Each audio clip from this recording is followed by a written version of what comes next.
can't seem to get it straight, you know? I need you, baby. And I gotta get you back. Oh, yeah. Love you when I need you, when I miss you, wanna hold you, baby. Come and fill my empty nights. Oh, soothe my lonely days. Ooh, all I do is think everywhere I go, all I see is you, baby. Oh, can't get you off my mind, baby.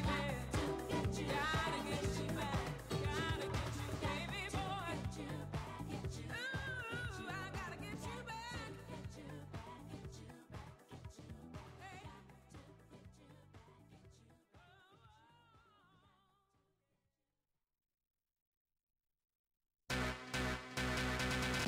3, 2, 1.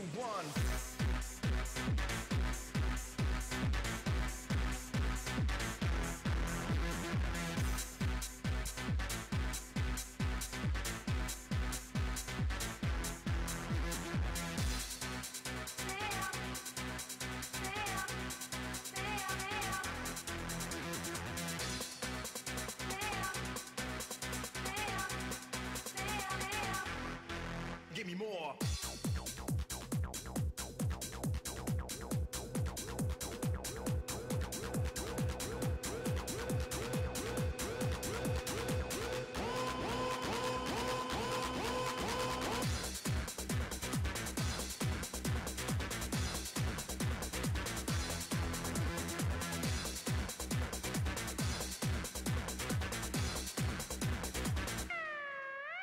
Take your time, find a way to control the line. Let the record get into your mind. Let it start to renovate.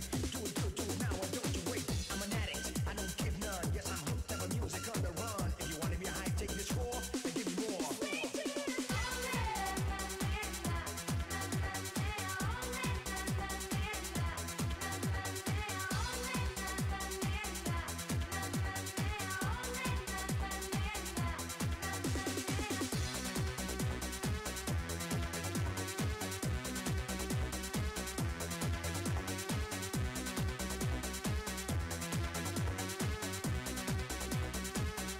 Three, two, one.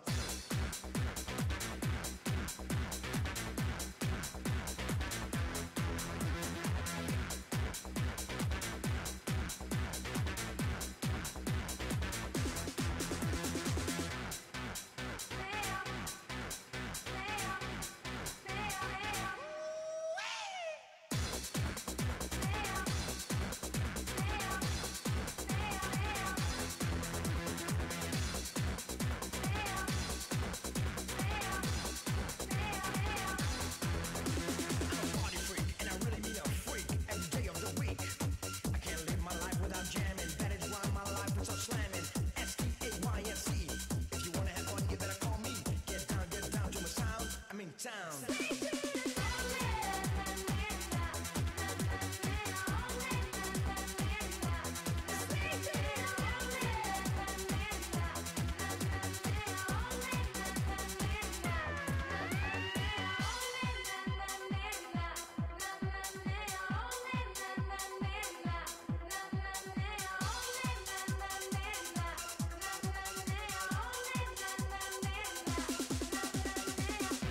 3, 2, 1.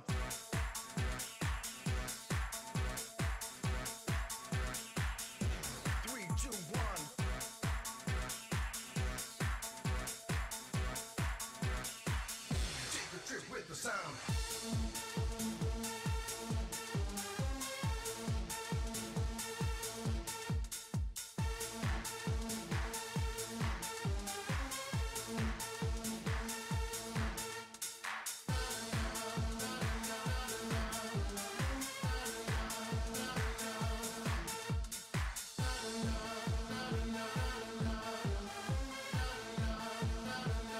Take a trip with the sound.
what you need to do. Ooh, my heart is pumping, and just for you it is jumping. I wanna take you here, wanna take you there. Every day we'll be humping. One time, two times, tell ya. Give me your love and I'll hold ya. Make up your mind, cause I need to know where to go.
Excuse for not being here is if you are... Welcome to Friday here in Portimao, 18th Rotax Max Challenge Grand Finals, and another glorious sunny day, just in time for our driver's photo this morning. We've already had the morning warm-up, but today we've got the... Oh, everyone's waving there. Hi. We've got the driver's photo to start off, and then, of course, we've got two pre-finals. So pre-final A, up to the lunch break, pre-final B in the afternoon. And from these two finals, we're going to determine who's in the grand final tomorrow. And yeah, it's getting exciting now. A little bit of nerves in the paddock, but a great day. And of course, we're going to be here with all the action on track. Henry, you can hear behind me getting everyone in the grandstand. Stay tuned and look for your favourite drivers, follow your team, vote on Facebook to get them up there to win, yeah, when we come to the drivers' presentation tomorrow night. stay with us. Ken's going to take over now and call it as it is. Keep watching, and thanks for joining us once again here at the Grand Finals. Enjoy. Well, thanks, Jenny. Nice introduction this morning, and thank you for all of you joining us online. We're so pleased to have you with us. Jenny will be down. Hi, thanks for joining us here in the booth. Jenny will be down at trackside for most of the rest of the day. Henry will be joining me at times, be downstairs at times. And just at the moment, let me give you an indication of the size of this event, if you will.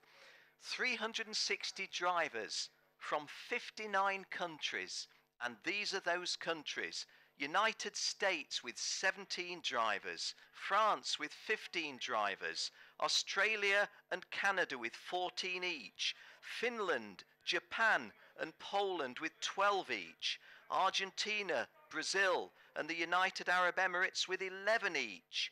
We have 10 drivers from Chile, United Kingdom, Italy and South Africa, 9 drivers from Denmark and Portugal, 8 drivers from Germany, Latvia, Mexico, the Netherlands and Spain, 7 drivers from Belgium, Hungary, New Zealand, Russia and Sweden, 6 drivers from Austria, Colombia, the Republic of Korea, South Korea, great to see the Koreans with us, and Switzerland, 5 drivers from the Czech Republic, Greece, Lebanon, Slovenia and Ukraine. And as I just look up at the moment, it's the Brazilian team making their way onto the grandstand tribune seats, if you will, for the team photo. 4 drivers from Slovakia. Not sure if I mentioned all of the 5. I think I did. The Czech Republic, Greece, Lebanon, Slovenia and Ukraine. 4 from Slovakia. 3 from Ecuador, Egypt and Estonia. Now, you don't need me to tell you that you're looking now at the Aussies. Those blow-up kangaroos have been quite a feature of our time here at Portimao. So, the 3 drivers from Ecuador, Egypt, Estonia, India and Taiwan. Couple of drivers from Algeria. Great to have the Algerians with us. People's Republic of China, Croatia, Indonesia, Iran. Great to have the Iranians with us. They had problems getting their visas. Only at 7 p.m. last Friday night did we know that, or did they know that they would be coming. And again, you see that fighting roux on the flagpole there to the middle of your screen, slightly left. 2 drivers from Iran, as I say, Romania, Lithuania, Thailand, Malaysia, Norway, Paraguay and Peru. And single driver entrants from Bahrain, Belarus, Bulgaria, Oman, Singapore and Uruguay. All in all, 360 drivers from 59 countries. And when I talk about this being the annual family gathering of the Rotax family, that's exactly the feel as we've got now. Well, those flags that you see at the back of the grandstand are just fluttering gently. Yesterday and the day before, they were wild. We had really serious headwinds, and it was a significant factor in the racing. As Jenny said on the intro, a lot easier today, not nearly so windy, but we do still have the blue skies, the warm sunshine here on the Algarve. The Portimao track is about 20 minutes drive inland from the Algarve coast. It's 20 minutes driving for the likes of myself, but only about 10 minutes if you're a kart driver.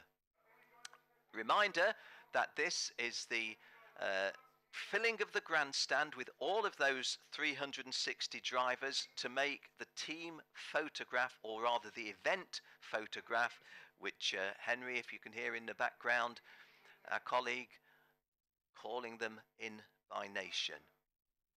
Henry Burdett doing a sterling job, has levels of energy and voice penetration that I no longer have the command of, so very glad that I'm working with Henry. And Henry and Jenny will be getting interviews with some personalities before the racing starts, and they'll be getting interviews with drivers at the end of the races today. The individual races. I can hear Hungary being called. Okay, we've got the first of our interviews with Jenny. Let's go and join her now.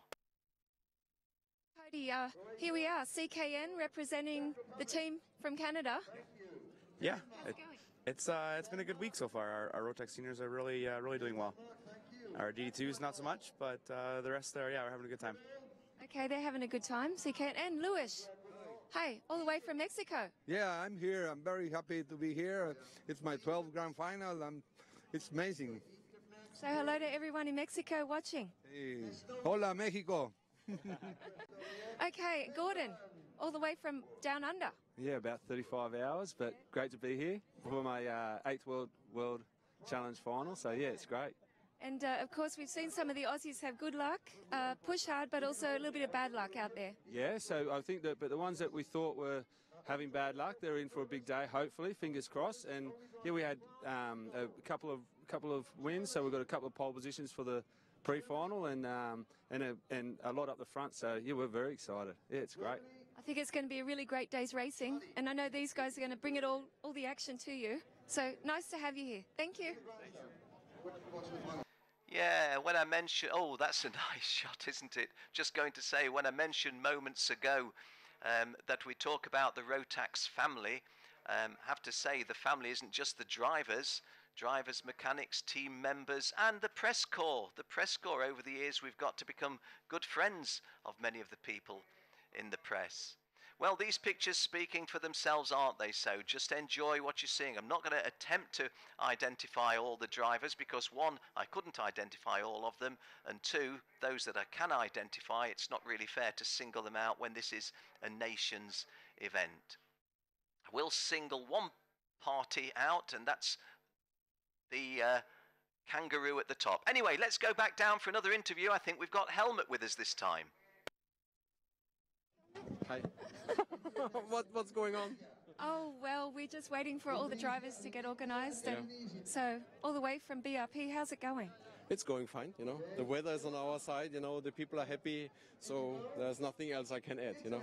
And what about the racing, huh? We will see. You know, I'm a little bit nervous, yeah. So I hope we see fair and good racing and safe racing today.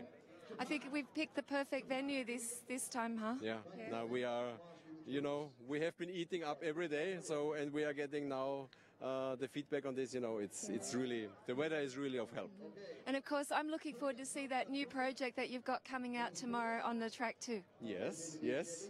But you know, we will present the show tomorrow, so we will keep a little bit the secrets for today. Yes, I know. You never give me the answers to the secrets when I want to know inside, but it's really great. Thank you also for putting on another fantastic event. Everyone's really enjoying it. And of course, racing is racing. Yes. We're going to see who's going to be the 2017 champion tomorrow. Let's wait and see. Yeah. Thank you. Thank you. Well, Helmut Volsga, yeah, there's the kangaroo I was telling you about. The Aussies really do add a character to the awning, and seem to recall in other years the Dutch with their lion have made a big impact. Just going back to Jenny's last interview, Helmut Volsgam along with Manfred Weisgeber were in effect the architects of the whole Rotax Max Challenge worldwide, the grand finals, the first ever grand finals in Puerto Rico in the year 2000. It's Helmut Volsgam and Manfred Weisgeber who were the, it's their baby really, if you like. They were the architects. On screen now, Arnaldo Frias just disappearing behind those drivers coming up from Latvia, Arnaldo of Caridas and Company. And Caridas, of course, very much in control here, the organisers of this event here in Portugal. Team Lebanon, Edwin Kanaisa, who you see at the bottom of your screen now, this young man from the Lebanon, and Lebanon not one of our major motorsport countries, and yet they've made a good impact here, particularly so with Najaim there, who you see just walking in now, Matthias Najaim, who's been particularly good, so well done for the Cedars. And a well done to Helmut Volsgam and Manfred Weisgeber for conjuring up the whole idea of the Rotax Max Challenge. First one was 18 years ago. This the 18th edition, first in the year 2000.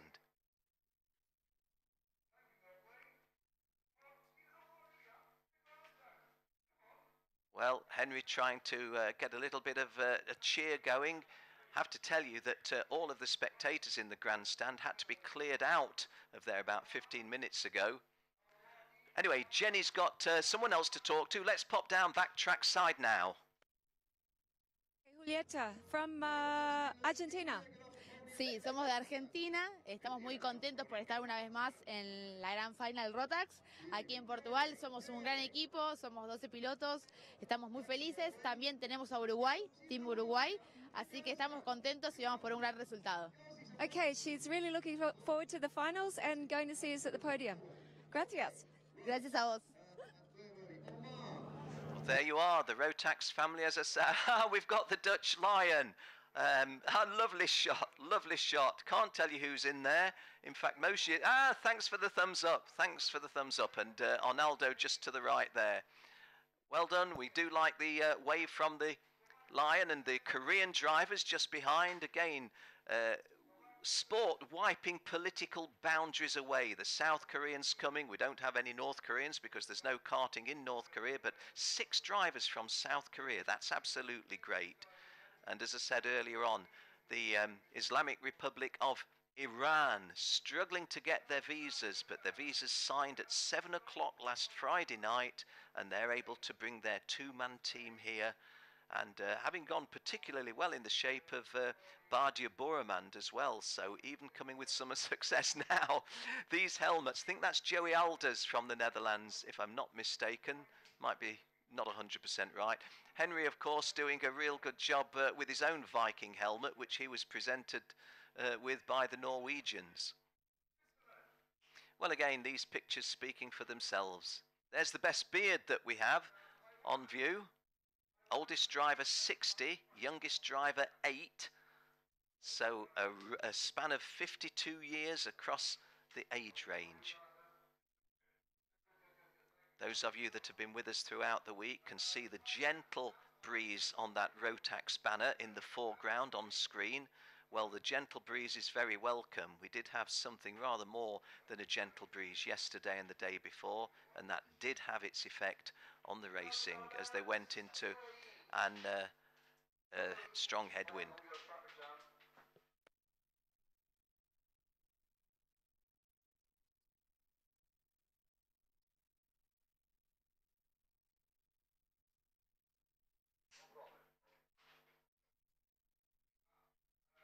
From Slovenia, how is your team going here in Portugal? But we are quite surprised. They're doing really good, actually. So, yeah, we're happy. Okay, and what do you think about this glorious weather? The weather is better than Slovenia, definitely. So we're really happy to see sun again, the warm temperatures, so it's good. Yeah. Okay, and I know you're the team boss, aren't you, for the team? So I think you've got a big job to do today. Yeah, I do. But with 7 drivers, it's quite hard. Yeah, so. But of course, you've been with Rotax, your family, for quite a long time now. So I guess you're used to this, and you know what it's like. Yeah, I've been in karting for ages, since I remember. So yeah, it's part of my life, and yeah, we're doing what we can do, our best. So yeah. Okay, we wish you luck, and we'll see you hopefully tomorrow at the podium. We'll definitely need a lot of luck, and thank you very much. Thank you. Thank you.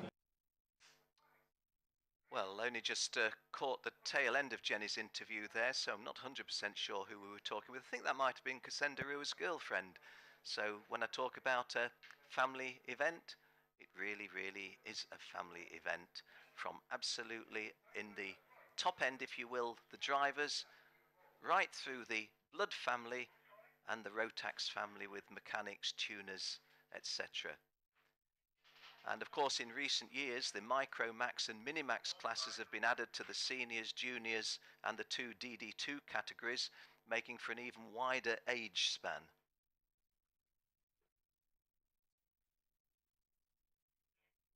Well, the middle of your screen, just ever so slightly centre right, is the Dutch Lion, but still taking centre stage really is that, there we're zooming in on the Lion, but to the very top of your screen, the Fighting Roo, the Kangaroo. The Dutch have done really, really well with that line in the last, 3-4 years. I think it went back to the United States a few years ago with the chicken, the Southern Fried Chicken. Okay, enough of me talking like that. Let's go downstairs, another interview down at ground level.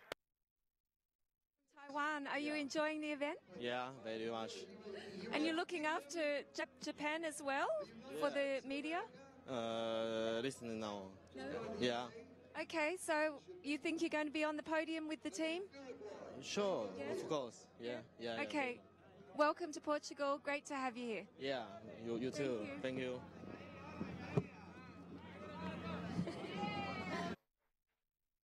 Well, as I was saying moments ago, the press corps, the photographers, the print journalists, the digital journalists in the modern era, our social media teams, everybody part and parcel of the World Challenge Grand Finals, and it's good to be here. It's always good at the Rotax World Finals, but the family just widens and widens. It's widened in recent years to 360 drivers with the additions of the Micro Max and Mini Max, and right now we're even recognising some of our old friends from the press corps. Okay, another interview. We've got plenty to bring you. Let's go downstairs once again. Flora, no. That's not my name. We'll put that on. Florrie, We're not cutting that out. Ferdinand Habsburg, now of course you're the ambassador for the Thundercart, the E project for Rotax, but I know you've been at the grand finals and I'm sure you wish you were in a race suit and sitting in that grandstand right now. So much. I've already rang a couple of people to try to get me up there, and for next year at least, try to represent the country again. But maybe even an electric go-kart, that'd be cool. But yeah, I'm definitely really jealous.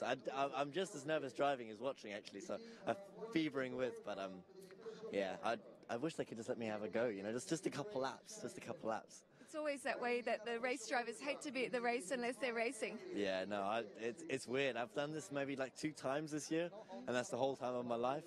So it's a new experience. But I'm learning from you. I'm watching. What do you do? How do you figure this out? And I see you doing good work, you know, distracting yourself with work. So I'm going to try and do the same. Okay, thank you. And of course, I know you're off to Macau in a couple of days racing the F3. So we're going to wish you luck, and we'll be watching you next weekend in the driver's seat. Thank you very much. Thank you. Cheers.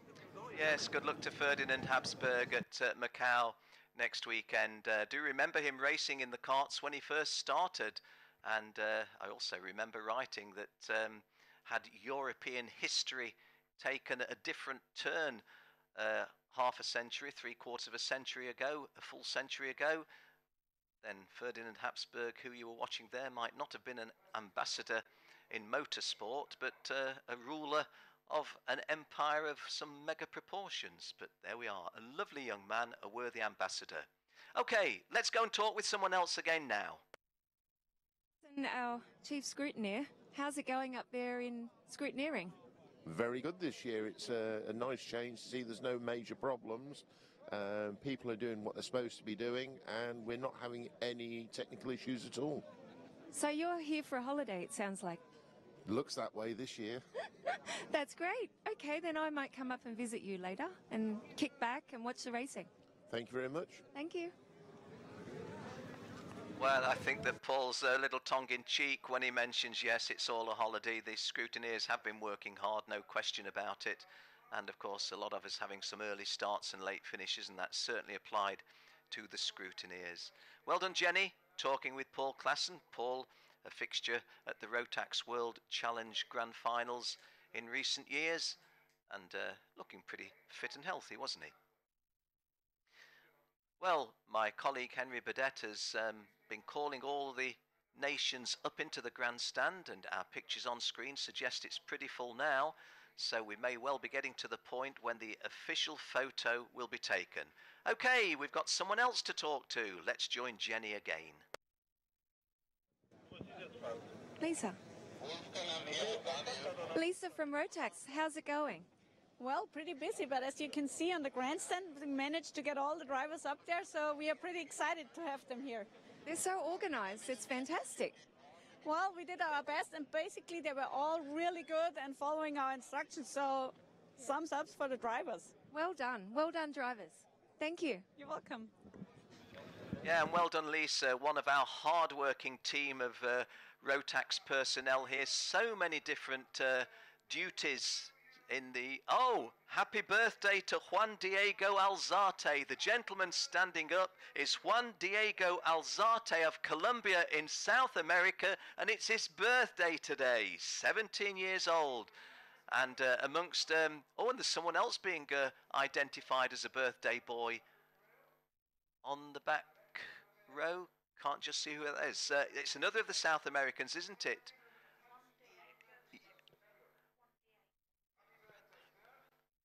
So, a couple of birthday boys today. Well done, guys. Well done. Okay, Arnaldo Frias of Corridas is with Jenny now. Let's go and talk to him.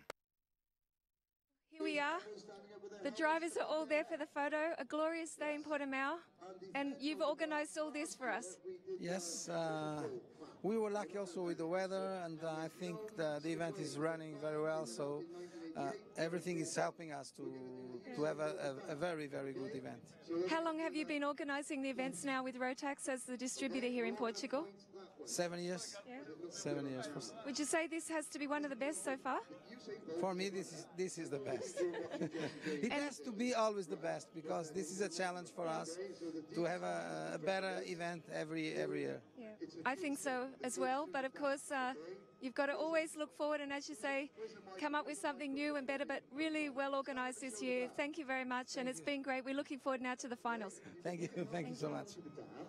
Yes, Arnaldo Frias, there's a depth in numbers of Rotax personnel, there's a depth in numbers of Corridas personnel. Now, all of our drivers standing up.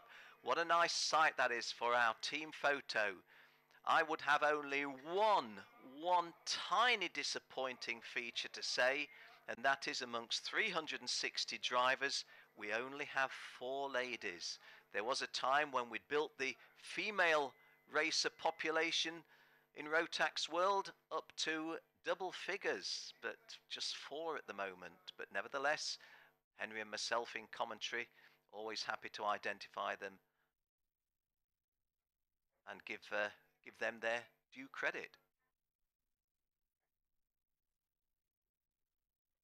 I'm just trying to hear from the outside what Henry is saying, but not able to pick it up exactly. There we are on the cherry picker to the right centre of your screen, and this is where the photos are being taken by our professional photographers. And of course there's a lot of personal photographs being taken as well. The professional photo press corps to the lower centre part of your screen, as well as up on the cherry picker.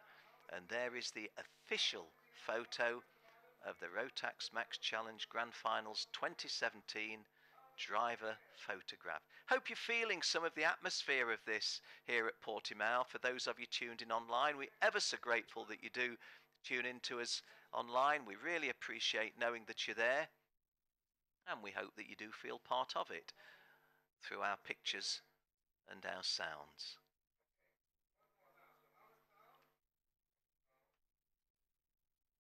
Helmets down is the request from Henry. All look this way. Usain Bolt.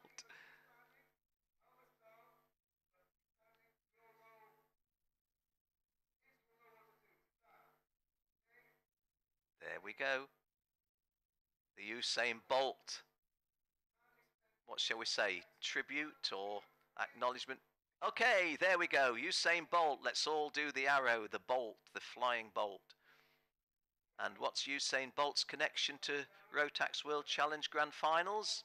Well, not a lot, but we do have the Max Challenge Bolt little gesture. Henry calling for another one. There it is. Well done, gays. Yeah, Henry getting thrown a little bit by some of them being left-handed and some being right-handed.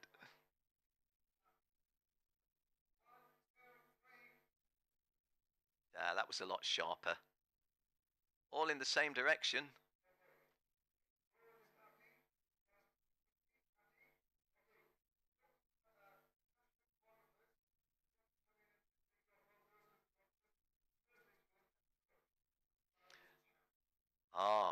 Now Henry inviting the teams to, there's some personal photos also being invited to be taken now, as well as the professional ones. but we're wanting to see now wanting to hear who's in good voice and where the most noise is coming from. Well, it ought to be from the United States. There's 17 of those, or 15 from France, or 14 from Australia and Canada.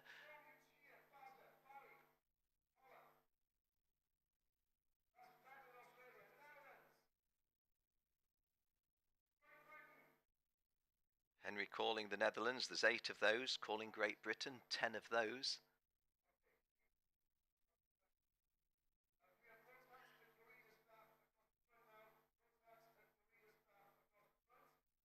So, along with the drivers, the Rotax personnel and the Corridas personnel are going to stand on the ground area just in front of the grandstand, and the official photo will be taken of the drivers and all of the personnel from Rotax and Corridas.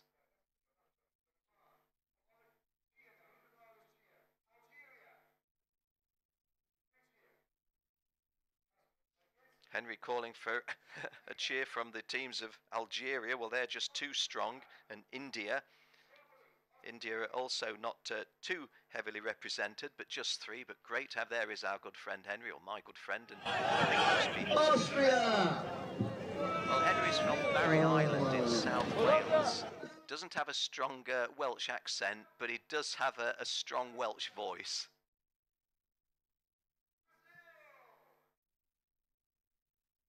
Jenny Wade to the extreme right, smiling her approval. Now the Aussies have got to give us a big cheer.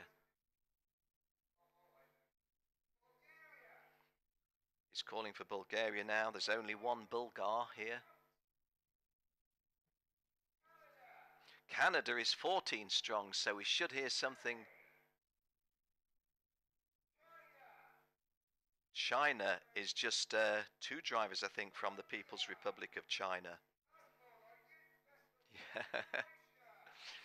Croatia, who turn in a good representation in terms of talent, if not numbers. Only 2 of them here today, but in European Rotax racing, we've had some very good Croatian drivers in recent times. The Danes being invited to stand. Well done for the Danes. Egypt, now there's only a couple top right of your screen.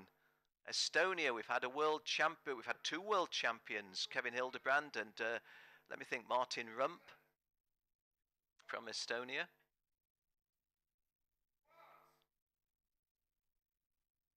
Nice piece of photography there.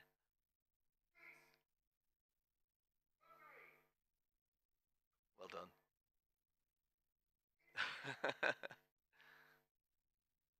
Well done, well done. Just 2 Indian drivers, but we've got a response there. Indonesia, well done the guys from Indonesia. And the Italians got a big cheer. Here's Philippe of KART.com, KSP, closest to us. And Luis, the Mexican photographer closest to him on the cherry picker.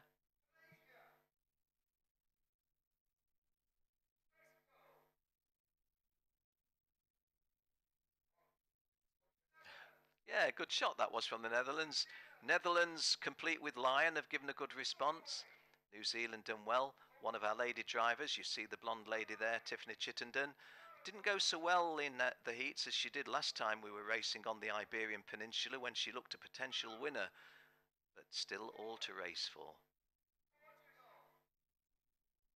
Yes, get a good cheer for the Portuguese, you would expect that.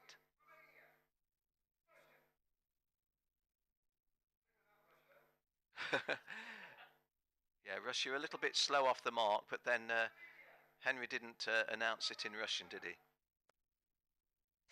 Spain making a little bit of a presence felt. There we are, the Rotax staff, the Corridas staff. At ground level, all of these people, administrative support, of which incidentally there's massive. The UAE there, very, very well represented.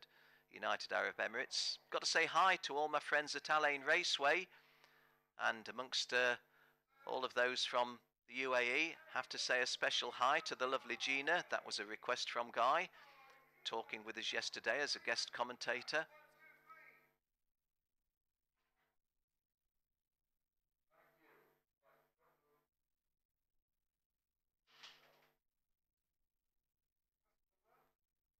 talk amongst yourselves is the instruction just at the moment from Henry down at ground level.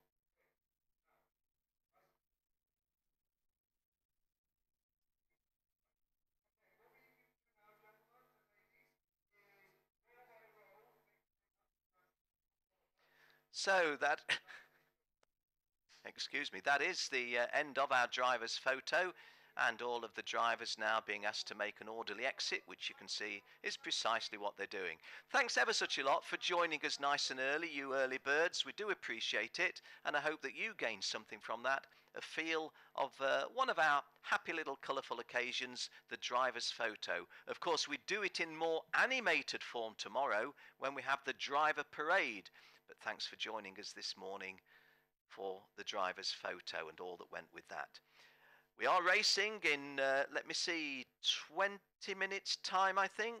It's coming up to, well, it's just after 11 on my watch, which might not be absolutely accurate. The first of our pre-finals today gets away at 11:25, and that will be for the Micromax class. And for those of you with Micromax youngsters to support, it's a Portuguese driver, Adrian Malheiro, who will start on pole position, and an American driver, Brent Cruz, joining him.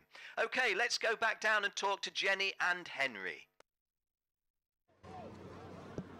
Okay. That was fantastic. Henry? Oh, thank you very much. I do to try it. It's just part of the event, isn't it? This is like no other. It's unique. It's spectacular. The colour of Rotax is like no other event in the world, and you have to have fun. You know, today's the pre-finals, and 144 drivers, their grand finals finishes today. So to get them laughing, to get them cheering, to get them in their countries, it's just what makes this event special. It is quite special because here they're only separated really by the colour of the nation, not by any particular brands or teams. So yeah, it is something special and quite unique, and of course they're all in one big tent too. Yes, it does. It really is the Olympics of karting, I have to say. You know, it doesn't matter what country you're from. It doesn't matter whether you run with a big team back home or whether you run with just you and your family. You're now all equal. There's no engine tuning. There's no different tweaks to the chassis. You're equal. So we've taken a little bit of the fun out of it for some people. No, I don't. I think that. I think if you're in kart racing to buy your way to the front, then you're not really a lover of karting. I think everybody here is into kart racing, and they race karts because they love our sport. And of course today, like you say, the two pre-finals, pre-final A before lunch, pre-final B in the afternoon, and then we'll see who's going to line up tomorrow, Saturday. Yes, it's slightly different this year. You know, you can finish in the top 15 but still not have enough points from the heats. I would just say good luck to everybody. If there is a nose cone penalty, you don't want to miss out on a place in the final because you finished high enough but then had a nose cone penalty. But I think that's probably what's going to happen. Yeah, of course, it is the heats and the points from this, plus the pre-final? Yes, it is. So the 3 heat points, plus the points you get from the pre-final, they're all the same amount of points for each, the size of the grid for the final. So the drivers that have won and done well in their heats, if they do have a problem in the pre-final, it's not a total disaster. I think last year where it was just if you don't finish inside the top 17, you go home. That was a bit unfair on people that maybe had a breakdown in the pre-final and didn't make it. Okay, so of course Ken's going to be up there with you today, and yeah, I'm really looking forward to the racing.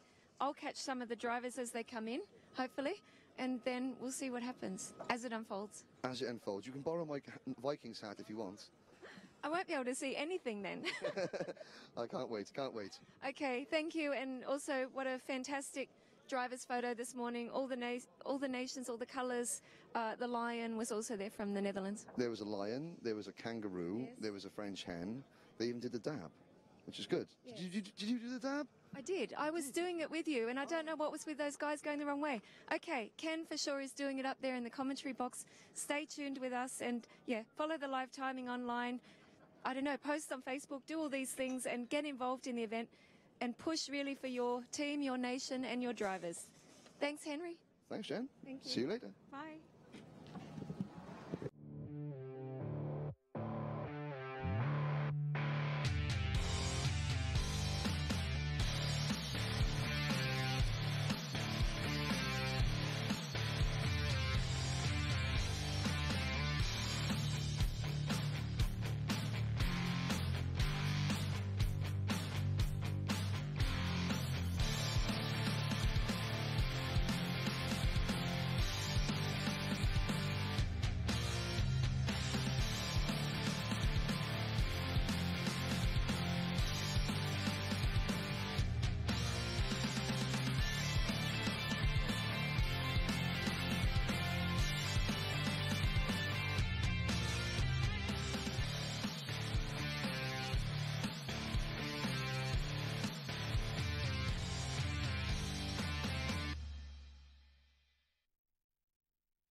True mavericks are intense, wildly unique, and defiant through and through.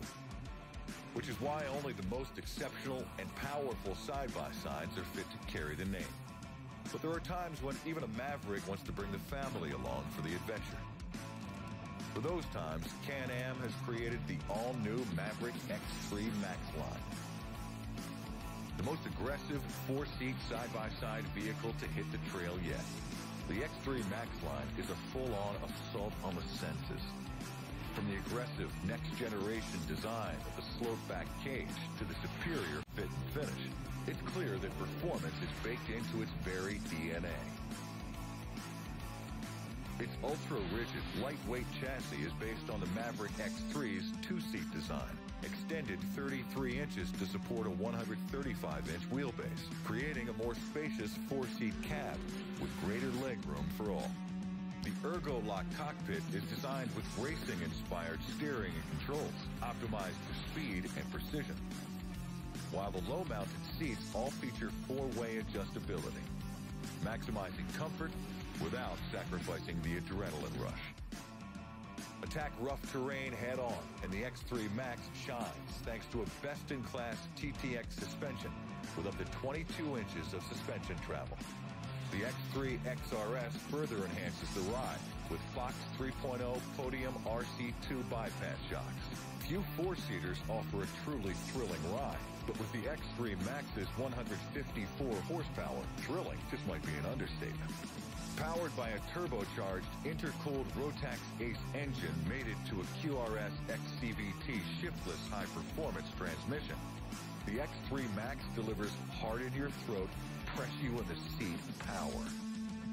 And with an airflow system that has been optimized from intake through exhaust, the X3 Max's engine stays cool and responsive in even the most extreme situations. Whether you prefer trail, desert, or performance conditions, the X3 Max can be customized to master them with a full line of Can-Am factory accessories. So blaze new trails with the whole family in the ultimate four-seat side-by-side vehicle.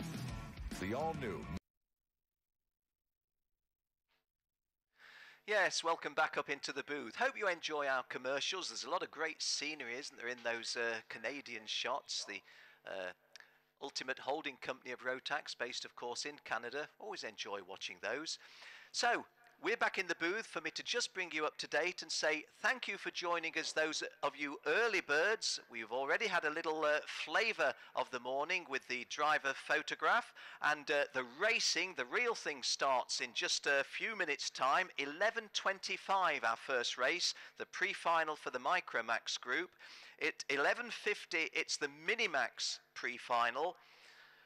Then the first of the Junior Max pre-finals is on at 12:15. The first Senior Max pre-final at 12:40.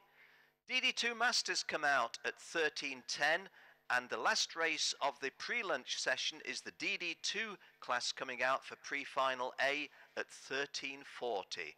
Then we go on to the afternoon for Junior, Senior, DD2 Masters and DD2 coming out for pre-final B. But you be back with us in good time for the start of our first pre-final, that of Micromax, at 11:25.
Well, welcome back, ladies and gentlemen, and there on screen is the scene inside the driver's tent. All 360 drivers that we have racing here with us this week from 59 nations across the world are stationed in this tent, and one driver that Jen has found, that is the most successful Rotax Max Challenge Grand Final driver of them all, Cristiano Magado from South Africa, who is here watching. And this is why we call it the Olympic spirit of karting, because every driver has a name board. They're in their countries. It doesn't matter what team they run with back home, they have to sit and stand in their nations. They all have a table, they have 2 chairs, they have a trolley, a cart and a workbench. That is their area. They can do with it what they will, but they must stay in their area, they must stay in their teams. And you can see going through there is the Spanish area, and that's the Belgian team next to the Spanish. Well, Max Timmermans was in there. I think he was loitering with intent. There's the Australian group. Oh, there's the kangaroo. Not the one that runs around with a big costume on, but that's Cheryl the kangaroo there, and some of her offspring. Primoz Metallic has a rubber chicken called Victor that took a bit of a shine to Cheryl last year at Sarno, and this year Cheryl has appeared with a few baby kangaroos, so not sure what's gone on there. There is the big Australian delegation, lots of friends and family, and chatting away. Oh, hello.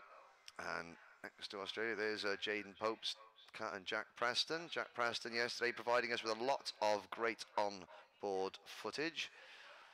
And next to Australia, that is the Team New Zealand setup, and they're chatting away behind Tiff Chittenden's cart is Mike Chittenden, Tiff's dad, and Mike Chittenden, a mean racer in his, well, not a mean racer, he was a happy soul, but he was a very, very strong touring car driver back in the UK. Still does a bit of historic racing now. There's Algeria and Italy, and you can see the various flags from the various different regions as we look at the number 546 car. That is Alessandro Tosi and his pit bike. And looking up the order, there's the Swiss team. And the Swiss outfit, they've got some fast drivers this year, although Jan Schwitter has been very, very fast on track, but out of luck off it. But he's going to be changing that. Isn't that right, Jan? He's going to be changing his luck today, I'm sure. He's having a little bite to eat. There's a couple of South African drivers. There's Team Japan, Kevin, the Japanese team manager. And there's Yuichi Sato, who is one of the really good characters of the Rotax paddock. He qualifies year on year almost. And there's Tomokazu Kawase. Yuichi Sato is his name on his race suit is Megajiu, which is Big Bull, and he is a big man with a big heart, and certainly when he is happy you can hear the Megajiu roar. And there is Team Mexico going through the camera, and you can see every driver, no matter what country you're from, no matter if you're the 3rd place driver and took the last ticket, or whether you're the champion of the biggest Rotax Challenge event outside of this, anywhere on your continent, you get the same amount of space.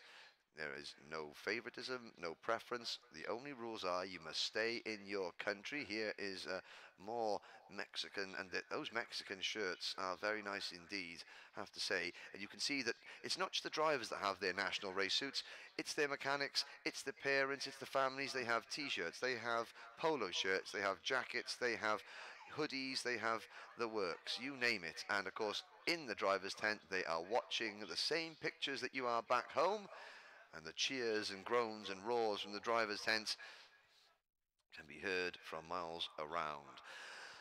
But we are now ready to start the racing. The pre-final for Micromax. There is Brent Cruz in driver number 3 from the United States. A fantastic crash helmet design. There's some traditional school buses, and Brent, I'm imagining that's Brent in his cart flying over the school buses, because of course Brent he's just 9 years old from Denver, Colorado. I think that's where you have the mountains in the background of that crash helmet design. And of course, these kids, they'll be going back to school on Monday. Well, Monday or Tuesday, depending on when they fly home. What did you do this weekend, young Brent? Well, I went and represented my country in one of the most spectacular global karting events in the world, and it was beamed to all corners of the globe. What did you do? Well, I did some colouring. Nothing to compare, is there? There is the grandstand. There is the driver that will start in Keanu Al-Azhari. Azhari, rather. Keanu Al-Azhari, one of the 9-year-old drivers in this field. A driver from Dubai, from Al Ain Raceway. Well, he's entered by Al Ain Raceway. Again, a big thank you to Guy Sheffield for coming and joining Ken in commentary yesterday. And an even bigger hello to everybody down at Al Ain. And Guy says, once again, say hello to Gina, his significantly better other half, and the rest of the team. There you have the scene. The grandstand filling up nicely with the flags fluttering in a breeze that is not as stiff as it was yesterday. There is still a breeze, and it is still a headwind.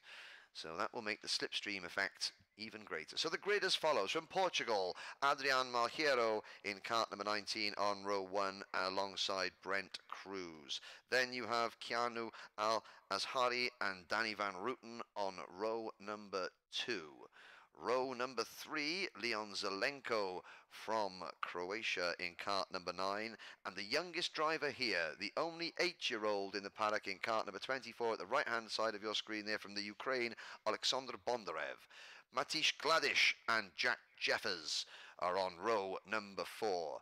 And then on row 5 from Japan, the leading driver on the grid who has got one of a penalty in his 2 heats, Ryota Horachi. Ruhan Alva from India is on row 5. Teofil Nael and João Oliveira are on row number 6. And then Zoltan Koros and from Slovakia and Felipe Bernasconi from Argentina. On row 8, Alexi Alava and Maximilian Obst, Alexi's mechanic, Crazy Turbo, one of the real characters of this paddock. Then on row number 8, Martin Janowskis from Latvia and Jonathan Madden from Poland. Shota Fuji and Luis Iglesias round out your top 20. And then the only lady in the Micromax field, from Brazil's Antonella Bassani and Harry Arnott. That is row 11. Manuel Burgert and Moritz Schmeitz on row 12. As the signal is given, and you can see the remainder of this 36-strong field going out. We'll give everybody a quick name check. It is Nikolai Ambiado from Chile, Marcela Paniacci from Canada, then Wroclaw Kochia from Ukraine and Wally Mohammed from South Africa, then Menhir Kroza and Edwin Knesser from Hungary and Lebanon, Anatoly Kavalkin and Juna Kim from Korea, and the final 2 rows, Mikael Pedersen from Denmark, Adam Nazrul Haizal from Malaysia, and Doe de Decker from Belgium, and Nicholas Likos from Greece round out the final row. Doe de Decker, the driver of kart number 36 from Brie, has had 2 penalties. And it's interesting to note that obviously they've had 2 heat races, the Micromax drivers. In those 2 heat races, there have been 2, 4, 6, 8, 10 drivers have got nose cone penalties or driving standard penalties, and none of those 10 start in the front 4 rows of the grid. So it's a simple case. If you want to win the grand finals, you have to stay penalty free. So Ken Walker ready for this 9-lap Micromax race as they come down towards turn number 11, and you can see the big grandstand of the race circuit here at Portimao in the background.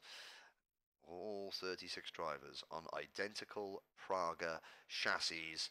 Adrian Malheiro and Brent Cruz on the front row. This race decides who starts where in tomorrow's final.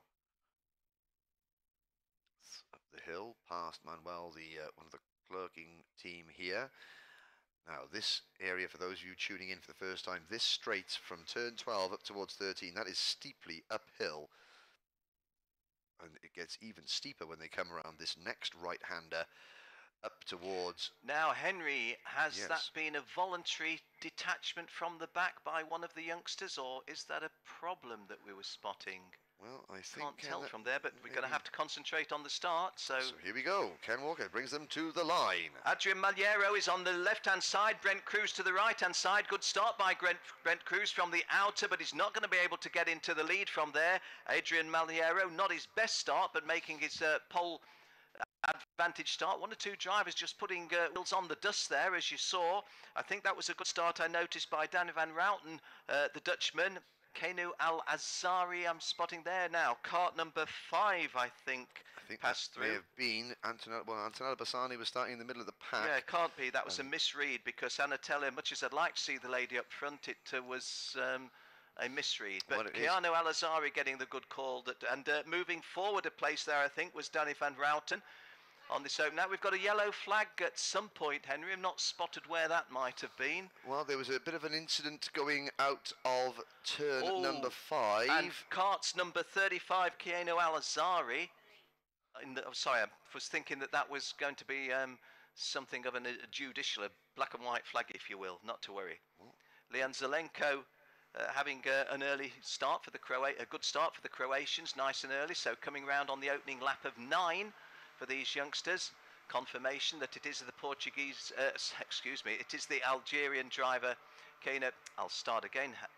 It's the United Arab Emirates, the Emirati driver, Kenu Al-Azari, leading Leon Zelenko and Adrian Maliero through 1, 2 and 3. And the slow starting poleman, Brent Cruz from the USA, has paid for that slow start by finding himself only in 4th place at the moment, but in front of the Dutchman, Danny van Routen. Those front-running 6 that you see there are completed by Oleg Bondarendov in kart number 24. Alexander Bondarendov from the Ukraine. Well, number 7 goes out, so Alexei Yalava was the driver that was maybe the cause of the yellow flag. He gets going right at the back, so all 36 karts are still running, but the top 6 have broken clear. Al-Azhari, Zelenko, Malhiero, Cruz, Van Routen and Bondarev. A little bit clear of Jack Jeffers and Matej Gladish, then Ruhan Alva from India in 9th place, and Ruta Harachi rounding out the top 10, but up at the front as they come through turn number 14 to complete lap number 2. It's that very distinctive bright yellow crash helmet of Keanu Al-Azhari leading Portugal's own Adrian Malheiro, but Malheiro is tucked into Azhari's slipstream there, but he's not putting out yet. Now, I think what we're going to see is Malheiro trying to push Keanu Al-Azhari away from the chasing pack. The predominantly red-topped crash helmet of Brent Cruz in 3rd place with Danny van Routen right behind him in kart number 10. They're also trying to work together to pull away from the driver with the red race suit. Now, that doesn't look like the Ukrainian liveried race suit, although possibly could be Matej Gladish or Ryuta Harachi.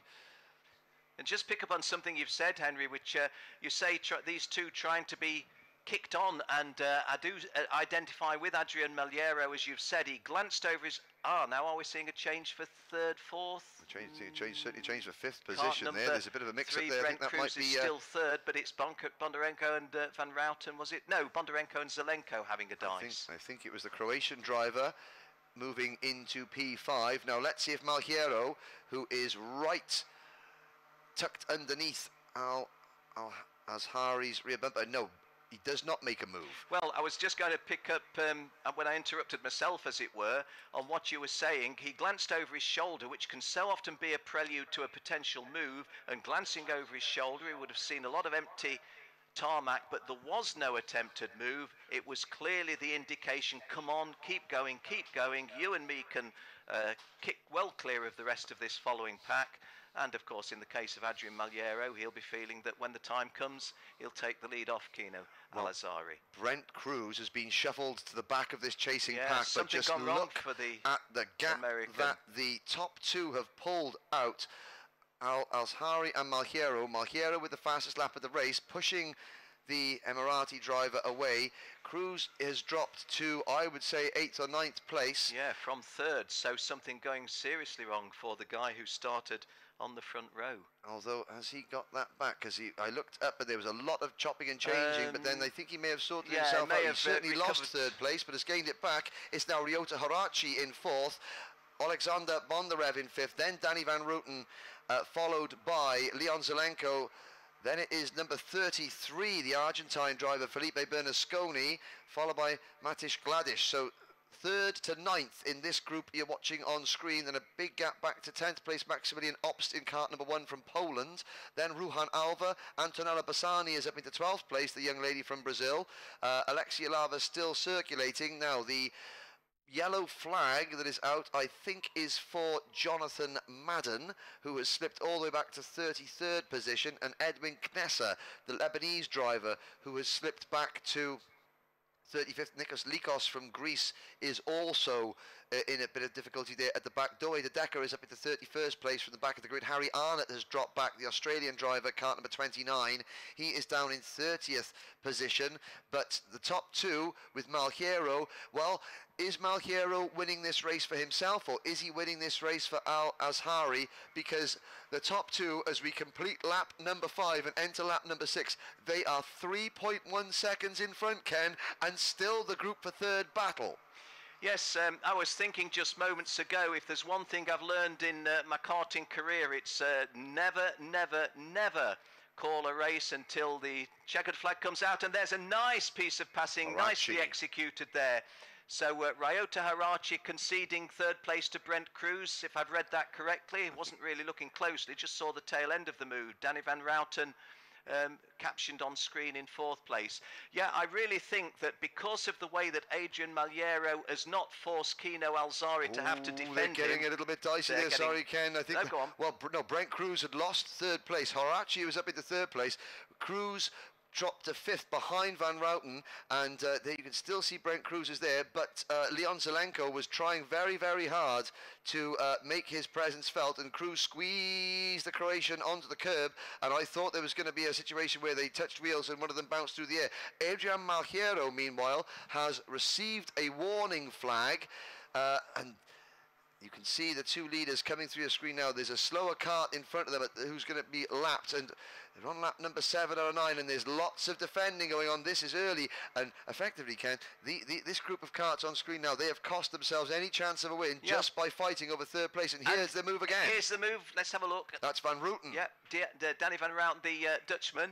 Yeah, that was my reading, what I was trying to say. I think the way that Kina El Azhari and Adrian Malheiro have controlled this from the front has really set the die. But I am very, very surprised to learn that Adrian Malheiro has picked up a driving standards flag, because I've not really seen him make any kind of a move. Yeah, and, no, that's so strange. Where did that come from? Well, it could be not respecting track limits. Or maybe kind of using the slipstream, but then actually just shoveling Azhari along. Now, the blue flags are being waved because that is Alexei Yalava in kart number 7, who started this race a lap down, and he's about to go a lap down as they cross the start-finish line, and he gets out of the way. There's the hand signal. Good sporting behaviour there from Alexei Yalava, and you have to say, nice to see. You know, 10 years old, and you've started the race a lap behind everyone. Obviously his kart is not running cleanly. He's got to be very disappointed, but he's still got the presence of mind to let the leaders go and stay out of their way. Well, we've talked about what Adrian Malheiro has been doing and not doing in 2nd place, and wondering if Kino Al-Azhari is almost a puppet on the end of Malheiro's string. The answer is no, he is not, because he's just set the fastest lap at 67.97. So what is Kino Al-Azhari doing at the front of the race? He's going faster than everybody else. That's what he's doing. And so with 1.5 laps remaining, or thereabouts, has Adrian Malheiro got a game plan whereby he's going to put a move on the Emirati driver, or is the Emirati driver Kino Al-Azhari just too quick for him? Those of our good friends at Al Ain Raceway, we know you put our pictures on in the club room there. Hope you're enjoying this one, and you're going to enjoy it even more if your lad comes home in just about 1 lap's time as the winner. Well, one to go, and as Henry would say, game on. Well, it is indeed, but what Malheiro has to remember is that it's the points from this race that go towards your heat points that decide the grid. So Malheiro came into this event several points in front of Al-Azhari, so maybe Malheiro, well, he's going to want to try and win this one on home soil, and Al-Azhari is defending as they go up the hill towards turn number 6, and they're now 6.5 seconds clear of Van Routen, Harachi, Cruz and Zelenko, but Al-Azhari is defending into turn number 8. There goes Malheiro for the lead up over the curbs. Oh, he's going to run him a little bit wide.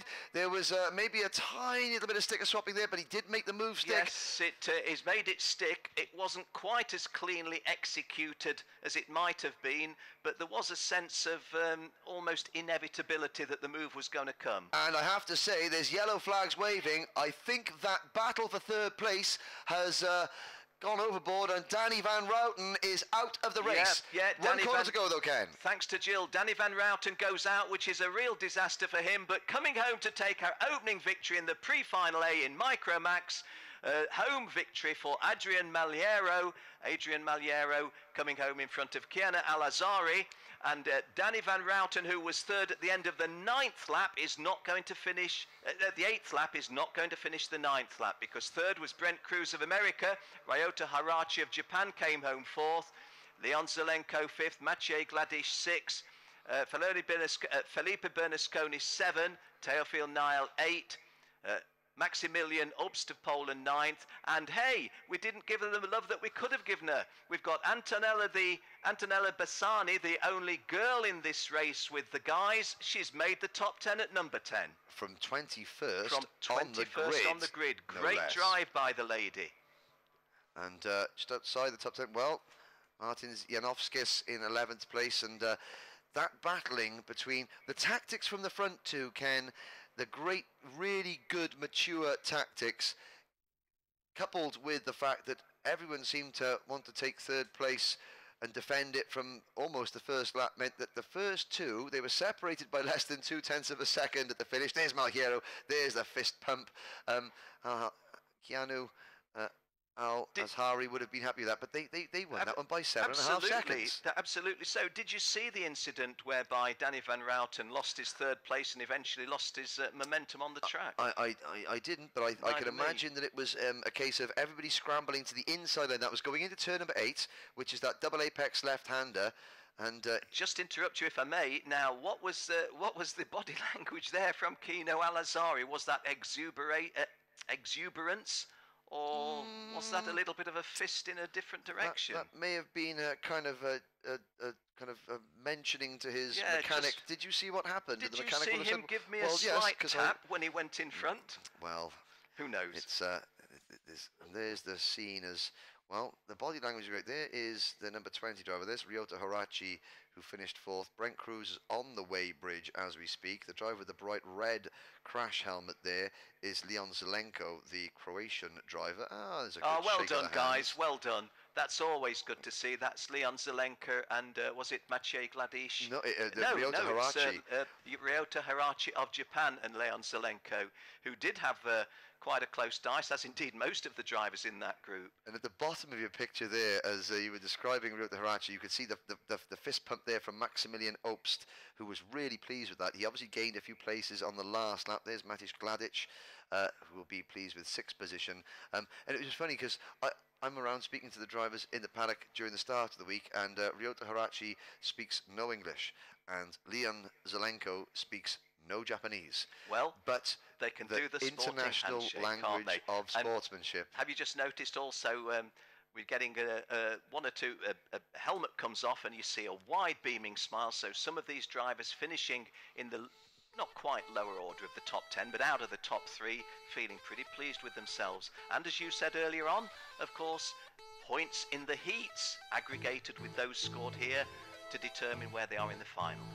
Okay, Henry, there's our graphic of the top 20 or the top 18. So the first half of the field, we've been through the top 10. and you'll see that Antonella Bassani entered by Wilton Santos Jr. Wilton was involved in that DD2 Masters crash yesterday, and he did spend the night at a local medical facility. They believe that there may be a small break to one of his legs and a little bit of an injury to his arm. He'd lost conscious very briefly, but he hopefully will be back at the circuit, if not today, then tomorrow. But outside the top 10, Martin Janovskis from Latvia, Zoltan Koros, 12th place, the only one of the 360 drivers here with a female mechanic, and Zoltan Koros finishing in the top 12 ahead of Luis Iglesias. And we'll look down outside the top 10. Now this is the list of drivers on your screen now who will be less than happy. We'll maybe not see any fist pumps from these guys as they come None in. more so than Danny Van Routen, because neither of us saw the situation that caused him to be, well, not quite a non-finisher, but the last of our 35 runners to finish. And yes, and well, it's understandably the as they were so far behind, the TV cameras were following the battle for the lead, and it was changing, and it was the move had just taken place, but some 7 seconds behind that, I think that there was 6 karts trying to go into one corner together. That never works. But here are the Minimax drivers now lining up on the grid, Ken, and there is the pole man. That is James Wharton from Australia, and last year in the first proper Minimax Grand Challenge finals, Jaden Ells from South Africa won, ahead of Thomas Neveau and Luca Nurmi. Now James Wharton, who finished, I think, 13th in this event last year, sorry, 15th in this event last year. There's Jamie Day, who starts on the outside of row number 1. Jamie from the United Arab Emirates. I think that is Mr. Cheney, his mechanic, who is looking on there. But Jamie Day, part of the first father and son joint team here at the Rotax finals. There's Marcos Amand, French driver with a Finnish crash helmet because his mum is from Finland. And Marcos Amand in kart number 111. He starts from the outside of row number 2. And half a second quicker than everybody else in the first 2 non-qualifying practice sessions, but they caught him up. They caught him up. You just saw a brief shot of Josh Pearson there in kart number 108, who starts 3rd. It'll be Australia, the United Arab Emirates, the United States, France, and then the South African driver Leighton Foray will start from 5th on the grid, and of course he's looking to try and make it 2 South African wins in a row. But I think the driver that we'll hopefully see shortly in 6th position is a driver that has really, really impressed both you and I, Ken, when you hear his backstory, because that is Craig Tanich from Martinique. There's Leighton Foray in kart number 128, the 12-year-old driver from Alberton in South Africa, the 2017 Gauteng province champion, and looking to make it 2 wins in a row for South Africa in the Minimax class. Chris Magado confirming to us that the youngsters in South Africa are still coming through nice and steadily, so still going to be a major nation in world karting and Rotax karting South Africa. And what a sight that is. 36 drivers, all on identical Birrell chassis, with the grandstand packed to capacity. Now, if you think that we had 360 drivers in the middle section, and that's only 1/3 of it. Yeah, so I was surprised when they condensed as they did. I was surprised how much more availability of seats there was. You did a great job down there, Henry. You really did. Got the atmosphere going, and well done to everyone that was part of that. So over 1,000 people will be watching from that grandstand, not later on today, then tomorrow, and in the main and the other second grandstand halfway down the main straight. So your grid as follows: James Wharton and Jamie Day on the front row, Josh Pearson and Marcus Armand on row 2. As we stroll down amongst them, row 3, Leighton Foray and Craig Tanich. Craig, who, as Henry has mentioned, from Martinique. Good to have a Caribbean driver with us. Robert De Haan, heartache last year. He's on row 4 with Ben Sivalent. Is things going to be better, or are things going to be better this year? Theo Kakati from the United Arab Emirates. Maximilian Tarillion of Austria on row 5. Gregorio Gregorio of Italy, and Yakov Sokolov of Russia are row 6. Justin Arsenault of Canada, Karel Kret, the Polish driver, on row 7, Marco Aguilera Lopez of Spain, and Ivan Chakev of Lithuania on row 8. Row 9 sees Aidan Fox from the USA and Eric Alanis of Spain. Tomasz Stalsamanis of Austria is on row 10, alongside Ramon Ramirez Pino, Ramirez Pino, if I'm saying correctly, from Chile. Row 11, Lucas Bodanovic, joining up with Vinicius Tesaro. Una Blomqvist and Linus Henson are sharing row 12. Daniel Kukuruzov and Daisuke Yamashita are row 13. Nathan Liu is on row 14, sharing it with Andres Brion.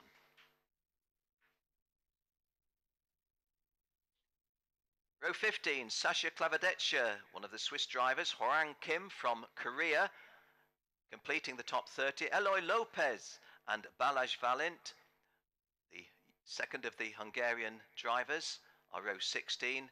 And our grid completed by the last two rows, Kai Rilletz and Rasmus Vendelbo on row 17, and Samijo Abinakel from the Lebanon, and Juan Esteban Ardila Romero on row 18, P36. Does that mean he doesn't stand an earthly chance? Not a bit of it. We've seen some good drives from the back. And have to say that Juan Esteban Ardila Romero, kart number 116, the driver from Colombia, wouldn't be surprising if he made plenty of forward progress from there. Okay, these are the Minimax youngsters, and it will be a 10-lap race for the Minimax pre-final. The only time that we shall see Micromax and Minimax drivers out for the day, so this will be the final time the youngsters have a shot, because it's juniors, seniors and the two DD2 classes, which will come out in 2 groupings later in the day. I think it's worth pointing out that of the drivers we're watching on your screen now, 4 of them competed in this event last year as a Minimax driver. Samijo Abinakle was 27th, James Wharton 15th, Rasmus Vendelbo was 25th. The best placed returning driver was Yakov Sokolov, who finished 13th last year. We've got 2 Micromax graduates, Lucas Bodanovic in kart 131. He finished 15th as a micro driver last year, and Robert Hahn was the runner-up in Micromax, but could so easily have emerged. There is a good shot of the completely cloudless skies, which we have enjoyed ever since racing has begun, and the VIP area gallery looking as if it's got some very contented people underneath that cloudless sky. Yes, watching the racing. 2 heat races so far in Minimax, and about a dozen drivers received penalties for mainly dropped nose cone infractions. And for those of you watching back home thinking, what are they talking about, nose cones? Well, each of these karts have got the nose cone, the front fairing, and it has a bracket on it that if the nose cone comes to contact with another kart, then the bracket kind of drops, and it's a 10-second penalty. And in every class there have been a raft of nose cone penalties. Interestingly enough, Yakov Sokolov is the best placed driver on the grid that's had a penalty on the outside of the 6th row. So the top 10 on the grid, that doesn't mean they've been the 10 fastest during the course of the week so far. It means that they have been both fast, but they have been penalty free.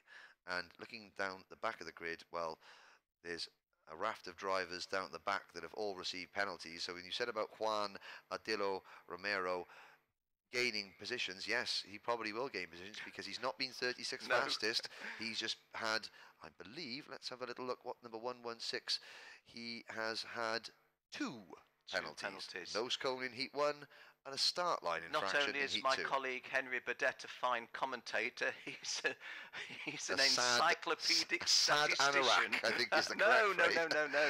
This is a world championship, and it's worth having the data, and I'm full of admiration in what you've achieved in terms of your preparation. Massive effort. Well, if I didn't do all that, I'd have no choice but to sit at the bar all night, which is that would be sad. Most unbecoming of... but, well, 10 laps, and again, this combined with the heat points will settle the grid for tomorrow's grand final. They head down towards turn number 11, and then they will begin the steep rise up through turn 12. This is one of 2 very low points of the circuit. turn 11 and turn 5, and there is, you can get some idea of the steepness of the hill. It really is very, very undulating here, which for a new modern karting circuit is somewhat unusual, but very welcome, I have to say. Turn 14, and Ken Walker will bring 36 Minimax drivers to the line. To the left of your screen, it's James Wharton, the pole sitter. To the right, it's Jamie Day. And we are racing, and Jamie Day just getting himself in a situation where he thought, shall I try and outgun? Oh dear, there's a couple of karts going wide there, Ken. Oh, and that is one driver spearing back. I do apologise for interrupting. No, go on. A great shot from the start line gantry. You could see two drivers going very, very deep over the curbs, and that spat them out. One driver reversed across the circuit and clipped the driver, then ripped at least the rear wheel and possibly half the rear axle off, and that one driver was very, very fortunate not to get turned over. The yellow flags are out, James Wharton leads, and the top 7 or 8 are clear, and we will get another check. Jill has spotted. Jill has spotted Eric Alanis of Spain. Kart number 135 was one of those involved in that. Oh, so here's a replay. Let's see what happens now. Right at the top of your screen, you can see one driver over the curbs, sideways, and that bounces the kart out. The drivers on the outside are going flat chat. They've got nowhere to go. Two drivers spearing into the outside barrier, but the third driver, you can see reversing across the track. He can't do it, and bang! Ooh. And oh, he rips the rear wheel clean off, and you can see part of the axle as well attached to that. And on the inside of your screen, one of the avoiding drivers. Now these Minimax karts, they're doing about 90 kilometers an hour, and the driver's 10, 11, 12 years old. That was very, very, well, I mean, obviously there is a couple of karts that are out of this race. Yeah, Marco Aguilera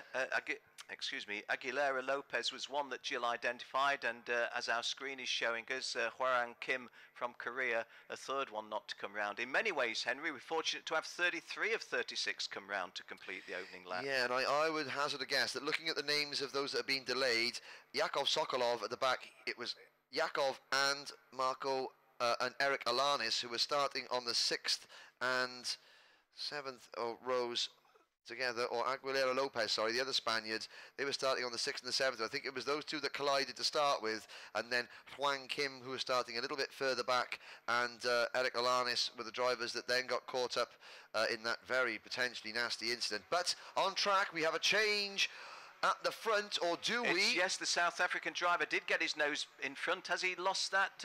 Kart number 128, Leighton Forey. Let's have a look on the replay. Well, there is Marcus Amand going a little bit wide, and at the top of your screen, there's going to be a move for the lead. There's third place, Leighton Forey committing, and oh, that's Jamie Day. Jamie Day takes one. No, that's Forey. I do apologise. That is a great move. That is third to first, and James Wharton doesn't help himself by running wide, and Marcus Amand with the white helmet and the Finnish flag on the top of that, he moves into second. Well, that was Jamie Day, and possibly it would have been Wharton and Day running very wide and costing themselves several places. Foray, in making the move, had got himself fairly sideways and was drifting, and I just wonder if the other lads thought, hey, we don't want another collision here. So to some degree, Leighton Foray may have been fortunate in the reaction of Jamie Wharton, particularly, but have to say that it was a nice move when they're nice moves when they work, aren't they? They are indeed. We've had another change because now Marcus Amand, the Frenchman, has taken the lead. It's Amand, Foray, and Foray under pressure, side by side. Jamie Day into third position. Day takes second. Moving up into second, and Leighton Foray, who might have just been fortunate to inherit the lead, finding it very, very hot at the front. However, he's not going to lose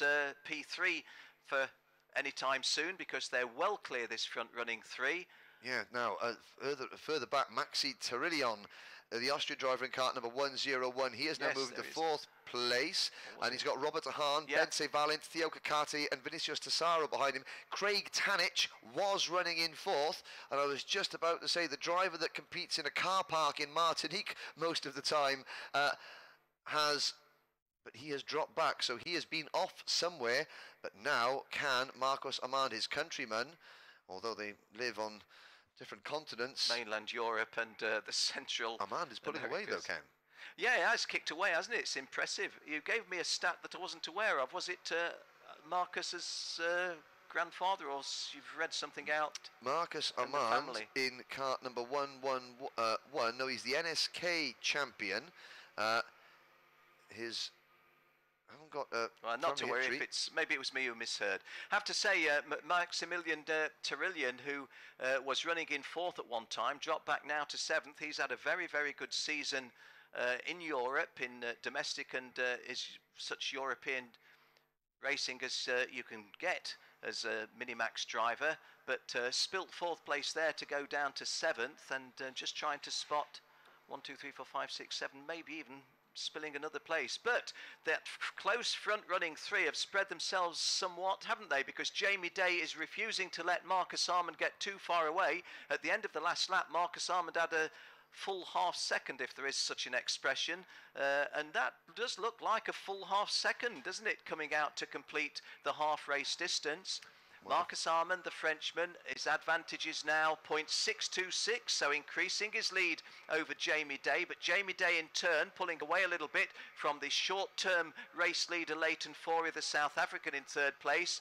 Robert De Haan, definitely now the clear leader of the chasing pack, even though he's closely followed by Ben Valent. They're completing the top 5, but the 1, 2, 3, 4, 5, 6 behind the front running 3, all pretty closely placed. 1, 2, 3, 4. Well, no, it's the 4 behind them now closely placed. So a top 7 and a move into 4th place there would be Ben Valent, was that? Oh, yeah, that'd be Valent passing De Going Haan. past Robert De Haan. And Ben Valent, one of the 2 Valent brothers in this race, the 12-year-old from Budapest. He actually competed at the grand finals here 2 years ago, but he's lost that position. There goes De Haan back at him. Yeah, it didn't last long, did it? De Haan, perhaps, as you mentioned earlier on, if any of these youngsters so early in the career are carrying what shall we say, a little grudge, this is something I've got to put right, I've got unfinished business, it would be in the hands of Robert De Haan, wouldn't it? It certainly would, and behind them, the next group of karts are closing in. Theo Kakati, Karel Kret, Linus Henson, and Mr. Stolsamanis from Latvia. But again, this battle for 4th place, rather, it's allowing the top 3 to break away. Jamie Day is not in the slipstream of Marcus Armand. That is key, as we see De Haan and I think that is Valent and Tesaro swapping places. Yes, Vinicius Tesaro, the Brazilian driver He's behind. been busy out playing football in the Yes, paddock. they have. Oh, and there's another move. There is the De Haan in kart 102. Valent in kart 102 with the yellow crash helmet fighting back. Going past. And that is playing into the hands of Robert Even De Haan. more so. You're quite right about the top 3 not being in their slipstream, because Jamie Day's kicking Leighton Forey into touch in just the same way that Marcus Armand is getting away from him. And that was Leighton Forey peeping over his right shoulder, but we're at the 3/4 race distance, and Leighton Forey, if he's thinking to himself, I'm not going to get any further upfield than this 3rd place I'm in, he can feel that he's got the defence of that 3rd place because of the gap behind to the front running guys. And I think that what Bence Valent is thinking, because Bence Valent, he started this race from the outside of the 4th row, and a best finish in the heat of 9th, so he's running further up the order, best, and he wants to stay there, so that's why he's defending, and he's a bit of the cork in the bottle, because you can see now De Haan has pulled away, so it's a battle for 5th place. It's Valent in kart 102, but he's been passed by De Haan in 103. So De Haan has actually been pegged back a little bit. I thought that De Haan was escaping, but Valent has caught him again. But he has got Tesaro, Terillion, Kakati, Stolsamanis, Henson, Kret, Arseniu is now there in 12th place. So this battle goes from 4th all the way back to Justin Arseniu in 12th position. Then it's Aidan Fox 13th. James Wharton, the poleman, has fallen all the way back to 14th. So we saw him lose the lead. He's obviously then had another issue, and I think it was related to when we also saw Craig Tanich drop down the order. Tanich is running in 16th place with Josh Pearson in 15th. Then it is Nathan Liu as we start lap number 9 with Yamashita Abinakle from the back of the grid up into 19th place, and Rasmus Vendelbo rounding out the top 20. Still, the 3 drivers that we saw going off at the start, Alanis, Aguilera and Huang Kim, are out of the race, but everybody else still running. Balas Valent has dropped to the back, but Yakov Sokolov has recovered to 28th with a lap and a half to go. Armand, Day and Forey are clear. The best battle is for 4th place, and at the moment, well, it was Robert De Haan. I think it might be Vinicius Tesaro now. No, it's still De Haan. It's still Robert De Haan, yeah, the Valent Dutchman. and Tesaro 4th, 5th and 6th, and a little bit of a gap now back to Theo Kakati. Yeah, also a little bit of an unforced error between those three. A couple of them getting wheels just slightly off the tarmac. So forward progress from here, given that we're on lap 9 of 10 in this race, is not going to help their longer term prospects. Coming round to see the last lap, well, not the last lap board, the last lap electronic advice. But Leighton Forey is looking over his shoulder quite nervously, because even though they're defending, they're actually closing in on Forey in 3rd place. Best news for Leighton Forey is this is the last lap, because he's dropping back, isn't he? It would, if this was a 12-lap race, he would be very vulnerable in 3rd. Well, I'm not sure if there's something a little bit amiss with Leighton Forey's car, because he is falling back into clutches, and even though Dahan is defending... His time 64.76, his fastest lap, as against Armand's 64.158, and on the last lap he's done 64.997, virtually a 65 seconds lap, and you have to go down to 10th place to find somebody who's just done a 65 seconds lap, so that perhaps supports your theory. And Dahan still defending, but they're closing in on Leighton Forey's kart. Now Armand and Day are clear, 1st and 2nd. Can Leighton Forey, who has got a problem, I'm sure of it, like as Ken pointed out, can he hold on to 3rd? Well, Armand takes the checkered flag. Day 2nd. Forey just holds on, and look at that fist pumping in the air. Yeah, that's Vinicius Tesaro was almost indicating, hey, I've won. Not that he thought he'd won, but it's I am satisfied with a P5 finish in the pre-final. And Bense Valent was also looking pretty stoked with 6th position. Mr. Thomas Stolsomanis finishes 7th. That's a good result for the Latvian driver.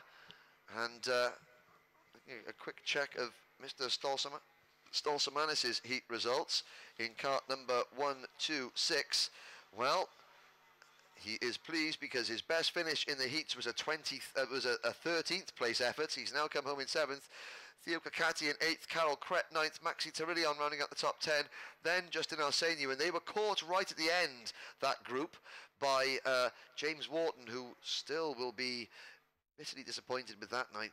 Obviously we saw him lose the lead, but then we didn't see how he got from about 3rd place down to outside the top 15. Josh Pearson dropping with him as well, who started just behind him and started well enough. There was something that we didn't spot. Anyway, on screen now, kart number 111, Marcus Armand, the Frenchman, who won that one rather comfortably. A shake of the hands with Jamie Day, although that's probably not going to like, well done for working with me. And that was a case of, well, you weren't quick enough to get close to me so we could work together, but well done anyway. Now they will be weighed, and the cart will go on to the trolley. And Marcus Armand's team, well, Marc Armand, the entrant, the driver he's from Varese in France, and to the right hand side of your screen there's Michael and Steve Chapman from Rotax watching on. The mechanics stand where 36 mechanics all watch that race unfold, and there the drivers, as we look up, well, the Mojo signal, that gives us a chance to talk about the Mojo tyre changing contest, but shortly after we run through the top 18. Graphics on screen now showing Marcus Armand's victory was by a margin of 1.7 seconds over Jamie Day, and Jamie Day 2.5 seconds in front of Leighton Forey of South Africa in 3rd place. Robert Dahan in 4th, Vinicius Tesaro, a very, very happy man, in 5th place, or lad, boy. Bense Valent 6th, Thomas Stolsomanis 7th, Theo Kakati 8th, Carol Kret 9th, and Maximilian Tarillion from Speed World Academy completing the top 10. Disappointing results there, as Henry has said, from James Wharton, and I'd suggested Josh Pearson, and we think that Craig Tanage might have been involved in that going back little episode that we saw. Now, P21, we spoke about Juan Ardila Romero in stone last place. He drove up from 36th to 21st, which is a measure of success. And Sammy Joe Abinakle drove from 35th to 18th. So even better. Yes, now 33 drivers finished that race. Una Blomqvist at the back. The Mojo tyre changing contest, well, the mechanics have to change 4 tyres. They go on rims and then they come off rims. and they have to do it with their bare hands. The final and the semi-final is tomorrow night at the closing party. And, oh, now there is a driver coming through the weigh scales, number 115. That's Justin Arsenault of Canada, who dropped down to 11th, and, well... He may drop a little bit further because you can see the damage to the front end of that and is kart. he holding his left wrist? No, I think he's okay. I just momentarily wondered if he was supporting a damaged wrist, but it's a damaged kart, that's for sure. Yeah, and you look at that camera angle there, just beneath the back of the nose cone, there is obviously the panel that the mechanic's holding on to now. There are 3 or 4 black kind of joints that pop out when the nose cone has come in contact with another kart, and that is a pretty evident way of saying whether that driver gets a penalty or not. But there is the timing building in our commentary box, Ken. Can't wave to you folks because we're in a tinted window situation, but believe me, we're here talking to you.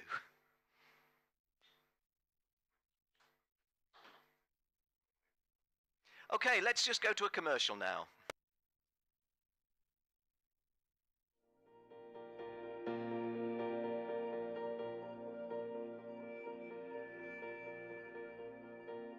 Well, Grand Festival, it's thought to be for micro and mini, for the young drivers. Last year, Rotax decided to include those 2 categories inside all the events, for the kids to feel that they are part of this big international event. We realized that for the parents and for the kids, this was the best opportunity to be. And it's a unique event, and they are proud to be here. They feel like a star here because and they are amazed with this event. But not only the kids, this is also important for the parents because the parents, they are really amazed with this show that they have here. So they feel comfortable together with all the most important drivers in the Rotax world.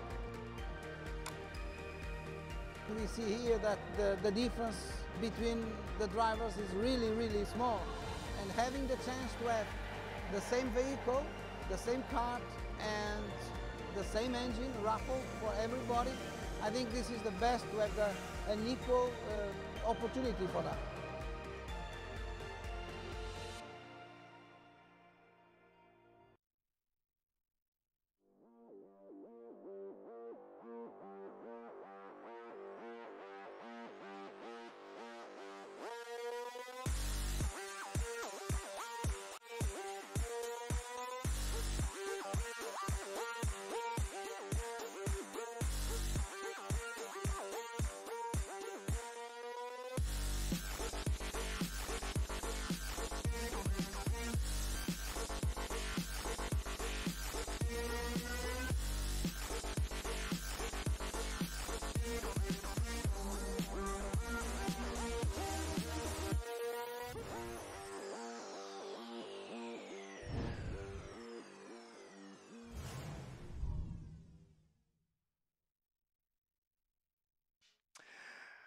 Well, we are back here and we're looking at Senna van Walsteen, the driver of kart 240, who will start on the outside of the front row for the first of 2 pre-finals in Junior Rotax. The second will be at the after the lunch break, a little bit later on. Now, the drivers have had 3 heats. They have scored points in those 3 heats, and then those points added to the points that they are going to receive in this next race will decide the 36 contenders. There is Otto Fritzler, our camera cart, and there's Martin Lehner putting the camera cart on there. Hello, Otto, who's far, far further up the order than he was when he appeared for the first time at the Grand Finals last year. He was walking around with wide eyes thinking, oh my goodness, what have I got myself into here? He has returned and he is now one of the main contenders.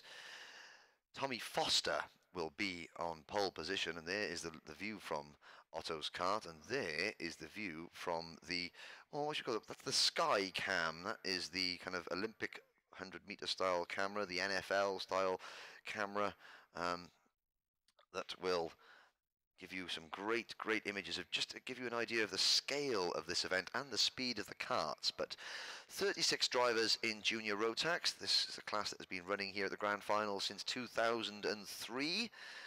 There are 49 nations represented by the 72 drivers, all continents represented by these youngsters. They're all young men. We don't, oh no, we have one young lady, Hannah Greenmeyer, who's down in P22, I think, is it? Yes, no, not nearly so. Tommy Foster will start from pole position. Driver who has run with just his family his entire career finds himself pole position for the start of the pre-final here at the Grand Finals.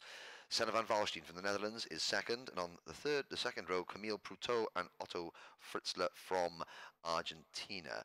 Now the first drivers that have received penalties during their heats. Victor Bernier and Jaden Pope both got a penalty for nose cones during the heats. Luca Listra from Belgium in kart number 272 also had a penalty, and Jimmy Hanus, he hasn't had a penalty, and he has just been consistent and moving up the order bit by bit. Mads Rees, and from Paraguay, what a great result for the driver of kart number 263.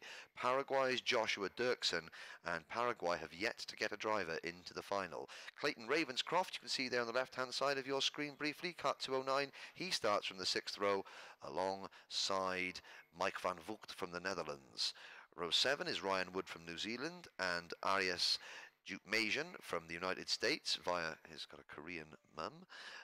Then it is Toranosuke Hamada and Hannes Morin from Japan and Sweden, respectively. Row 9, Noel Leon from Mexico and Patrick Woods-Toth from Canada. Xavier Hansom, one of the pre-event favourites, the CIK FIA Academy champion this year, starts only 19th, and rounding out the top 20, Maxim Turev. Marek Mizera and Rafael Kamara are on row 11. Then Kamil Donic and the young lady Hannah Greenmeyer in kart number 215. There she is on the right hand side of your screen from Colorado. She is starting 24th. Frederick Djurjic and Yash Aradia, from India on row 13. Then Ben Dua and Liam Crystal. Liam Crystal, almost a perfect record, 2 nose cone penalties out of 3 heats. But that is why he starts so far back. Patrick Schober and Mario Sidler on row 15. Jason Leung, and the only driver from Uruguay here this year, Gaston Rivas, on the outside of row 16 in kart 252. Lachlan Robinson and Mateus Barzalo from the UAE and Ecuador respectively, and then from Algeria, Malek Tilasami and Hussein Salman from Egypt. What a great sight it is to see Team Egypt back here at the Grand Finals. They have 3 drivers and 1 very stressed mechanic between the 3 of them. The drivers have been mechanicking for themselves, but Hussein Salman has not had a penalty, and he is simply getting quicker and quicker and looking forward to what could but may not be his final race this year. But he's looking forward to going back to Sharm el Sheikh and the Ghibli Raceway, a place that you know very well, Ken. A much stronger driver than he was at the start, and then to begin his campaign to qualify for next year's Grand Finals. Well, as we've said earlier on, what a disadvantage to be in a country where there's only a couple of racetracks and they really only race at Ghibli Raceway. And so these are opportunities, as you've so rightly pointed out in commentary earlier in the week. If nothing else, these guys are gaining experience on an international stage, and it can only be for good for sport in that country. And hey, Egypt gave us a couple of great Grand Finals. We also had several rounds of the Middle East Kart Cup there 5 or 6 seasons ago. So they know how to host races. Just be nice if we had 1 or 2 more Egyptian drivers making the way a little bit higher up the sport. So we're onto the rolling lap, and the KART-DATA camera crew there showing one of the Micron data loggers that are on these karts. And for those of you again watching karting back here on the live stream, families, friends of drivers that are not really familiar with the sport, these drivers, they have their lap times, they have their rev counters, they have their engine temperatures all on that Micron, and they're managing it during the course of the race. They're not just pressing accelerate, brake and turn. They are looking at their engine temperatures. They're studying their revs to make sure that their engine is performing cleanly. It is multitasking at 75 miles an Jimmy hour. Hannes then, for quite a long period, had his hand in the air, didn't he? But he's taken it down now. I'm not sure if he just wondered if he was not under power properly at that point, but all would seem to be well. Jimmy Hannes starting on the outside of the 4th row. So this, an 11-lap race. Great Britain and the Netherlands on row 1, France and Argentina row 2, France and Australia row 3, then Belgium and Finland, Denmark and Paraguay, Britain and the Netherlands, New Zealand and the United States are your top 7 rows. Otto Fritzler, you can see in the top right-hand corner of your screen, that is the view from his nose cone. He is going to give himself a little bit of breathing space, and his plan would be to anticipate the start by a fraction of a second over Senna van Valsteen so that he can make the break to the inside. Here we go to the line. Well, Tommy Foster getting cleanly away. Sorry, Henry, I think you were going to call that. Senna van Valsteen, almost as you put it on cue, because Senna van Valsteen not as sharp away from... Someone's running very wide. Then we're going to see a kart flash across the bottom of your screen there, and that looked like it was a Dutch livery crash helmet. We'll have to see. And a couple of drivers running wide on the run down to the hill, but by and large, everybody around cleanly. And up the hill now towards turn 5. No, I wasn't going to call the start there, Ken. I was merely going to say that Otto Fritzler didn't quite go to plan. Tommy Foster has the lead. That's a good start from the youngster from Newquay in Cornwall. He's entered with Dan Holland Racing, but Dan was very kind enough to just provide the entrance license for this event, because Mr. Foster just said, he was quite honest, said, I haven't got a clue about event this side. We've never raced internationally before, so he's working with his dad in the paddock, and Dan Holland was very kind to provide the entrant, but that was that. And the front group are breaking clear, Ken. Yeah, that's 7 of them kicking away from the rest, or is it 8? Yeah, great, that last point you mentioned. Lad and Dad can still get onto a world stage and be competitive, and if Tommy Foster achieves nothing else, well, he's made a pre-final pole position start, and hey, there may be a lot more to come. This is lap 2 of 11. I think it was Lachlan Robinson that was getting very, very wide early on. No, it was Mike van Voogd and Otto Fritzler. Our camera cart has gone, well, he's come across the line in 36th position. So Otto Fritzler from the second row of the grid here on board with Otto, and he's now trying to make his way through the pack. This should be good. He's got the number 235 car. That's Jason Leung in front of him. 30 karts to get past now, Otto. 9 laps to do it. Let's have a look. So he's quick. He's quicker than Leung. And this gives you some idea of the chaos and the intense battling, and that is Gaston Rivas, I think, going wide. So he's past one. There's dust in front. Now he's got to try and duck out wide. He can't see where he's going because he's only see Leung's kart in front of him, and he's got to anticipate karts going left, right. The front runners, you can see they're all in a single file, but as the camera pans back and you see the rest of the field piling on to start-finish straight, there's still 2 and 3 wide, and Otto Fritzler is right in the middle of that pack, and we've got a move. I think that's Jaden Pope and Mads Rees going for it. I didn't identify who it was, but I did feel it illustrated your point perfectly. You've got 3 people on 3 lines coming down the straight, and one of them making a little dive out of the slipstream to gain a place. But yeah, it's a lot harder from the back than it is from the front. Well, it was the Dutch driver that we saw flashing across the bottom of the screen going wide at the first time around turn number 3. That was Mike van Voogd from the Netherlands in kart number 239. The driver who was in the Minimax class here last year, finished 34th, but was a contender for the victory until I think he got caught up in a clash with Johnny Edgar during the final last year. Tommy Foster still leads. Senna van Valsteen with that bright yellow Ayrton Senna style crash helmet. It wouldn't be anyone else, would it? Then it's Victor Bernier in third, a very fast Frenchman, and Camille Poutreau, yes, Clayton Ravenscroft running Camille at the top 5. Poutreau was looking like a most likely contender for the place in front moments ago.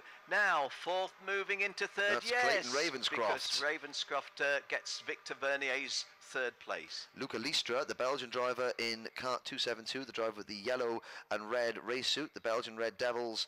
They are now into 5th position. Poutreau falls back to 6th place. Pope is next. Then Rees, Toranosuke Hamada, Arias Dukmajian, Ryan Wood, and Marek Mazera. A quick check on our camera card. He is 28th now. So Otto Fritzler's passed Frederick Jerzic, Jason Leung, Malik Tlasami, Mario Siedler, Hussein Salman, Patrick Schober, Gaston Rivas, and Mateus Barzalo have retired. And a warning flag going out for number 223, Frederick Jerzic. So not only did he get past passed by Otto Fritzler on that last lap, he also incurred the wrath of the steward, or the clerks rather, but Van Valstein looking particularly racy. He's in Foster's slipstream as we complete lap number 4 and go on to lap 5 already. Yeah, it's a decent race unfolding, isn't it, behind Tommy Foster, who's got himself a lead of a tenth of a second on Senna Van Valstein, looking pretty much a strong contender. But that last move you saw moments ago, Clayton Ravenscroft, is a clear notice of his intent. Victor Bernier, though, by no means out of it. And now, have I got another yellow flag? We certainly do. Always anxious to see where the incident might be that has drawn the yellow flag. We've got a yellow flag and some dust. Although that's now negated, the yellow flag I think situation. Somebody briefly leaving the prepared surface, but regaining the strip of tarmac that the Portuguese team have so kindly laid out for us. And there is Ravenscroft. Nice it's now a GB12. Clayton Ravenscroft, the Brit there. I do like to see those moves made beautifully cleanly, as was that. Now he's called upon to defend a little bit, and it's all a little bit more untidy. And so your principal beneficiary, Tommy Foster, in the lead, getting himself a little bit more of a cushion than he had moments ago. But Brits 1 and 2 at the moment. Senna Van Valstein, the front row starter, in third place. This is the start of lap 6. Ravenscroft now takes the lead. Sorry, Ken. Ravenscroft using the slipstream. You were saying that Foster had that advantage. Well, the slipstream took care of that. And Ravenscroft now leads. Van Valstein is up to second. So now Tommy Foster has lost the lead. He needs to focus and stay calm because he has got 4 drivers directly behind him. Bernier, Listra, Pope and Proutrot. And Foster cannot then afford to lose any more momentum. Listra now takes 4th place. So it is Clayton Ravenscroft, the driver of KART 209 from Southampton, the south of England, who finished 4th in the British Championship this year, but 3rd in the Golden Trophy event at Belgium to get his ticket, and he leads this race. Van Valstein and Foster 2nd and 3rd. Oh, Listra getting a wheel off the tarmac now. Will that affect Luke Listra's pace onto the main drag as we begin lap number 7? And here comes Ravenscroft defending. Van Valstein back into the lead. Nice move that by Senna Van Valstein. Absolutely clinical. No hint of a risk and no hint of any wheel contact. We've got a 7 KART dice for the lead. Well, it's like a 3 and 4, isn't it? But then I thought it's now a 3. It was a 3 and 4. Now it's a 3-2-2, and the 2 and 2 are themselves getting a little bit strung. Principally, these front-running 3 are making it clear that they're the ones that count at the moment. But if you have a little look behind the top 3, Luca Listra has now got Victor Bernier, the Frenchman, the white race suit, right behind him, and Bernier not trying to pass. He's going to be thinking, come on, Luke, stop trying to defend, let's just go. In fact, I think they've dropped behind Pope and Proutrot. Yeah, what's this replay? Let's just have a look how that's unfolded. Here we go, Henry. Here's Otto, and now we saw Frederick Jerzic getting a warning flag, and this is why, because at 70 miles an hour, Otto Fritzler and Frederick Jerzic come together going through turn number 1. You saw Jerzic just squeezing, and Fritzler was thinking, I'm still going to come, I'm still coming, I'm on my way over the curb, and around he goes. Change again for the lead as Van Valstein, Ravenscroft, Foster are now joined by Bernier and Pope, with it's Listra and Camille Proutrot 6th and 7th. Then Mads Rees and Arias Dukmajian are not far behind either. There's that group of 4 karts at the top of your screen. And a little bit out of shape there, although it has led to a change, hasn't it? Because Victor Bernier has moved into 3rd place at the expense of Tommy Foster, albeit with a little bit of a clutter. Well, yes, it was a little bit of untidiness there, and Foster now tucks back into 4th place. Bernier making his presence felt at the front because he's probably thinking, no, I need to go. He started 5th. Jaden Pope started 6th, and he is now moving up onto the rear bumper of Tommy Foster. And then it is Listra, and at the back of this lead group, Proutrot. Then the gap is Mads Rees on his own in 8th place, followed by Dukmajian, Wood, Hamada and Xavier Hansom, the Belgian driver. We're on lap number 9 out of 11. Here is the camera at the inside of turn number 3. Otto Fritzler is down in 33rd place after that spin, and that's why we saw Frederick Jerzic getting the warning flag earlier on.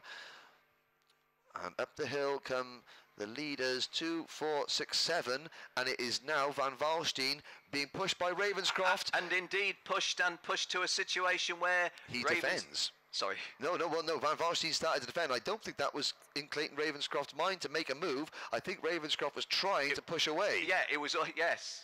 It was almost, if you like, a shadow move, almost, if you will, a false move. But Van Valsteen kind of felt the little tap from behind as Ravenscroft Fourth was moving up Foster. to third again, so Victor Bernier and Tommy Foster have decided that trading places regularly is their game plan. Well, be handier if they could get a bit closer to the front too. Well, Foster defending, and the leaders are side by side. Round the outside goes Clayton Ravenscroft to take the lead. And emerges in front, yes. So Senna Van Valsteen once again conceding the lead in what is turning out to be a really well-driven, well-raced junior pre-final A. Well, we saw in the first heat, well, let's wait until we get to the end of this one before we talk about what happened before. And now Ravenscroft defending, Foster defending third place from Bernier. Now the second of the Frenchmen, Camille Poutreau in kart 233. So the two drivers, the white race suits, there in fourth and fifth place. Bernier has the yellow front to his crash helmet. Poutreau, the predominantly red crash helmet. They have now pulled clear of Liestra and Pope. And Liestra and Pope have got Reese Wood, Duke Majan and Hans Sam for company. Hamada, Rafael Camara, Camille Donis and Hannes Morin are also now in that group as we start the final lap. With another change of lead. Oh, and they were perilously close then, weren't they? Senna Van Valsteen now, the big wide sweep, the attempt. Oh, Ravenscroft's going high, wide and handsome. Van Valsteen says, no, you don't, me well, old chestnuts. it was a brave effort of Ravenscroft, really serious about this, isn't he now? Senna Van Valsteen, he's got to kick on because the speed is with Clayton Ravenscroft, but he's got to try and do some sort of defending. Clayton Ravenscroft got written all over him. I can win this race, and I'm going to. Kart 209. But the problem that Clayton Ravenscroft have is that he started all the way back on the sixth row, so he is carrying more points. He needs this win more than Van Valsteen does. Exactly, but while they're doing this, that breakaway two of the front five is now a front five. And if any of them have got a nose cone penalty, 10 seconds, look at the list of karts directly behind them. There's now 20 karts within 10 seconds. A penalty takes you from the lead group out to the top 20 and maybe out of the pre-final, but the checker flag comes out. Senna Van Valsteen takes the win. Ravenscroft and Foster second and third. Bernier and Poutreau the top five. And that was a very good race, Ken, as we see the rest of the field plunge across the line. It was a very good race. Not for everybody, though, because we lost Frederick Jurgic, we lost Mario Seidler, we lost Matthias Barzalo, and we lost Gaston Rivas. But at the front, by and large, from our perspective, that was a really well-driven race, Henry. It's the pre-final in on a world stage, and whilst there was a little bit of untidiness here and there, by and large that was a good fast race, well run by certainly all of our front runners. There's nothing that had us like yesterday when you no, and speaking of yesterday, we had that one race in junior where we saw a kart plunging across the grass. Well, what happened is that one of the Swedish drivers, the brake disc broke. Oh, well, and in that case, he couldn't possibly be in control. And and he went to put the brake, and those brake pads, they gripped the fresh air with like a treat, and he thought to himself, I've got a tyre barrier or a nice big grassy field to drive over, and he chose the field, but it did mean he came back on. But it was not somebody being particularly unpleasant. It was somebody without a brake disc on their car. Glad that you clarified that, because we did think it was awful driving, but of course if you without brakes, what can you do? Just a passenger in the cart. Yes. Okay, a good race, as I say. I can see Jenny hanging around with a microphone, which usually means we'll have a chat shortly, but we may get the caption of that result. A victory, of course, for Senna Van Valsteen in front of Clayton Ravenscroft and Tommy Foster. And I have to say that we saw Clayton in his very first heat, and there you can see Clayton's dad Steve there with the white t-shirt on and the early weather detection system on the top of his head. He hasn't seen a barber in about 15 years as Steve, but we were saying earlier that on his first heat on Wednesday, Ravenscroft started defending like his life depended on it from about lap 5, and did have a quiet word, and Steve did too, saying, if you drive like that, son, you ain't coming to the final. No, and he didn't. He's learnt a lot there. Well, he really wound that up on several occasions, didn't he? And whilst we're 100% neutral, we say this over and over again, and we are, you just thought, well, here is a guy who, if he gets past, he's deserved it because he's wound this up for real. But it was against Senna Van Valsteen, but he was equal on the defensive side of the coin, if you will, while still maintaining speed. I like that race. I thought it was a good one. And Arias Duke Medesian going through there in car number 216.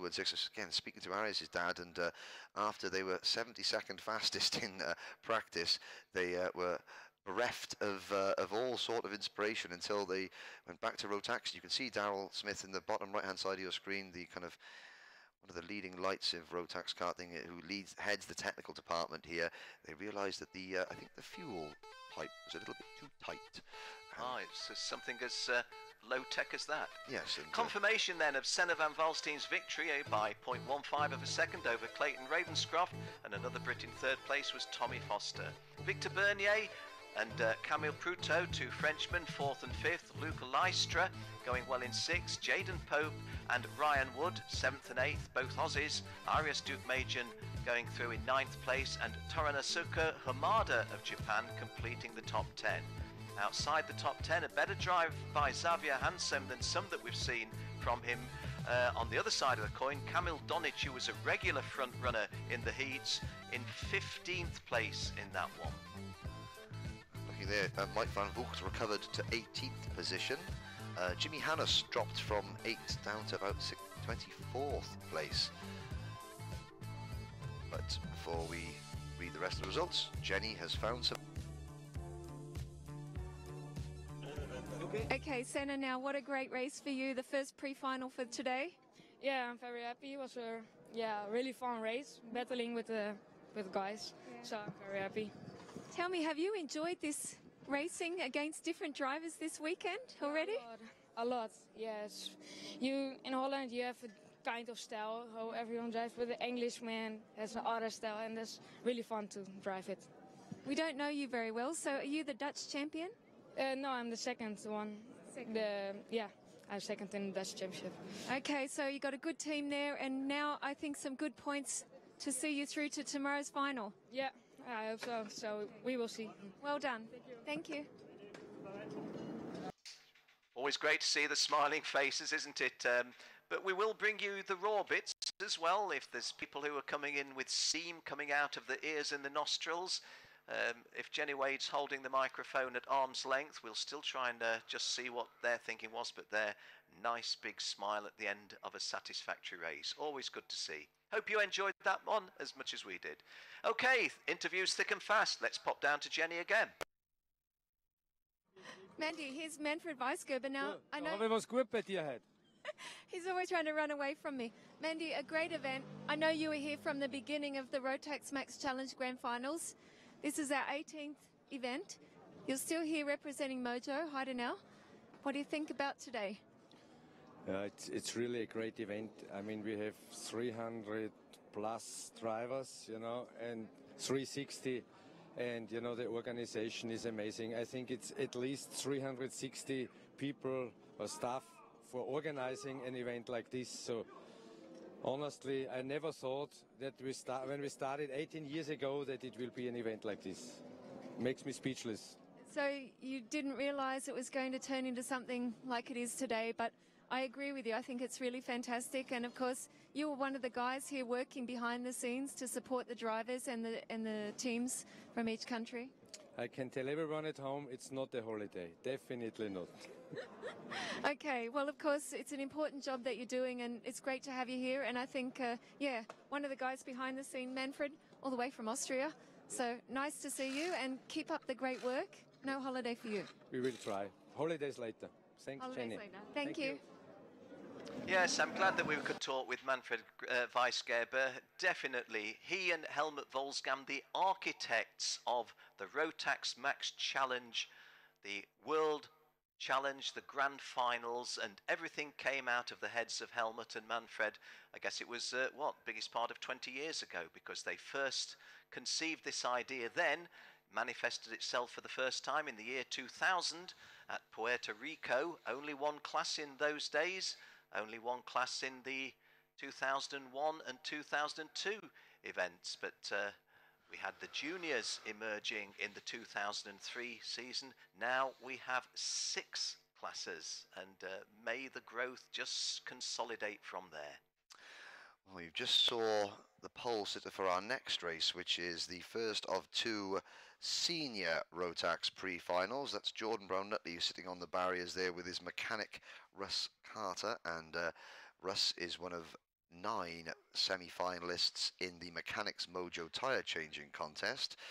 That will happen on Saturday night at the closing party, and Russ's brother Sean is also in that semi-final, as well as a lot of Colombians who are obviously very, very good at changing tyres. There is driver number 317, Nicholas Yanu from Greece.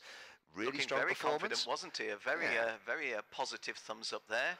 Well, and why not? And why should he not be? Because he, of all the drivers in this class, a lot of penalties in seniors. The racing has been intensely competitive, sometimes overly so.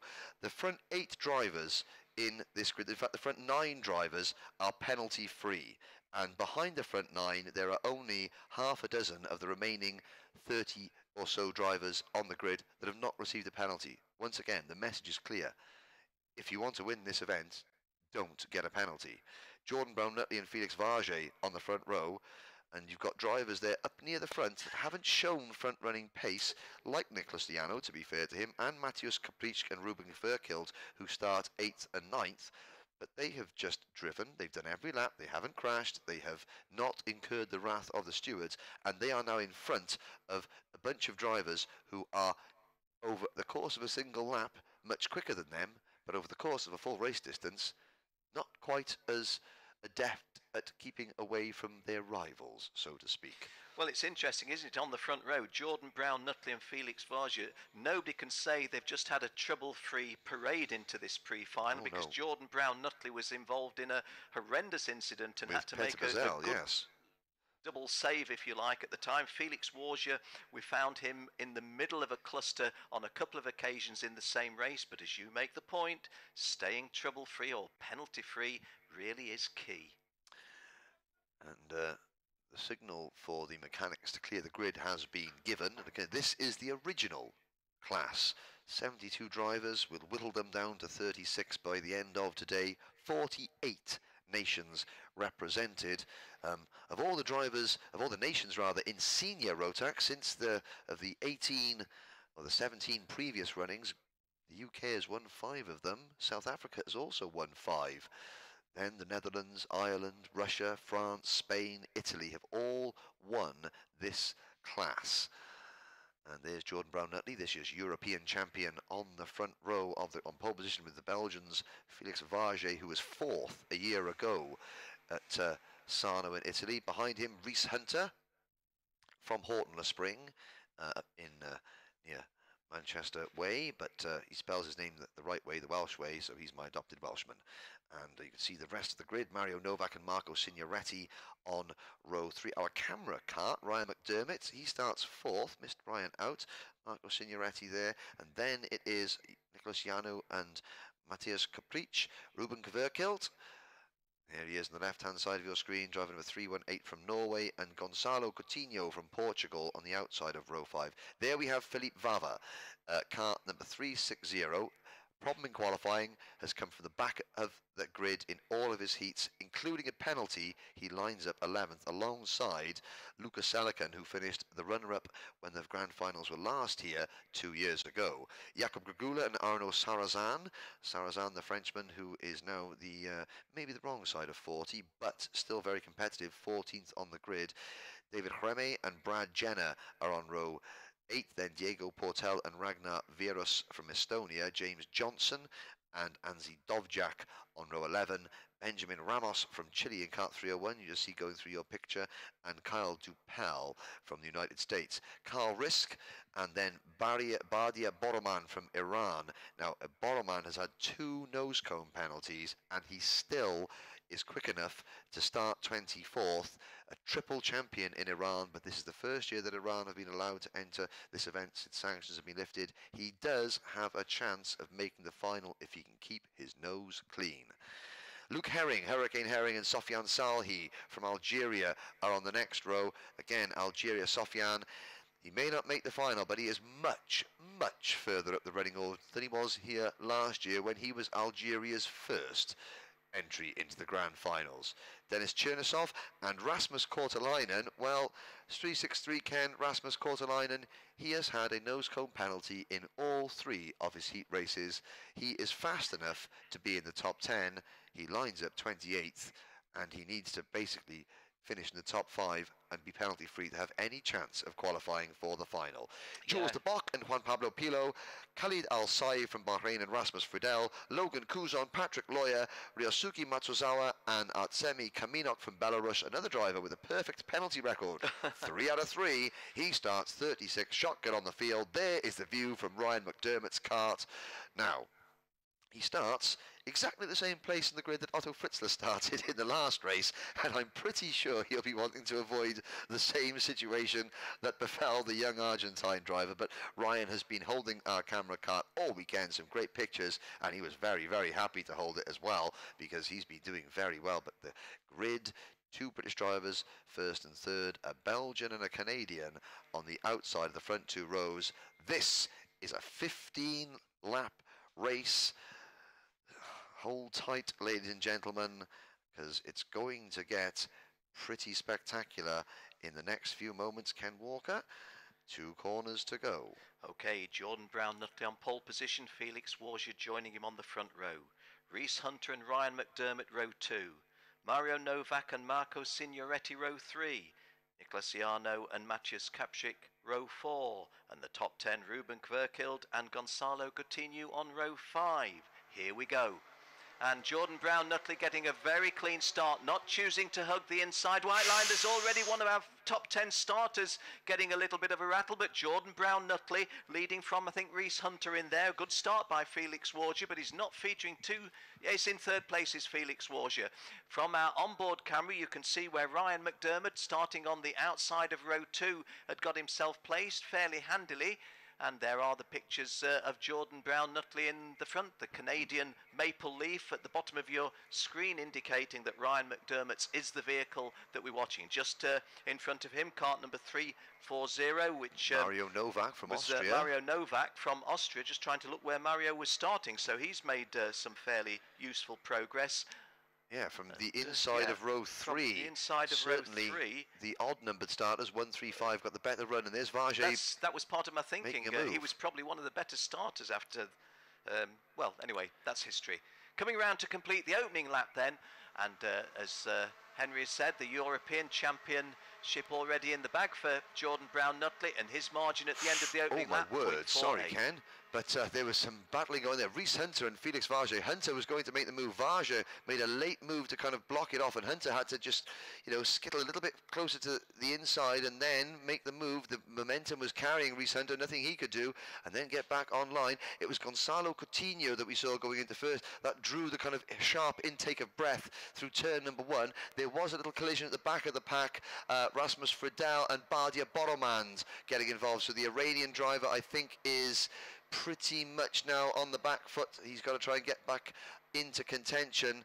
He has come around in 34th position, but the top 2 British drivers, then it is the Belgian driver Felix Varjay, and then into 4th position is Mario Novak. Ryan McDermott running in 5th place with our camera on board, and behind McDermott it looks like it may be Marco Signoretti, his countryman. Yes, the screen, the timing screen confirms your view of that one. It is indeed Marco Signoretti in 6th place, so 2 Canadians in the top 6. Just behind them, Nicolas Iano 7th, Ruben Kverkild, the impressive, one of 2 impressive Canadians. Kverkild in front of Iano, sorry, Ken. Indeed, he's gone through, hasn't he, into 7th place. Philip Vava now 9th, and David Remmer, the Swedish driver, completing the top 10. So, of these 2 Brits, we've got Jordan Brown Nutley, pulling away, Jordan Brown Nutley with Reese Hunter, pulling away just a little bit from the Belgian Felix Warzier in 3rd place. Definitely a couple of maybe 2.5 kart lengths between them. This on lap 3. And having said that, that gap has absolutely evaporated, and Felix Warzier definitely on the tail of the front 2.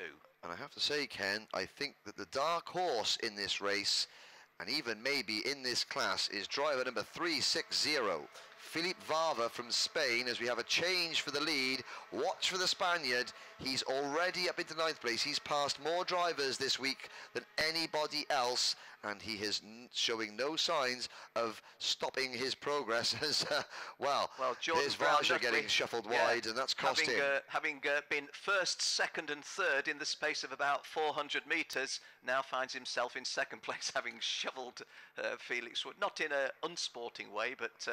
No, I think it was just the freight train effect. Varja losing momentum. Mario Novak goes through. Now Varja begins the fight back, passing McDermott there. You can see on our onboard camera through turn number 8 and turn 9. Now we head down towards turn 10 and 11 into turn number 11. Nobody attacking McDermott at the moment, but you can see at the front the first driver, Jordan Brown-Nutley, has now got about 10 kart lengths lead over Hunter, with Novak, Varja and then McDermott, and there's been a problem for Brad Jenner, who has got a warning flag, and Luke Herring has retired from a lowly position. Oh, they're 3 wide through turn number 1, Ken. That was very, very tight indeed. I think that is Vava, Signoretti and Kverkilt. Janu now beginning to slip back. But I said... Well, I've tried to take the cue from when you prompted us all with Philippe Vava, and you're quite right. If nothing else, the guy is very much focused on, I will pass the guy in front, and then when I've done that, I'll pass the guy in front of him, and so on and so forth. And it's a determined Spaniard, Philippe Vava, as you say. I'm not sure if I'm quite with you when you say a potential dark horse for the outright victory, but he's certainly showing determination here in pre-final A. And the lead group has now concertinaed as Novak takes second. So nice little move that by Mario Novak. It was without any kind of histrionics, no drama, just a clean piece of overtaking. As we sweep onto the home straight, this for the 5th time in a 15-lap race. And once again, Ken, sorry to interrupt, but once again, if you look at the way the race is progressing, just the amount of karts you see on your screen, you can see from some of the camera angles 30 karts. Somebody running very wide there, you can see 30 karts on the screen together. One nose cone penalty is a 10-second penalty. Could be the difference between 1st and 30th in this class, and that would be disastrous. So well, they've got to be... more than once you've been saying, look, a phalanx of a dozen, maybe 15 drivers covered by 2 seconds. So as you rightly say, where does a 10-second penalty put you there? Disaster. So Reese Hunter leads on lap number 6 from Novak, Brown-Nutley, Varja and Philippe Vava into the top 5 ahead of Signoretti, Kverkilt, McDermott, our camera cart back to 8th. Then it is Janu and Reme with James Johnson, Lucas Selican, Brad Jenner, Diego Portel and Jakob Gragula rounding out the top 15. Well, I'm not suggesting for 1 minute that this is not a hard-fought race. It is, but I'm just going to suggest the word orderly for the top 5. Yes, at the known potential passing places, they'll widen out, as indeed you saw unfold in front of us there. Precisely what we're talking about, the passing attempts, the defending, and here it is again. Orderly can all become of it disorderly being done without the desperation measures. Yes. I mean, everybody wants to kind of position themselves well, but there's no banging of wheels. The 2 British drivers are now 1st and 2nd, with Brown-Nutley, the taller of the 2, in kart number 315 at the head of the queue. Now, will he get some cooperation from his teammate? But he's got Varja, and I think that is now Philippe Vava into 4th Vava, place. who you first drew our attention to when he was in P9, is indeed in P4. You saw Varja then just having a wee peep just on the inside, and what has been a top running 2, a top running 3 is clearly a top running 5, because behind them 6th and 7th, a little bit detached, are Ryan McDermott with our camera and Marco Signoretti, the 2 Canadians. Right, then Kverkilt, Janu, and in that group going across your screen now, there's also Reme, Jenner, Selican, Portel, Johnson, Sarazan, Gragula, Capricci, Coutinho. In fact, down to, is it the first then big gap is down to Benjamin Ramos, but I think Jill has spotted something. Oh, she spotted the lead change. Of course, the one commentator that never gets anything wrong, Jill Walker, spotting quite correctly once again that Reese Hunter is back in front, and Jordan Brown-Nutley now down to 3rd behind Felix Varja and just in front of the driver with the Sodi kart liveried race suit. It's not a Team Spain race suit because Felipe Vava was a late entry, replacing one of the Malaysian drivers that couldn't make it. And Philippe Vava making a move here, is he? Yes, he's making the move, and I think he's wriggled himself in to third place. He has indeed. The driver that was told on Sunday night, gosh, get your race suit, you're in. One of the Malaysians couldn't make it, and here he comes. Across the line. Now that is lap number 8 in the books. We're on lap number 9, and Vava now makes his bid for P2. Brown Nutley is back into 4th place. Mario Novak at the back of this group watching. Oof. Right, Jordan Brown Nutley was that coming through really with authority there to take P3 when it looked as if he might have been just spilling a little bit more, and although it was an authoritative move and an assertive one, cleanly executed. And I might say that that is possibly the first time that Felipe Vava has been overtaken by anybody this week. Well, I've not seen, since you prompted us when he was in P9, I've not seen anybody else nearly taking a re-overtaking move, so quite probably so in terms of where we are now. Warning flag, driving standards flag, we think, and we've told 399, which is very interesting because we certainly don't have a driver with a number higher than Charlie Anderson in kart 372, so there's nobody going to be worrying too much about seeing that driving standards Maybe that's flag. the recovery vehicle, Ken. Maybe the recovery vehicle has gone off track limits. Yeah. Who knows? But we're on lap number 10 now, and the battle for the lead is on. Hunter and Vage, then Brown Nutley, Vava, and Mario Novak, the Austrian driver. And again, this is good. Mario Novak, he was so ill on the first day, he couldn't even attend the driver's briefing. He had to go to the steward and say, I'm really sorry, I was back. I was in my hotel room. I was very, very ill. He's certainly feeling more than chipper now, sitting at the back of this lead pack with McDermott, Signoretti and Kverkilt. I think it's Kverkilt in 6th position, the Norwegian driver, the white race suit, leading the 2 red race suits of Team Canada's McDermott and Signoretti. Brad Jenner is up into 9th with David Hreme from Sweden in 10th position. Lucas Selikan, 11th, now ahead of Janu, James Johnson, Portel, Gregula, Sarazan, Coutinho, Capricc, Virus and Anze Dovjak rounds out the top 20. And very briefly, Badia Boroman, 29th, and out of the race has gone Kyle Dupel and Luke Herring.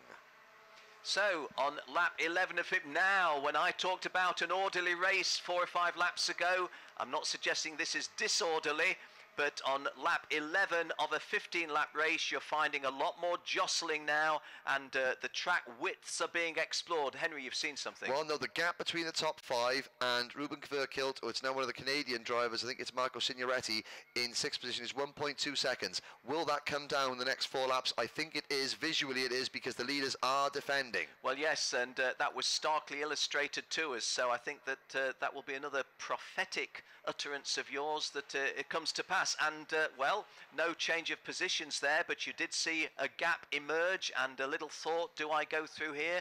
But the judgment was no, this is not the moment. But what it has done is let Felix Warja get just a tiny little bit more of a cushion than he did have as he leads the field on to the start of the 12th lap of 15. So 4 laps to go, including the one that they're on, and Felix Warja, and Reese Hunter has done 60.57 then. I hadn't noticed that previously he'd done a 59.9, so Reese Hunter, when he was in the front, the only driver so far going under 60 seconds in this race, so the adopted Welshman has got the speed.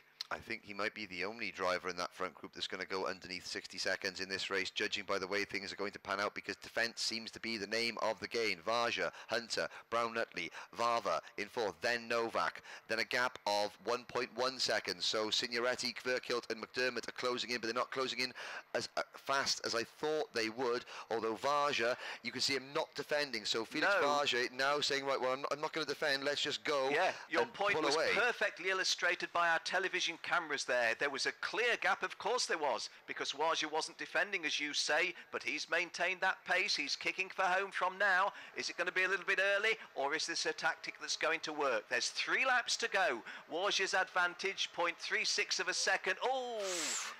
And as I just took my eye off the... that was Vava making a move up into P3 at the expense of Reese Hunter.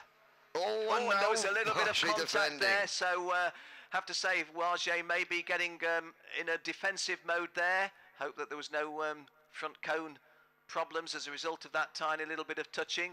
Have to say that it was Brown Nutley, the European Championship, getting himself in the, not in the wrong position, but not being where he wanted to be. If you're closing in on somebody who's just suddenly positioned himself, tiniest little tap, as Henry was saying, in these close run races, It's a judge of fact situation against which there's no appeal if you've got the nose cone penalty. Felix Warja now. I was wrong. He's not kicking for home quite the same. He's glancing over his right shoulder, as well he might. 2 laps to go. Looks over his shoulder again and a second time. The front running 3 have broken away, and Philippe Varva does look to be the man most likely, and wriggles himself, well, into second place. He does. That was a beautiful piece of manoeuvring by Philippe Varva, because there could have been nothing to spare. Warja fighting back with, I'm not going to call that an act of desperation. I was saying it was a big wind-up of the rubber band when he did it previously, but it's late in the race if you're looking for a victory, and you can't let these two go. Warja's still carrying the speed through, but the Brit holding the advantage over the Spaniard. And Mario Novak and Rhys Hunter have caught this lead trio back up. We are back to a lead group of 5, and Kverkilt, Signoretti, McDermott and Brad Jenner at the bottom of your screen there are trying to make it a lead group of 9. There's a battle for second, Varva and Varge. Well, Rhys Hunter, Jordan Brown Nutley having been given a lot to think about in this one, and as I'm speaking, Felix Warja even more so, because he's letting the front driver go away, and Jordan Brown Nutley's advantage over him was only... Nothing. It's nothing. Nothing. The slipstream is coming to play. The wheels, and there you go. The Belgian takes the lead, but it's still not over. There's still plenty of mileage left in this one. Well, there's only 1,500 metres in the track rather than kilometrage, but hey, there's plenty to go in this one, although Warja has got himself not just in the front, but in a nice position with a couple of kart lengths looking over his shoulder, the slightest of glances. And he doesn't defend. That's the key thing there, Ken. He looked over his shoulder. He knew he didn't have to defend to turn number 8, and Brown Nutley is not going to catch him without the end of aid of Varge defending unnecessarily, but he knows he doesn't have to. Will he look over his shoulder again coming into this corner? No, but he knows he's clear. It's going to be Brown Nutley having to try and defend second place from Philippe Varva and the rest. Yes, if it's not a silly thing to say, Philippe Warja is going to see that there's nobody behind him, see nobody there, as it were. Coming on to the home straight after 15 good race laps, and Philippe Warja wins it.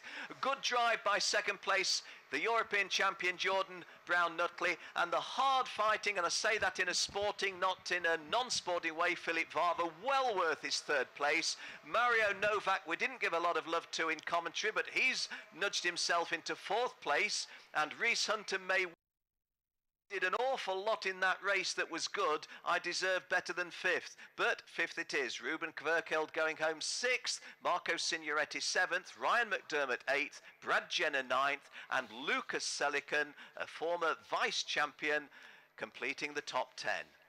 We had 34 of the 36 starters complete the full 15-lap race distance, so well done to all of those.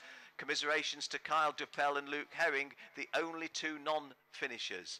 But Felix Warja, as our caption shows, the outright winner. If I can just put my anorak back on for a moment, Ken.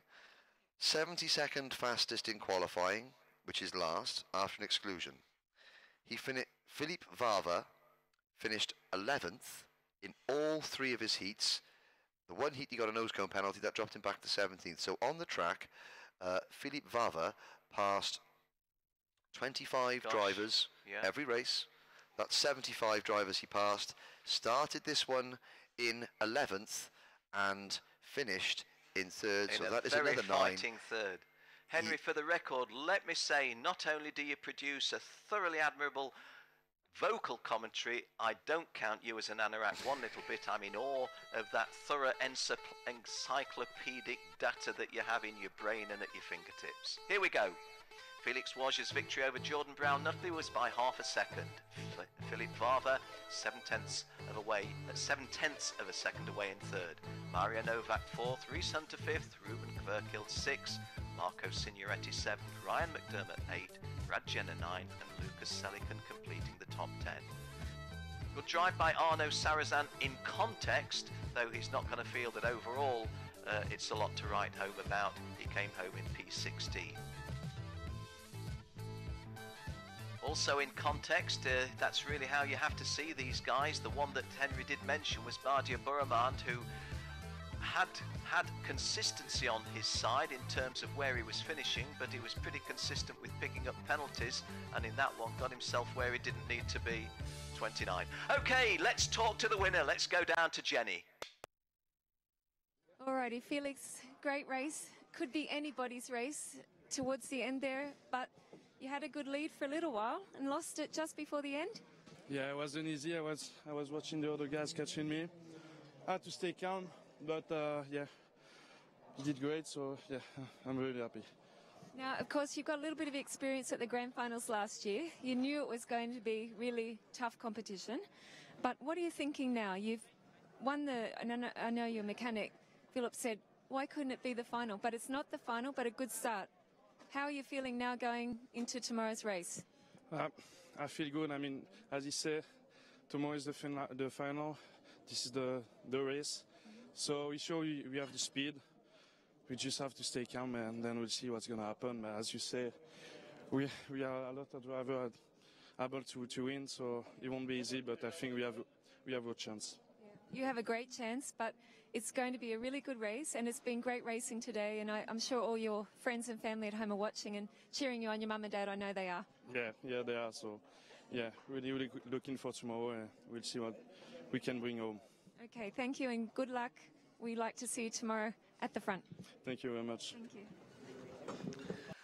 Well, thank you, Jen, and thank you, Felix. And of course, Felix 4th in 2016 at the Grand Finals, 26th 2 years ago, Portimao in the Grand Finals. And well, him and Jordan Brown-Nutley, they battled for the European title, the European Rotax Challenge this year. Jordan Brown-Nutley came out on top of that one, Felix Varget finishing second in the European Championship. So Felix will be feeling, well, it's only a pre-final, but I got one over on my season-long rival.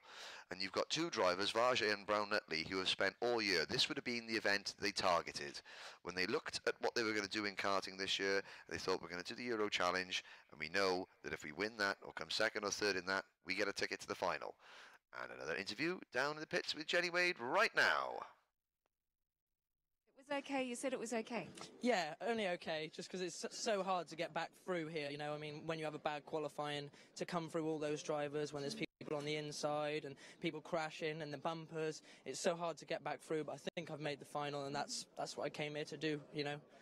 Well, that's the ultimate goal, isn't it, today, is to get to the final. You need the points. What position do you think you'd finish amongst all that? I think I finished about 11th, 13th or something like that, but I mean, I'm just happy just to make the main final. I mean, I've never done anything like this before, so I mean, just to make halfway, I'm happy with that, real happy with that. Well, it's really great to have you here. We've got perfect weather, yep. And of course, we've got a few more pre-finals to go, but is there any work you've got to do now with the team when you go back? Yeah, basically I'll obviously be starting at the back maybe for the final if I have made it. It's just about maybe not getting a nose cone penalty and just maybe making up as many places as I can, and I'm happy, you know. Good strategy, and it's nice that you're happy and enjoying it. Yeah, thank you very much. Thank you. Good luck. Yeah, well said there, Reese. It's not picking up a penalty. What attracted me to photography was probably like I grew up loving motorsport, Formula One and all kinds of motorsport, and my dad was doing karting photography at the time, and his company was obviously growing and they needed a photographer, so I sort of stepped in to help out. Just loved it from the first time I took photos. It was great, like, you know, like just to be able to capture all the drivers' memories and, you know, like their emotions of winning and sometimes, unfortunately, their bad emotions of not doing as well. It was great, you know. I love karting. Like I always think it's, to quote Ayrton Senna, like I know everyone does, but it's the purest form of racing, and I love it, and that's why I love the Rotax Max Challenge Grand Final. The fact that it's like the Olympics. All the drivers come from all over the world, and they get the same kart, the same engine, and it's then up to them to try and do whatever they can to be the best, and I love that about karting.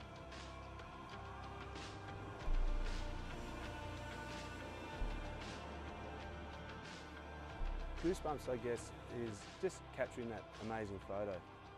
Yesterday I was out and we were getting them coming through the corner, and you just see them like you're just waiting for them to, you think, oh look, they're getting that curve, and they just hit it, and the wheels are up, the kart's wheel standing. It's like it's perfect, and that's when I just go like, yep, great, I love doing it. So yeah, so it's good.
Well, welcome back for the final two races of this morning's session here at Cartodromo Internacional Algarve.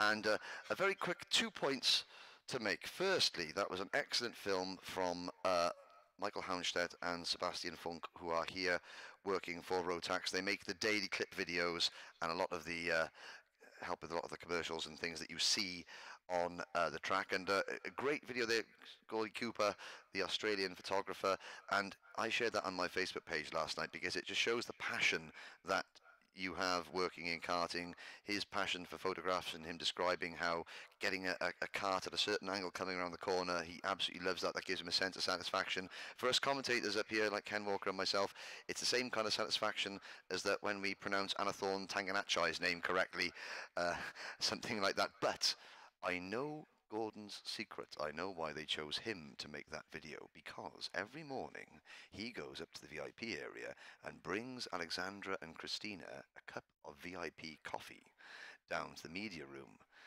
No love here in the commentary box, I have to say. And what a great interview for James Johnson. That epitomizes the spirit. He knows he may not win. He's hoping to make the final, and just happy to be here, enjoying it, and always smiling. Great interview.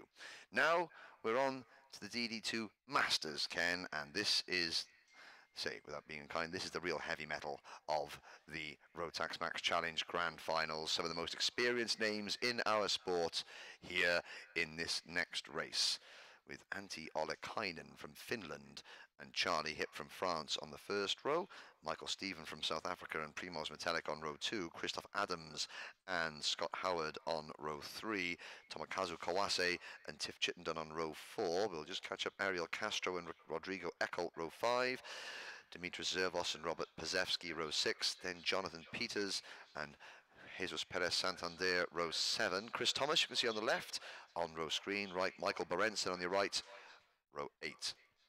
Then Alexandra Trita 505 from Brazil and Prit Sai from Estonia. On row number 10, there's the number 567 of Portugal's Vitor Mendes and Jan Andreasen. Joe Kruppe from Canada in kart 528 and the 532 of Manuel Tenshirt. Scott Roberts in kart 527 and Gaston Amboade in 566. Then it is Ilya Aloskins in kart 563 from Latvia and Roberto Azana from Brazil in 507. 509 is Fritz Wernsen from the Netherlands and Stefan Malm from Sweden in 522. 511 is David Malcolm from New Zealand, and then Rafael De Villa from Peru, So Kailoon from Malaysia and Petri Haivarinen from Finland. Wilton Santos is not there for obvious reasons in kart 544. Maurizio Montemayor, Diego Velasquez and Dong Ho Kim are 35 drivers, Ken Walker, and this is going to be a 15-lap race. Our camera cart is South Africa's Michael Stephen. I have to say that Antti Ollikainen and Michael Stephen have been two of the most impressive and consistent DD2 Masters we have had this year. They know each other well. From 2 years ago, they took each other out whilst battling for the lead. I was just going to use my my euphemism to say no strangers to close racing between each other. And then I decided to use then you subtlety to with a tell sledgehammer. Yeah, I'm skirting round it, aren't I? Well, and no, you no, call it as it is. Both drivers, I've spoken to both, and they have both said that you know, they won't use the words older and wiser because they were old enough to start with. But Antti has said neither of us want to finish the race in the same way as then. And Michael Stevens said, you know, redemption coming back here is what my aim is. And Antti Ollikainen just says, I finished third, I finished second, I must finish first. But to finish first, I must finish. And he is finish. Nice play on words there from the wordsmith Henry Burdett, indeed. Finish first, you must finish, and they're the words of a finished driver. Spot on, spot on. Maybe get Henry do a little piece of commentary in Welsh one of these days, but maybe we'll save that for another year. Nagadw, dim Cymru. Well, there's Ollikainen and Michael Stephen, and maybe a little wave from Michael Stephen saying, remember me? Yes, you do. And Antti Ollikainen, he is looking very cool, calm and collected. There are drivers that turn up here, they have finished on the podium before, and they look desperate. They look so desperate to win, and sometimes those drivers end up beating themselves. Antti Ollikainen has looked calm, he's looked in control, and he is looking at a clear track in front of him at the moment. Yes, Antti Ollikainen and Charlie Hip on the front row, Michael Stephen with our camera and Primoz Metelic row 2, Chris Adams and Scott Howard row 3, Tomokazu Kawase and Tiffany Chittenden row 4, and the top 10 completed by Ariel Castro and Rodrigo Eckholt. Any one of those top 10 could be a potential winner, could be a winner of this. They're all potential winners. And on the left-hand side of your screen, Antti Ollikainen. On the right-hand side, Charlie Hip. Here we go for 15 laps, and we're not. It's an aborted start, Drivers getting their hands up nice and promptly. And from Michael Stevens' camera now, thought we were going to see something there, but no. Michael Steven seeing the speed scrubbed off. Well, Michael Steven was saying that his car kept jumping out of gear yesterday, which wasn't helpful. He said he was just about to pass, a driver in front, and it would jump from second to first, and then it would go ming, and he would get rather nervous. But hopefully that problem is solved. And of course, these DD2 karts, DD2 signifies 2 driving gears, and they are very, very popular in some of the more developing motorsport nations. There's South America and Australia and New Zealand have got very, very good DD2, and also Eastern Europe, places like Latvia, and we always see strong drivers from Latvia in this class. Antti Ollikainen, who qualified never for really this. caught on in the UK very big. No, I think the only really time we had a did. British champion, it was Tiffany Chittenden, wasn't it, on DD2, but just weren't the numbers there. Yes, and I don't really know why. It's a great shame, because it's a spectacular class, and as you're looking at the screen, it's a class for those drivers who have got no intention of being Formula One drivers in the future. It is fun, they're competitive, but they are happy at the level they are at, and the level they are at on circuit is a world level. So, second time of asking. Charlie Hip on the outside of the front row. Antti Ollikainen, kart 517. Only finished second in the Finnish Championship this year. Now sets off and leads 35 karts through the first corner. Everybody round safely, but at the back, 2 drivers go for a spin. And they're 3 wide with one of the Australian drivers right on the outside there. Michael Stephen is tucked into third place, but it's Charlie Hip. Great start from the outside of front row from number 521, the Frenchman Charlie Hip. And Hip leads Ollikainen and Stephen with Primoz Metelic in the all-white Slovenian race suit in fourth. And then, after a great round the outside move, that's Scott Howard by the looks of it in kart 510 in fourth position, with Christoph Adams slotting into fifth place. And they come down the hill towards turn number 11. Already the lead group have sorted themselves out into some sort of orderly fashion, but like we've seen earlier, order can turn into disorder very quickly. And looking a little bit further back, there is look like Rodrigo Eckholt has made a decent start as well. The red and blue of the Chilean race suit. Yellow flag somewhere back out of the circuit, and on to the start-finish line we go. It is still Hip from Ollikainen, Stephen, your top 3, with Metelic, Howard and Adams opening up a little gap there. Ken Walker over Eckholt, Chittenden, Pazewski, Kawase and the rest. Yes, I'm often in my commentaries inclined to say, and we do see a clear little gap opening up, and in the twinkling of an eye, those gaps can close to nothing, can't they? This is only lap 2 of 15, so we mustn't read too much into that. On the other hand, as one of the drivers once said, I'd rather be in a breakaway group of 2 or 3 rather than in a group of 2 or 3 having to chase down the leaders. Nice shots there from our onboard camera with Ryan McDermott. Well, it'd be lucky if it was Ryan McDermott. I think that's a race out of date. It's Michael Stephen. If Ryan McDermott, the youngster from senior... I said Ryan McDermott, it's Michael Stephen.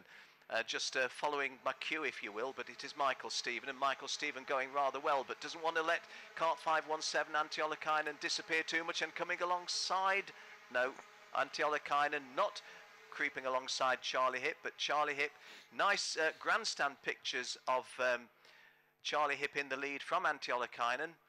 Sorry, Michael, that I called you Ryan McDermott. Just, if you like, automatically reading what I'm seeing as my training taught me. But no, now Charlie Hip under pressure, even more so from Antti Ollikainen, because from that camera angle, you could see that Antti Ollikainen is looking. Is there going to be a way through? He's not just sitting there. He can't, because Michael Stephen is going to put the pressure, and there is the move by the Finn. And Antti Ollikainen, can he consummate it? Yes, he can, and takes the lead off Charlie Hip on lap 3.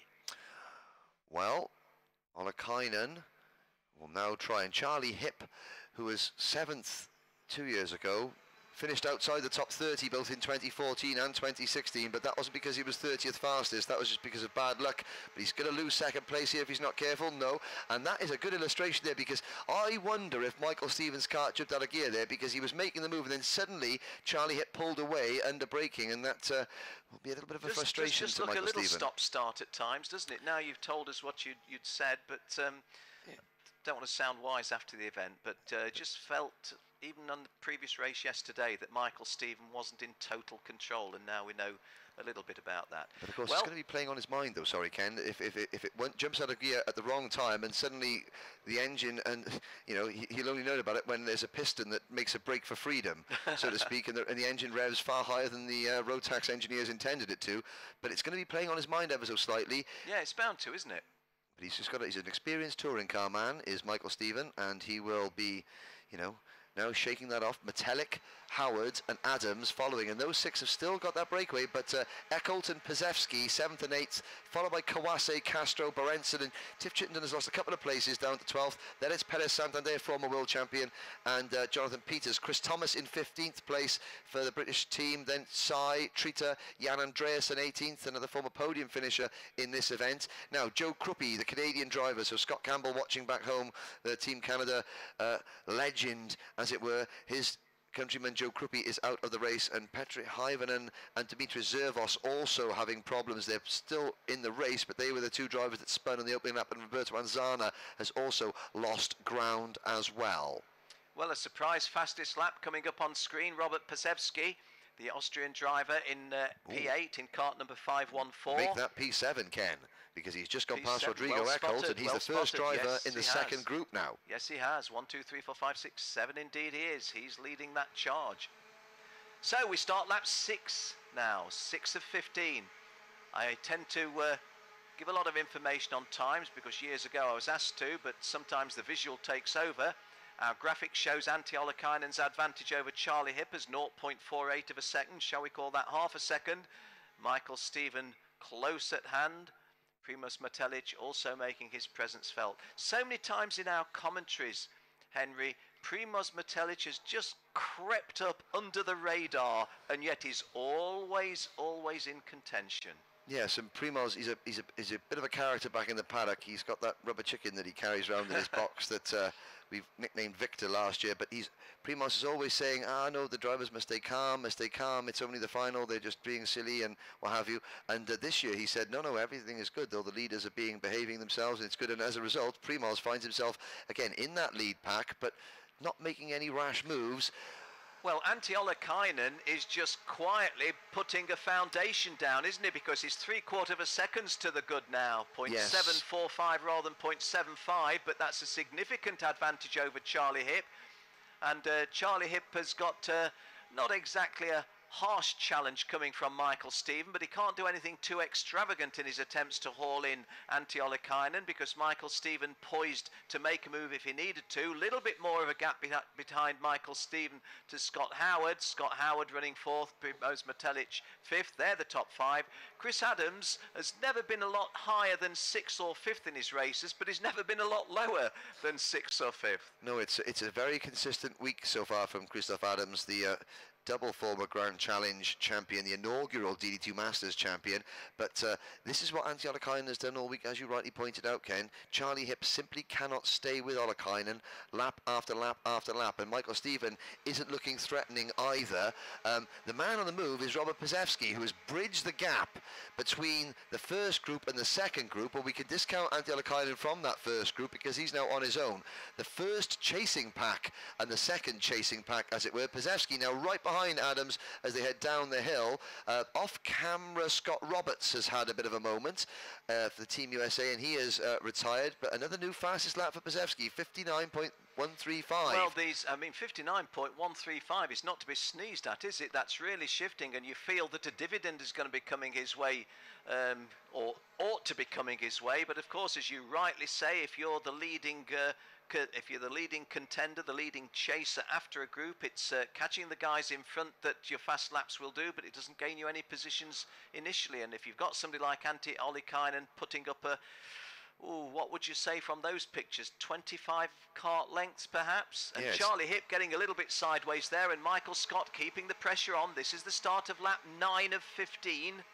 Well, Ollikainen's lead is now over a second. And for the first time in several laps, Ken, Michael Stephen is looking particularly racy. Scott Howard has moved into 4th place, with Metallic slipping back to 5th. And one kart goes past our commentary box, sounding a little bit unhealthy.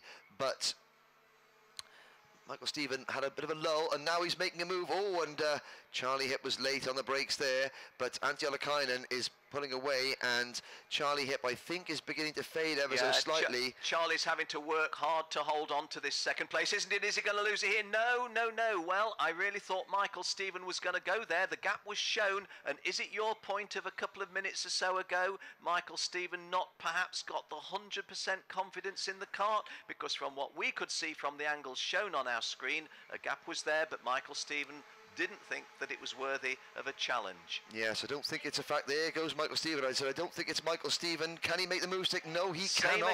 Same again. It's not Michael Stephen picking up his pace.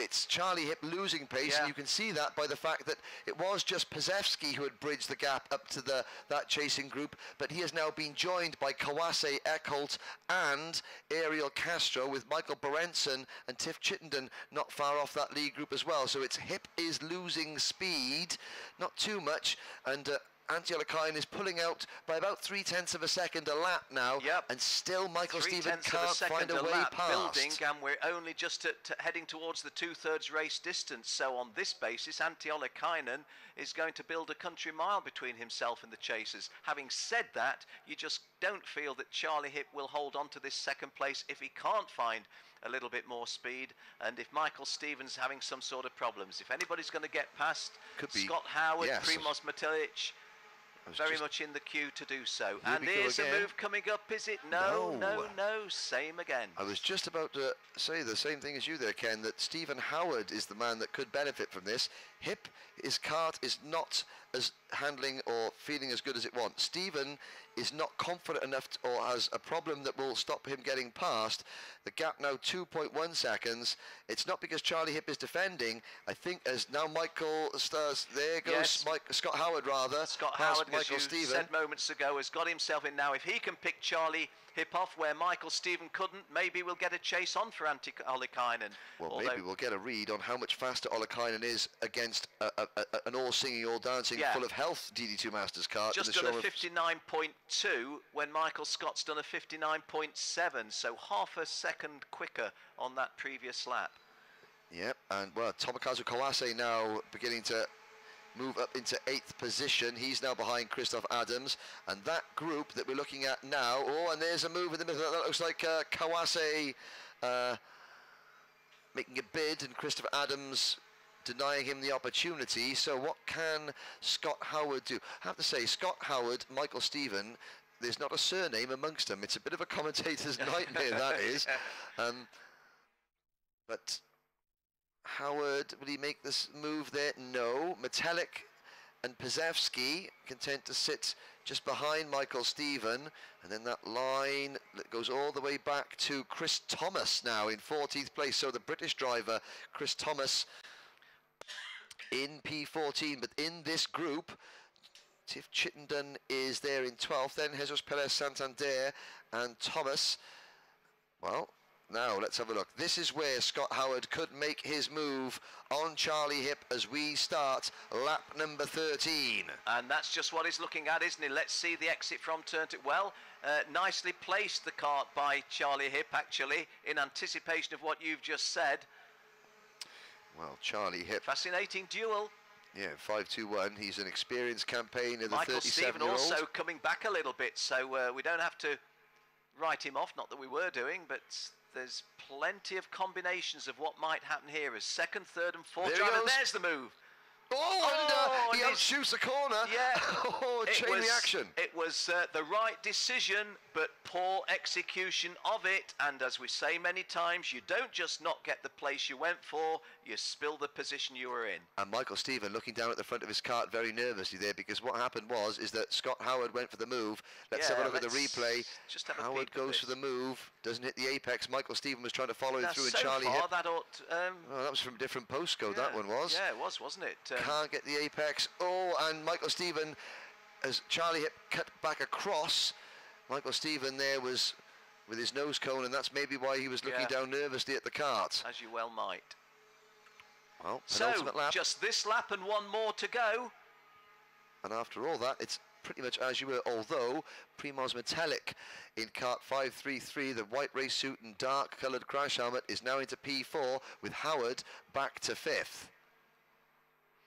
Well, I don't know if we ought to be apologising this early to Charlie Hip when we were suggesting that he was the vulnerable one, but when you shake every combination that we've thought of and all that's happened, Charlie Hip glancing over his right shoulder and again leaving a little gap, but he was able to close the door, knew what he was doing. He's still there in second place. Well, Pasewski was having a little nibble at Yes, the he inside did, had a of look, Scott didn't he? Howard, but Scott Howard rebuffs the bid. On to the final lap, Antti Alakainen. We're not watching the driver of kart number 517. That's because he is now 5 seconds up the road. He's even out of the camera shot as this group come onto the main straight. Yes, and it's still not all to play for because there's a final to come tomorrow, but there's plenty still to play for amongst these drivers. There's places to be gained and there's places to be shipped, as we saw a couple of laps ago. Now, is this an attack for second place? Michael Stephen is Charlie Hip? having Michael one Stevens last go. lined up. Well, let's take a different angle, you and I, and say well done to Charlie Hip, because under tremendous pressure, his defensive capabilities have stood up to the sternest of examinations, and with half a lap remaining, he's still, other than the guy who rode off into the sunset years ago, and there's a move by Michael Stephen. That's not going to happen because the left-hander comes to the advantage of Charlie, and again Michael Stevens having a look. But let's do justice to Antti Alakainen. He's not given us a close race, but he's given us a tremendous example of front-running, wins it by a mile, and Charlie Hip pretty glad to have finished in second place, just in front of the seriously battling Michael Stephen in third. Scott Howard drove well for fourth, Primoz Metallic for fifth. Outside the top five, Robert Pasewski was setting some fast laps, had a 59.1 at one stage, not as fast as Manny Tenshirt's 59.0 in P13, but Robert Pasewski finished sixth, Tamaka Kawase seventh, Rodriguez Eckholt 8th, Chris Adams 9th, and Ariel Castro completing the top 10. Last time we mentioned her in commentary, Tiff Chittenden was running 12th. She gained a place to P11, but can't just break into the top 10. However, the lady from Christchurch, New Zealand, makes her way into the final with that drive. Michael Berenson finishing 12th, Manuel Tenshirt 13th. Forgot to mention on our grid rundown, well, during the accidents that befell Paul Wilton Santos yesterday, Manuel Tenshirt was the driver that was involved in the same accident, but that didn't cause it, but was involved in the same accident, and he was the first driver over to check on Wilton Santos, whilst there was still potentially lots of dust in the air and carts could have joined the fray, so to speak, but Manuel Tenshirt was straight over, sacrificed his own race, because his cart was okay, Manuel Tenshirt, but he went to check on a fellow driver instead. It was a nice sporting gesture, because Wilton Santos was hurt quite seriously, but it could have been even worse, and at least Manny Tenshart would have been there as an immediate first assistance in calling for the paramedics. So yes, I'm happy from this position, Henry, to join with you and say well done, Manny. That was a great sporting gesture. Well, there's the scene, and there's on the left-hand side, just taking his balaclava off, Scott Howard, and on the right-hand side, Michael Stephen, now discussing things, and the International Karting Sign Language says that Michael Stephen says, oh, somebody pushed me off, and then Scott Howard, not sure if they were talking about each other or something else, but here's the full result. ahead of the last race before the lunch break. Olekainen 5.8 seconds up the road from Hip, Stephen, Howard, Metellic, Hazewski, Kawase in the 7th place, Eckholt, Adams, Castro, a good result for Ariel Castro, the Florida-based driver, Chittenden, Berenson, Tenshut, Jesus Perez Santander. He says he is too old to try and win the world title again, or the Grand Finals title again. Well, he's driving like he has got a chance. Chris Thomas 15th and Alexandra Trita in 16th. Portugal's Victor Mendes in 16th. Jonathan Peters from South Africa in 18th position. And some of the drivers that may not make the main event: Amboade from Argentina, Vernson from the Netherlands, Aloskins from Latvia, David Malcolm. But Jenny Wade has a very happy Finn down in the pits. Almost a 6-second gap there. Yeah, not bad, but I can tell you that it's not easy. No, it doesn't look easy. I believe you. I think the other guys were fighting a little bit behind you. So do you know anything about what was happening there in the beginning of the race? It's really close. Yeah, I didn't. Actually, I tried to a little bit follow what happened, but I tried to focus only the next curve, so... You get any feeling it's deja vu that you've been here before? Yeah, I have. And also in last year, it's something, but let's see. Tomorrow is a big day and it's a long 20 laps, so hope that everything goes well. Yeah, so do we, and it's great racing. Well done. Fantastic win for you. Yeah, thanks a lot. Thanks. Well done, Antti Aliainen. Don't want to be unkind to the Finns. I've got many Finnish friends, but you don't often get a good smile and from some of them. But Antti Aliainen, always willing to have a grin. But having said that, if you've just won a race by 6 seconds and put yourself very, very clearly into a final, you've got something to be happy about. And more to the point, I think that the driver that came third in 2014 was on course for a top 2 finish before disaster struck in 2015, and then second last year. He's looking quite relaxed, but Jenny has found somebody else.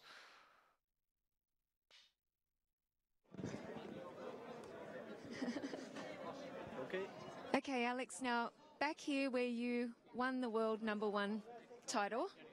So tell me, what are you doing here this weekend? Yeah, I'm supporting the team this weekend because we have 2 categories, so it's nice to come back here again. 2015 win the championship, so it's nice to be here again. Now, of course, you're supporting the chassis partner SodiCard. You're an official driver in another class now, and yeah. I guess I have to ask you, when you look out there today and see Senior Max, does it look as tough as when you won it? Yeah, I think it's a fantastic race, and all the drivers make a fantastic job, and for me it's nice because all the team also the team make a good job during all the week, and it's a good imagine for all.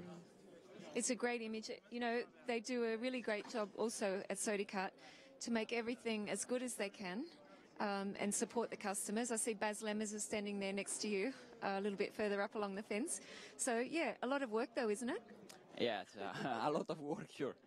And after Monday morning, we have to fly to Vegas, so it's a little bit too much work. Too busy schedule, but then you can have a holiday, okay? Just for a couple of weeks before you come back for next season. Really great to have you here, Alex, and yeah, you were our deserving senior winner a couple of years ago right here in Portugal. It's fantastic that you're here today. Yeah, thank you. Thank you. Bye. Thank you. Well, there is Alex. Well, to give him his full name, Ken, it is Alex Irlando, but when he raced here at Rotax, he was just known as Alex. We used to call him the driver that's so quick he doesn't need a second name. But Alex remains the only Italian to ever finish on the podium in this event. There are 32 nations that have finished on the podium in the Rotax Grand Challenge Finals, and only one Italian It was Alex, and it was the top step 2 years ago. And the thing I used to love, he used to run with Osella Engineering, Yes, he the did, ex-Formula One team, because I think Alex's dad is a hill climb racer, or Alex's uncle was a hill climb racer with Osella, and they helped him out. One of the great unsung heroes of the Formula One world, Enzo Osella, and his merry band of Italians. One race to go, Ken. Yeah, before let's the have a lunch break. quick look at the lads that are at the front of this one as we walk down the grid, because Cody Gillis starts this one on pole position and Martin Henkel-Mortens is on the front row. Senderua and Imre Berijdo row 2. Nicholas Stein carrying our camera shares row 3 with Ferenc Kankshar, the defending champion, the defending double champion. Joey Alders and Cosimo Francesco Durante are row 4, and the top 5 is completed by Jan Schlosser and Mark Duhome. Barry Pullinger is on row 6 and he shares that with Brad Liebenberg. Row 7 sees the Brazilian Ruan Beliziaro and Martin Steinertz. Row 8, Tyler Kashak and Felipes Kalesis. Row 9, the late entry, or the late call-up for Mariano Perez of Portugal. He's on row 9 with Indonesia's Prasetyo Harja, and the top 20 completed by Andrew Williamson, the Frenchman out of Doncaster, UK, and Nicholas Jarbo, the Slovakian driver. Beyond the top 20, Armando Iannaccioni of Italy, Tony Toika of Finland, row 11. Clement Pressern and Jason Kurtze are row 12. Row 13 is Ethan Simeone and Alberto Catucci. Row 14, Mihails Badovskis and Christopher Sinclair. And the top 30 sees Jon Aldrin Opren and Joel Altonen on row 15. Just beyond them, Jacob Robinson and Mike McCarthy. They are row 16. Row 17, Matias Villanueva and Pascal Carigier. Row 18, Javier Gonzalez Alcant and Nathan Maul. Well, I'm not going to keep saying the unlucky this gentleman or the unlucky that gentleman, but let me tell you, there's some talent at the back of this grid, but there's not been an awful lot of good fortune with them. But as Henry said previously, and has been illustrated, you can make a lot of progress from even stone last. Quite whether some of these guys are able to make the final because of the accumulated points not scored, if there is such a situation, from the heats and the pre-final, but hey, should be a good one. But Cody Gillis, well, the man most likely to, was very impressive last time out. Martin Henkel-Mortens has been well at the front all of the times. You can never write off Kasenderua, and likewise Imre Berijdo taking over a little bit in a sense from where Ferenc Kankshar was with the Hungarian challenge, and that's only the front 2 rows.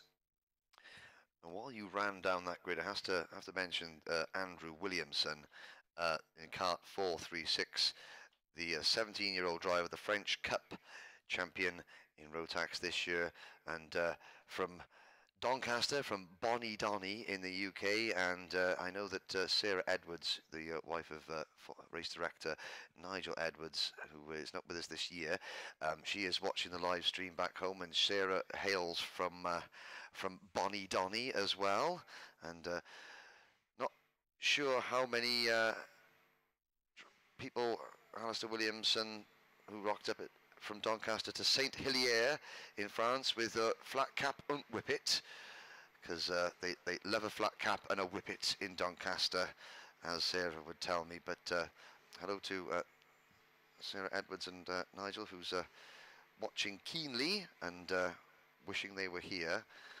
Well, I'm just going to jump in and say, if they're wishing they were here, we wish you were here as well, Nigel and Sarah. No question, you're being missed, you're being missed. The guys covering you, they're doing well, but we miss you. You're part of the scene here. Well, out go the DD2 drivers onto the circuit, and, well, Cody Gillis and Martin Henkel-Mortens on the front row, Zenderua and Imre Berijdo, on row number 2. What a surprise. Imre Berijdo maybe has helped a lot of the attention on Hungary in this class, quite rightly focused on Ferenc Concha, who has won here in 2015 and 2016, and that means that nobody realised there was a second Hungarian in this class, Imre Britzo 406, although unnoticed, hasn't he? the German Open champion this year, the 25-year-old from Dabas, and Ferenc Concha, he won the Nordic Challenge this year, and Imre Britzo he's 3 years older than Ferenc, but has been doing his own thing and has quietly crept into contention. Once again, there are several drivers in this race with penalties that they've accrued over the course of the heat races. Nobody, though, in the front four rows has got a penalty. That is the key. Joey Alders and Cosimo Durante, I would say, have been not in the top 8 in terms of their pace, but they find themselves in the top 8 owing to their ability to keep their nose clean. Walker will bring 36 once again, drivers Henry, to the line. The wordsmith using a lovely analogy there, keeping your nose clean, yes, metaphorically and physically and mechanically. Yes. Well done, mate. Okay, Henry Burdett to call the last race of the morning. Oh, it's an aborted start. It's an aborted start, which means that we will go around again, and Nikolai Stehen with the on-board camera there in 5th position, having a good view of the rear bumper of no, that was the 467 car of Martin Henkel-Mortens, so Nikolai Stehen needs to fall back in line because he should have Zen de Rua in front of him, but they now 402 Cody Gillis. Cody Gillis had a dream day yesterday. He was able, the racing behind him was very spectacular, but he was able to keep kind of in cruise, almost like Antti Ollikainen in DD2 Masters. He had an Antti Ollikainen precursor, didn't he? Yes. Zen de Rua, the Belgian driver who now representing Slovenia this year. But living in Italy. The very, very well-travelled Zen de Rua. In kart 404, the 24-year-old driver, second in this year's Central European Championship, and this is Zen's 5th grand final, but his first since 2014, so a very, very experienced driver. Into turn number 13, Gillis and Martin Henkel-Mortens. This is Mortens' first grand final since Valencia 3 years ago. De Rua and Berizzo. Stehen and Kanchar. Ferenc Kanchar trying to make it 3 in a row. Only one driver has ever won 3 titles in a row before. That was Cristiano Morgado. Can Ferenc Kanchar do the same? Well, he's going to try and do it from the outside of the 3rd row in this race. And off we go. 15 laps into turn number 1. And the silhouettes all managed to stay on the track. 1 or 2 drivers kicking up the dust. Oh, and there's a problem there going into turn number 2. And that, I think, was Martin Henkel-Mortens and the number 458 kart of Nikolai Stehen, our camera kart, getting bounced into the dirt. Oh, dear, our camera kart. That is the Norwegian driver who was so well up, and he gets going again, but just look how far behind the rest he is. Into turn number 8. Oh, and that's Cosimo Durante getting sideways and saving it going into turn number 8, but Cody Gillis, and I think that is Zen de Rua in 2nd place. Gillis and de Rua, and then it is one of the Hungarians, but it's Ferenc Concha. No, it's not. It's Imre Berizzo in 406, who is up into 3rd place. Who is that in 4th? I think that may be Henkel-Mortens, who was caught up with Nikolai Stehen at the end of the 1st lap.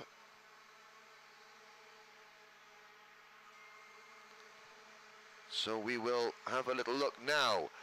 Here is a replay of the start.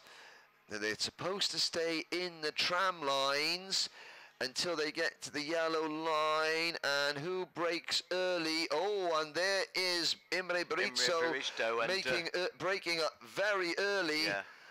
And there is a penalty for that. I think it may be a 3-second penalty. If it's 2 wheels out. And hey, Henry, you and I aren't the officials, but the evidence of our slow-mo replay from KART-DATA made that look a little bit like a 3 seconds being added on to Imre Berizzo. So an even greater pressure on the Hungarian now to get a good result, because it's going to be, well, it might This is what happened to Nikolai Stehen. You can see he's on the outside already, and it was Henkel Mortens on the inside. Well, Nikolai Stehen, he was not even close to the apex of that corner, so he was doing the best he could to stay out of the way, and the momentum from Henkel Mortens inside of him just bounced him onto the grass, or onto the dust rather. He's come across the line in 35th position. Ruan Belisario has not come round at all, so he is out of the race. Stehen is 35th.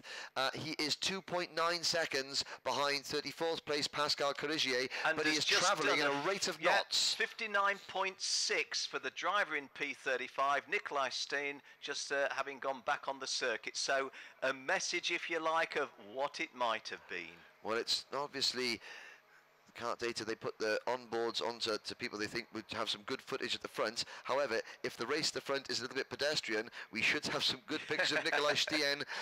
Well, he gave me a Norwegian Viking hat. I think the Viking spirit is now within the number 458 cart as Stehen starts to scythe his way through the pack to make a bid for the final. We will keep an eye on the gap further back. The gap up the front has now grown to half a second as Cody Gillis tries to break the slipstream of Zen Daru. It's interesting, he's done a fast lap of 59.415. Zen Daru's quickest is 59.55 of a second, so he's over a tenth of a second quicker is Cody Gillis, and oh my, you pointed it out. Well, Nikolai Stehen has just done the first sub-59 second lap of the race, 58.963, and I am looking up at turn number 3 because there were two drivers who are out of the race and trudging aside. The yellow flags are out because two cars have gone off at turn number 3, and well, shall we just say that the two drivers in question were not overly thrilled with one another, and we will say no more, but we'll find out who is out of the race next time by Gillis increases his advantage to 3/4 of a second. Lap number 5 out of 15, past the scene of the accident. There's the yellow flag. It is a Finland race suit by the looks of it. Or that is Tony Toika, who is out, and it is Armando Iannacone who was, well, I think Tony Toika, and quite sensibly those two drivers have gone to separate marshal posts, and from what I saw out of the corner of my eye, I will say that Toika was believing that Iannacone was responsible for the early end to both their races, and we shall leave it there. Well, folks, I've spent years giving you round the houses views of what I thought have happened.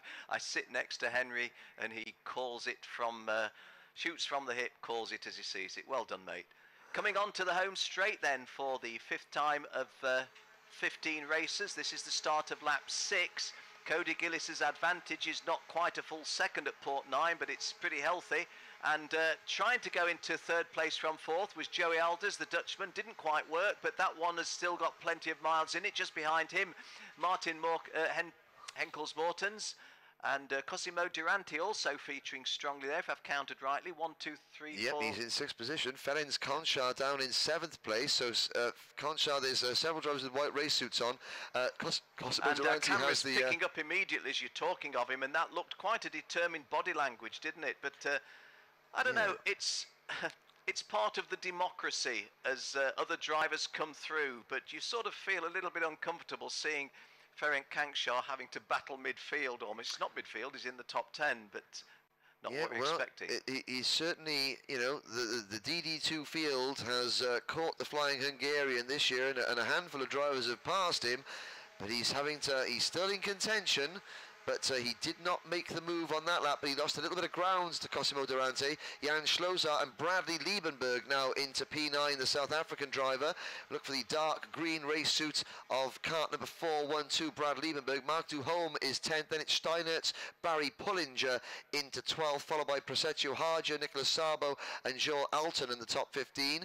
A quick check on our camera cart, and he is up into 27th place now, Nikolai Stehen. Well, 58.643 is the best lap done by Nikolai Stehen in 27th place, a 58.661 from our race leader Cody Gillis. That tells its own story. We've got a battle for third place as Berizzo, Alders and Henkel Mortens are fighting away. And Nikolai Stehen in 27th, well, he's got now a second to make up on Matthias Villanueva. Then it's Simeone, Jacob Robinson, Opren, Williamson and Sinclair are the next ones in line, although after 22nd place there is a bit of a gap, so Stehen is going to be trying to make at least another 4 or 5 places in the second half of this race and hoping that 1 or 2 fall out. And there's a move for 4th place. That is Henkel Mortens passing Berizzo, and now Cody Gillis puts a new fastest lap in 58.583 seconds, and the gap grows. Well, Ken Walker, you said that he was hoping for an anti-Olakainen kind of day. We had an anti-Olakainen kind of day yesterday. He's having an anti-Olakainen kind of morning today. Yeah, 1.5 seconds is an eternity almost, isn't it? It just puts in context that 5.8 seconds victory. Very, very hard to get your head around that. But there we are. Behind him, Senderua getting himself into a comfortable, what shall we say, I sometimes say lonely second place. It's a long way behind Cody Gillis at 1.5 seconds, but he's got half that distance in front of the Dutchman Jody Alders running third. Martin Henkels Mortens in 4th place, showing just that same sort of Henkels Mortens combative spirit, if I can call it that, but not with the same degree of success as we were watching previously in the heats. In fact, sorry Ken, I was going to say I have to give Joey Alders credit. Qualified 24th. Hadn't finished higher than 8th in any of his heats, but again, no penalties, and now in the top 3. Well, he's reaping the dividend of, I will call it that, clean racing, which is not necessarily a condemnation of others picking up penalties as dirty racers, but there's no question about it. Out of all of the skills that you need racing modern kart racing, the ability to stay out of trouble and the good fortune to stay out of trouble is mega. Senderua on screen there, as you saw from our caption, as this is the start of lap 10. So at the 2/3 race distance, and Cody Gillis increasing his lead, by the way, from 1.5 to 2.1. So that was a huge gain on that previous lap and a half. Senderua well clear of Joey Alders, and not exactly a procession, if you will, but you've got to go back. Let me see. Jan Schlozar, Ken, was trying to make it unprocessional by making a move going into turn number 6 there on Ferenc Conchar. Yeah, that would have been 8th for 7th, wouldn't it? Conchar, the first of the real battles. Rebuffs the attempt. There are some good battles going on. Rejects the application, as it were, and that was the postal application. I think Jan Schlozar might consider knocking on the door with a bit of a firmer rap, as it were, the next time he gets close enough. Well, and he does look close enough now. Martin Henkels Mortens, who I've been suggesting isn't, I won't say getting stuck in, that wasn't what I wanted to say, but he is now not able to make a move there, but definitely thinking about it, because Joey Alders glancing over his shoulder and seeing the considerable presence of Martin Henkels Mortens, and just trying to look against. Well, let's have a look. I think Joey Alders has caught Senderua. Yes, Martin Henkel Mortens has now got Cosimo Durante for company. Cosimo Durante, in the 19-year-old from Limbiate, he is there in fifth position, trying to wrestle 4th away from Henkel Mortens. Joey Alders just had the thinnest of thin peeps on the inside of Senderua there. There was no opportunity to make the move, but he was just having a little peep. I think maybe he's probably kind of wanting to try and worry Senderua into making a mistake. You know, just kind of, if you move around behind a driver as you're driving and just kind of, you'd have no intention of passing, but if you're just moving your cart around a little bit, then the driver is distracted, and there's more than moving your cart around. That's move. Making a pass. Yes, that really was a sweet move when it came. Joey Alders not able to get past Senderua, but Martin Henkel Mortens was able to get past, and now what you're telling me, Cosimo Durante going past Martin Henkel Mortens, called the read, but got the names in the reverse order, so to speak. I'm really wrapped up with this Joey Alders Senderuwa one because I feel that Joey's certainly got a challenge there, and he's got the potential passing of Senderuwa. Despite Senderuwa now racing under the colours that he does, this is something of a Benelux battle, if you will. And Joey Alders now, I would have thought, just sitting weighing up, looking to prize an unforced error without making yourself vulnerable to an attack. Well, he's not vulnerable to an attack because you've got... and someone's pitted. That's Martin Henkel-Morton's pitting and retiring. Well, that is a disaster. Well, I'll have a little look out the commentary box window. Is that a retirement, or does he just come through? There is a constant pit lane. Oh no, I don't think there is. I think, yes, there's Martin Henkel-Morton's retiring that number 467 cart. Well, there's He's certainly on the weigh scales, looking extremely frustrated, and I'm not quite sure what happened, whether he suddenly felt something break or whether he went wide and thought, oh, I'll come through the access road, and there was no access road there. I don't want to speculate, but the German driver out. Imre Barizzo now moves into 5th position, but of course he's racing with a question mark over him because he made a very, very early break at the start, and well, that is it for Martin Henkel-Mortensen. Well, I can't emphasise strongly enough that Henry and myself truly are absolutely 100% neutral, but it is unfortunate if we've lost, well, we have lost Martin Henkel-Mortens because he's been serving up some really good racing for those of you online and those of you here at Portimao, and Henry and myself calling the race for us to savour. So it's a shame when we've lost one of our regular front-running contenders. But Joey Alders not getting past Senderuwa and now inviting the close attentions of Cosimo Francesco Durante. And so this nice little dice that was a clear two-man match race is now very much a three-man scrap. Of course, way down the road, 4 seconds to the good, Cody Gillis. The only thing in question now for Cody Gillis, if it keeps going, is he going to win this race by as big a margin as Antti Ollikainen, or will he settle for just 4 seconds and something? We're on lap 14 of 15. Well, looking at the side of the screen there, we saw the disappointed figure of Nathan Mowell standing at a Marshall post. So Nathan Mowell is out, so is Clement Presser, and so is Michael McCarthy. So we're actually down to just 29 runners, but the demise of Martin Henkel-Mortens has released Cosimo Durante. Oh, and there's a bit of tyre smoke there as we start the last lap. Now Durante has been released and has caught Joey Alders. Alders is now making a real bid for second place. Again, a little peep, but there was no room there, but just trying to unsettle Senderuwa. But he is a rather stoic guy. He's not the first guy that you're going to rattle and get his nerves showing, and well, a bit twitchy. Oh, and Alders outbreaks himself. Alders defending into turn and break, outbreaked himself and cost him a position. Opens the door for Cosimo Durante, and in the same breath gives second place to Senderuwa, because they're not going to catch him now. But Joey Alders worked so hard over several laps to try to work a move from third to second, and ends up being fourth. But the checkered flag comes out for the runaway winner, which is Cody Gillis from Australia. Coming home now in a very safe second place is Senderuwa, and Cosimo Durante thinking, I was smart at the end of that race, and you were, because Cosimo, you put yourself in third place in front of Joey Alders, who must be saying darn it, or whatever else you say in Dutch when you're a little bit cross. Jan Schlosser completing the top 5 there. Brad Liebenberg 6, Joel Altonen 7, Mark Duhome dropped to 8th, Ferenc Kangshod dropped a couple of places to 9th late on, but did have the bragging rights of being in front, finishing in front of Imre Barizdo, and not going to be classified in front of him by virtue of any penalty that may come Imre's way.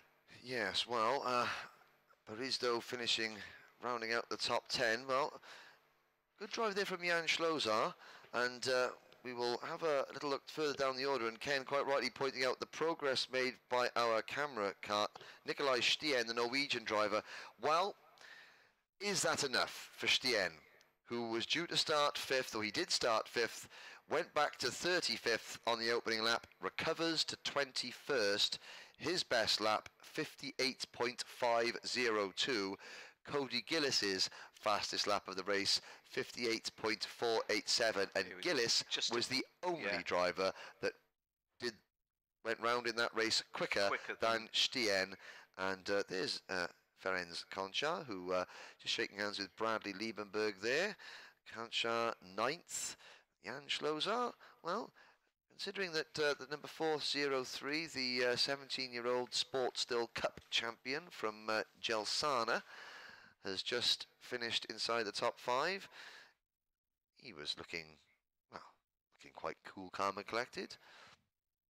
But other results of notes as the recovery vehicle goes out there. Here come the list of results on your screen very shortly. I have to say that just outside the top 10, Prasetyo Harja, the Indonesian driver, and you know, Indonesia, they arrived here under a cloud after their driver Sena Nur had to withdraw due to a family tragedy. But Prasetyo Harja in kart number 447, last year he finished 30th in the pre-final as a junior and comes here as a senior, a year on, a year older, a year more experienced, finishing 12th in the pre-final in a faster and some may say harder class. There's the list of drivers that didn't make the finish. Yeah,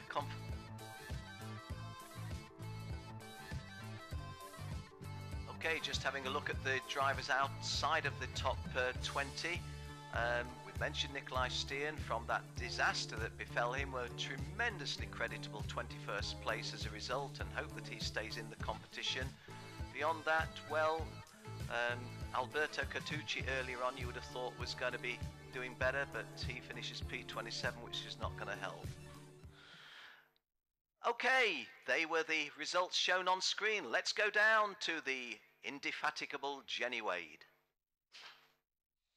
A fantastic win for you. Now you've had 3 wins in the heats, win in the pre-final. Yeah, it's good. Sort of just got away there at the start. I guess they started the battle behind me, which gave me a bit of a gap, which is nice. I don't know if they'll do that in the final. I hope they do. Yeah, I just got to keep my head down and just stay out of trouble. Now, of course, it's not your first time to the grand finals. Were you thinking coming into this that you would be so dominant in a way in your class? No, not really. I was coming into this weekend probably hoping for a top 10. Practice was not good at all.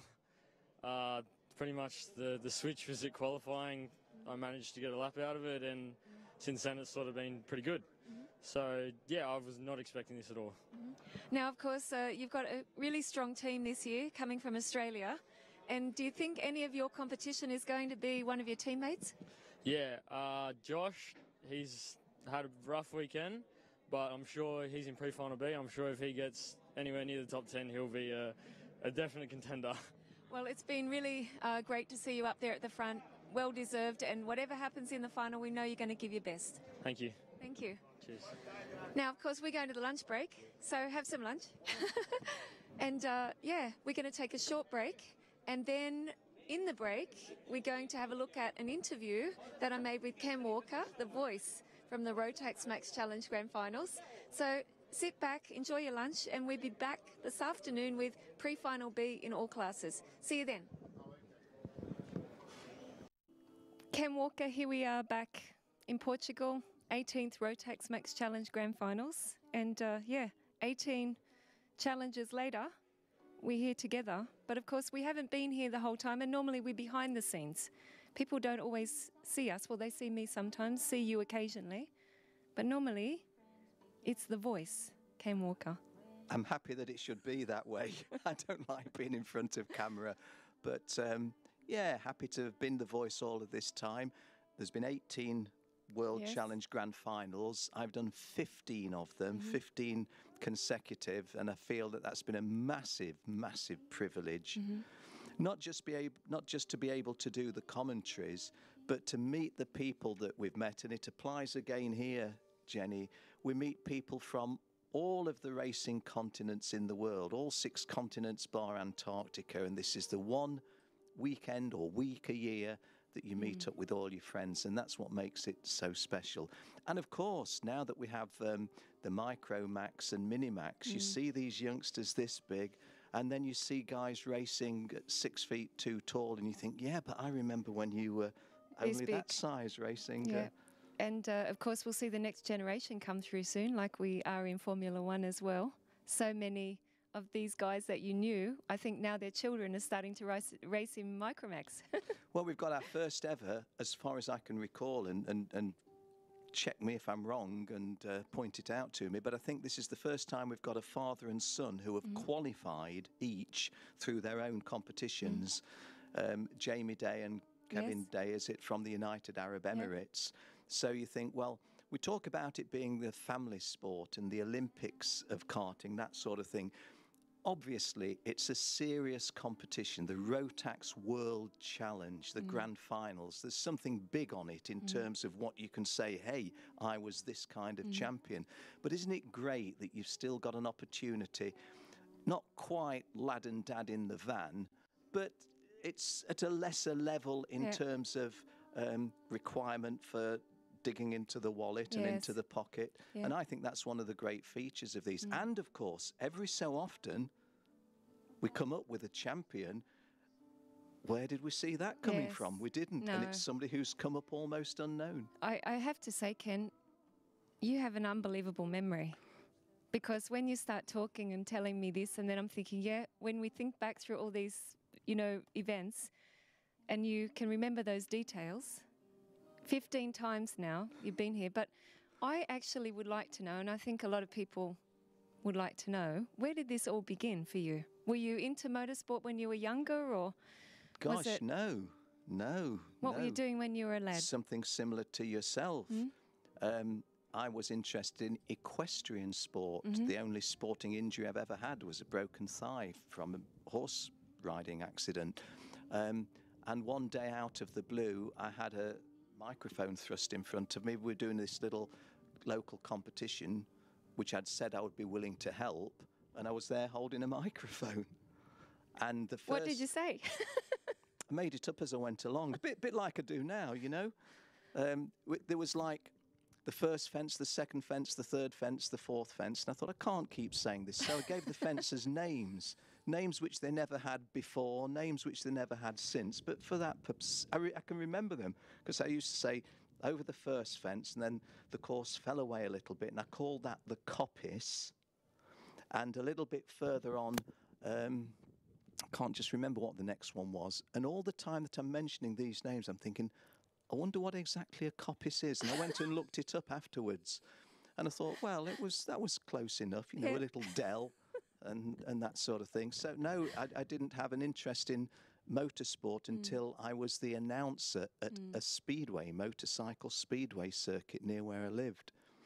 And my karting came up quite by accident, because I had been doing sports presenting on local radio and regional radio for the BBC, and the chairman of the British Superkart Association, who'd lost his long-serving series commentator, said, would I do it? And I said, no. And he said, why not? And I said, because I know nothing about karting. And he said, well, just do it for me to fill us over this little period. And then when we've got somebody else, you can withdraw. I think that was in 1995. And where was that? The first one I ever did was at Silverstone on the Stowe circuit. Yeah. And that led to some good places. I remember going in 2002, my first overseas one was to Le Mans, the Bugatti circuit, on the 24 du Camion, the truck 24-hour race.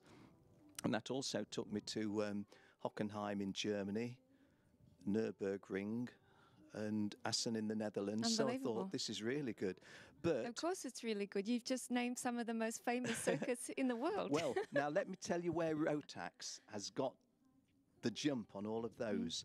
Out of the blue, I was asked by Mr. Steve Chapman if I would go with his team to the 2003 Rotax World Final at Ghibli Raceway, Sharm el Sheikh.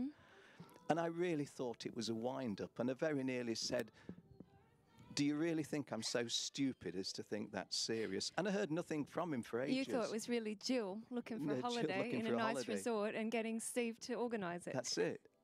But then about 6 weeks before we were due to go, he said, I'm sorry I've not been in touch. You are still available, aren't you? You are still available. And we went and turned up at Sharm el Sheikh, and this is the key. This is absolutely a life-changing thing for me. In my commentaries on those big circuits, you only saw the drivers or riders go past in a flash, and so you're really just telling a story of the race from the timing screen. Well, actually, many of them had no transponders in those days. Jill used to lap score it for me. I remember Jill telling me that. Yeah. That's why she's always sitting beside Always sitting beside me, because that's the final backstop. And then on this small circuit of 1,000 metres where you could see everything, so when I'm starting the first of the commentary, not only could nobody else shut me up, I couldn't shut myself up. I'm just thinking, and there's an indulgence so here. Because I was there. You were there. And this is always smile, and I've told the players this. On the very last start of the last lap, it was Ricardo van der Ende, third, I think. Cristiano Magado was third. Ricardo van der Ende was second. And it was the Australian guy who had an Egyptian father. No, it was We'll think of it. No, I'm going to think of it now. No, I'm not. We're not. I've seen Adrian Estasi. I've seen a photo of you with Adrian, actually, on the internet. Yeah? I remember, yeah. Well, let me tell you what happened at the start of this last lap. Because it was the last lap, I cranked up my voice a little bit. And so, 1 lap to go in the final. And in a very early stage in the final, Cristiano Magado got past Ricardo van der. So I cranked up my voice a bit further, and Magado's got himself into second place. And this is to the advantage of Estasi, who kicks away, but he's racing down. And he got past Adrian Estasi. And when he got that, I'd got no more octaves in my voice available to rise to. So that's when Jill cut in and went, And so after it all, I thought that was either very, very silly of me to try and do, or it's a lesson learned not to try and do that another time. But I felt my heart pounding and what have you. But it was an exciting race, huh? It was the best finish in some respects, Jenny. We've seen some last corner victories since then, but we've never had 3 different leaders, all a potential winner on the last lap. And I thought, gosh, this short circuit racing's fine. And I was almost, when can I have some more? When can I get some more? I happen to have oh my gosh, that's a photo from that exact That's it. That's right. time. Gosh, that's at the top of the course, the sand dunes there. The best grandstand, I think, on the circuit. Well, I always call that my favourite karting picture, simply because it was such an iconic place to be. I feel I've had a bit of an indulgence talking about all of that, but that just set the tone. And then it was really like the people. You learned more of the people, and it was always, as you know, and you're a journalist, you have to do it yourself, but I made a big point of getting to know everybody in the paddock. It wasn't so big then as well, the event. It was only 1 class until then, when it went to 2 classes. Yeah, and of course the year before they started the Masters, it was included in the Max because there weren't that many. That's right. The Max engine only began, 20 years ago. And then, of course, the Max Challenges started. So that was 98, 99. And there weren't really that many drivers. So that's how you knew everybody. And then when I say to you, you've got such a great memory, what was the next one?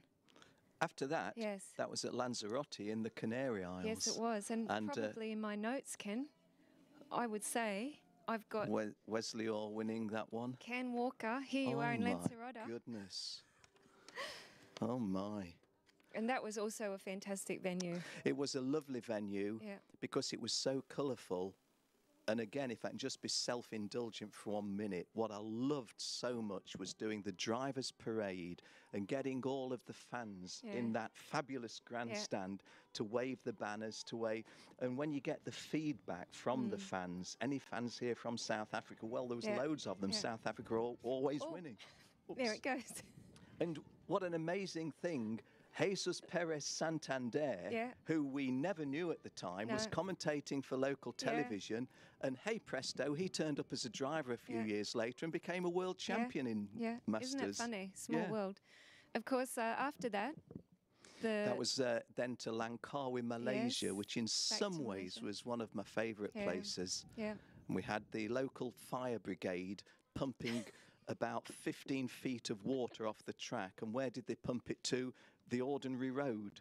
There was nowhere to put this water, so the road was just closed by the police and all the water came off the track. But we could race. The race went on. There was a new lap record set that afternoon.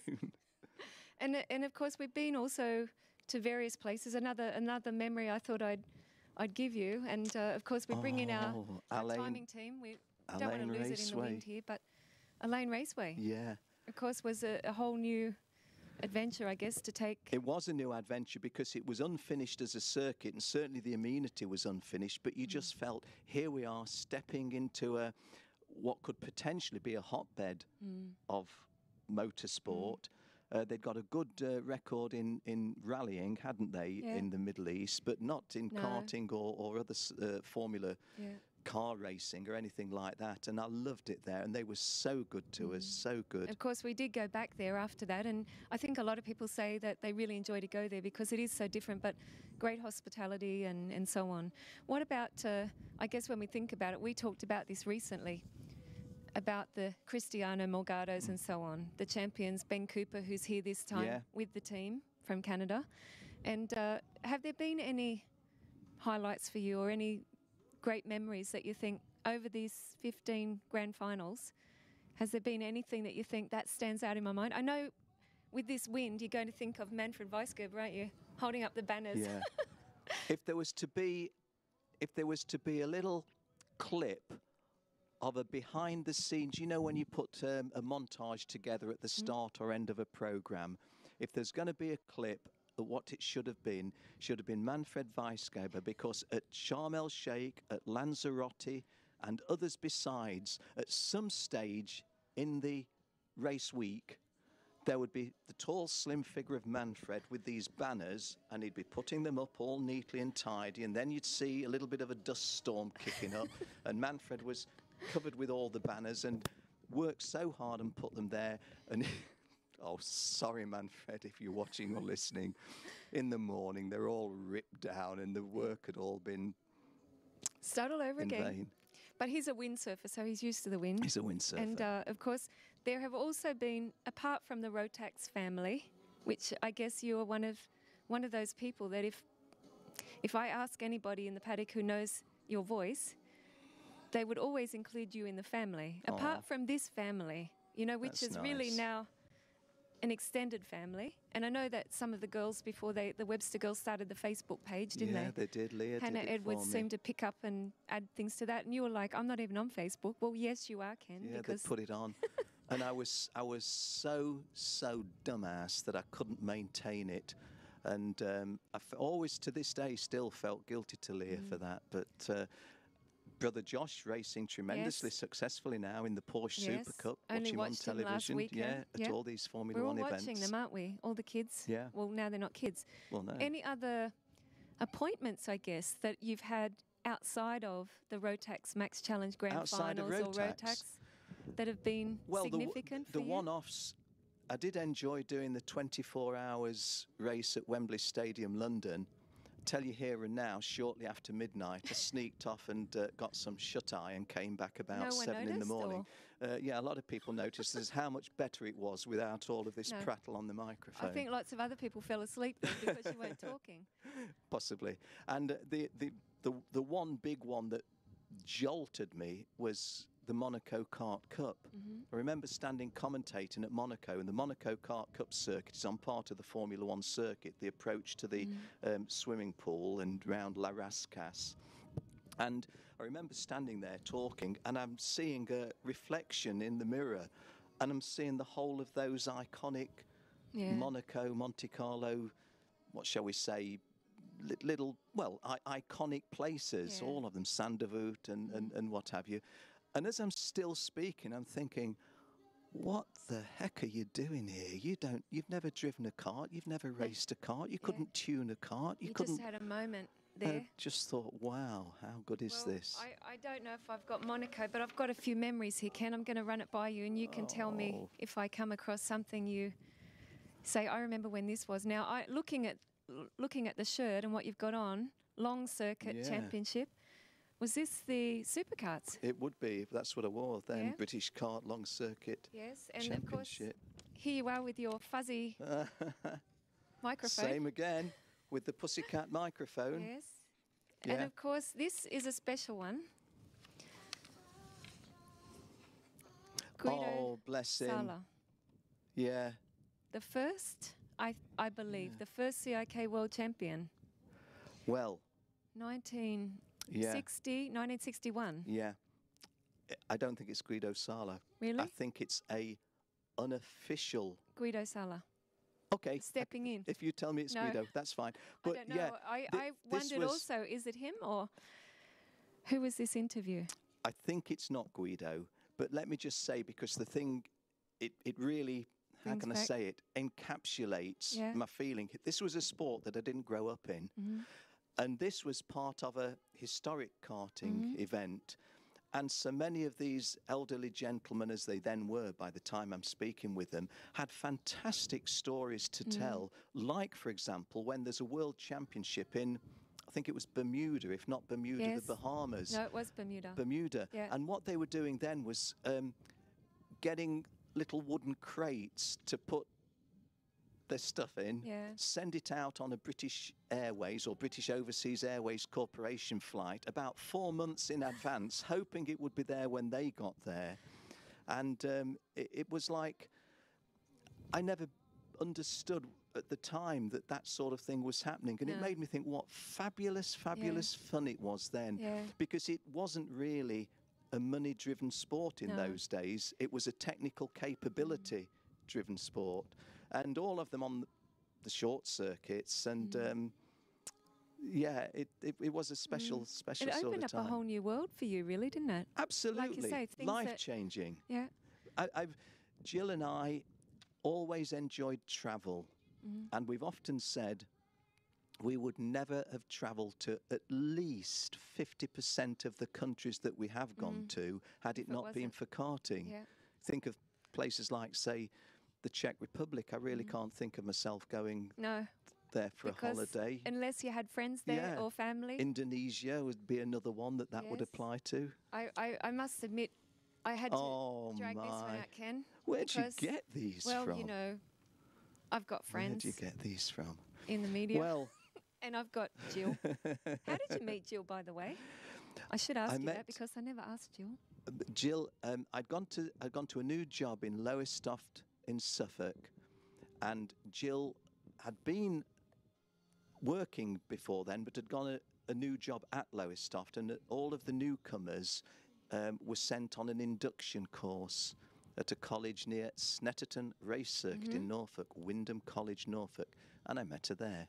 Nice. Over 50 years ago. Wow. The poor girl has suffered me for half a century.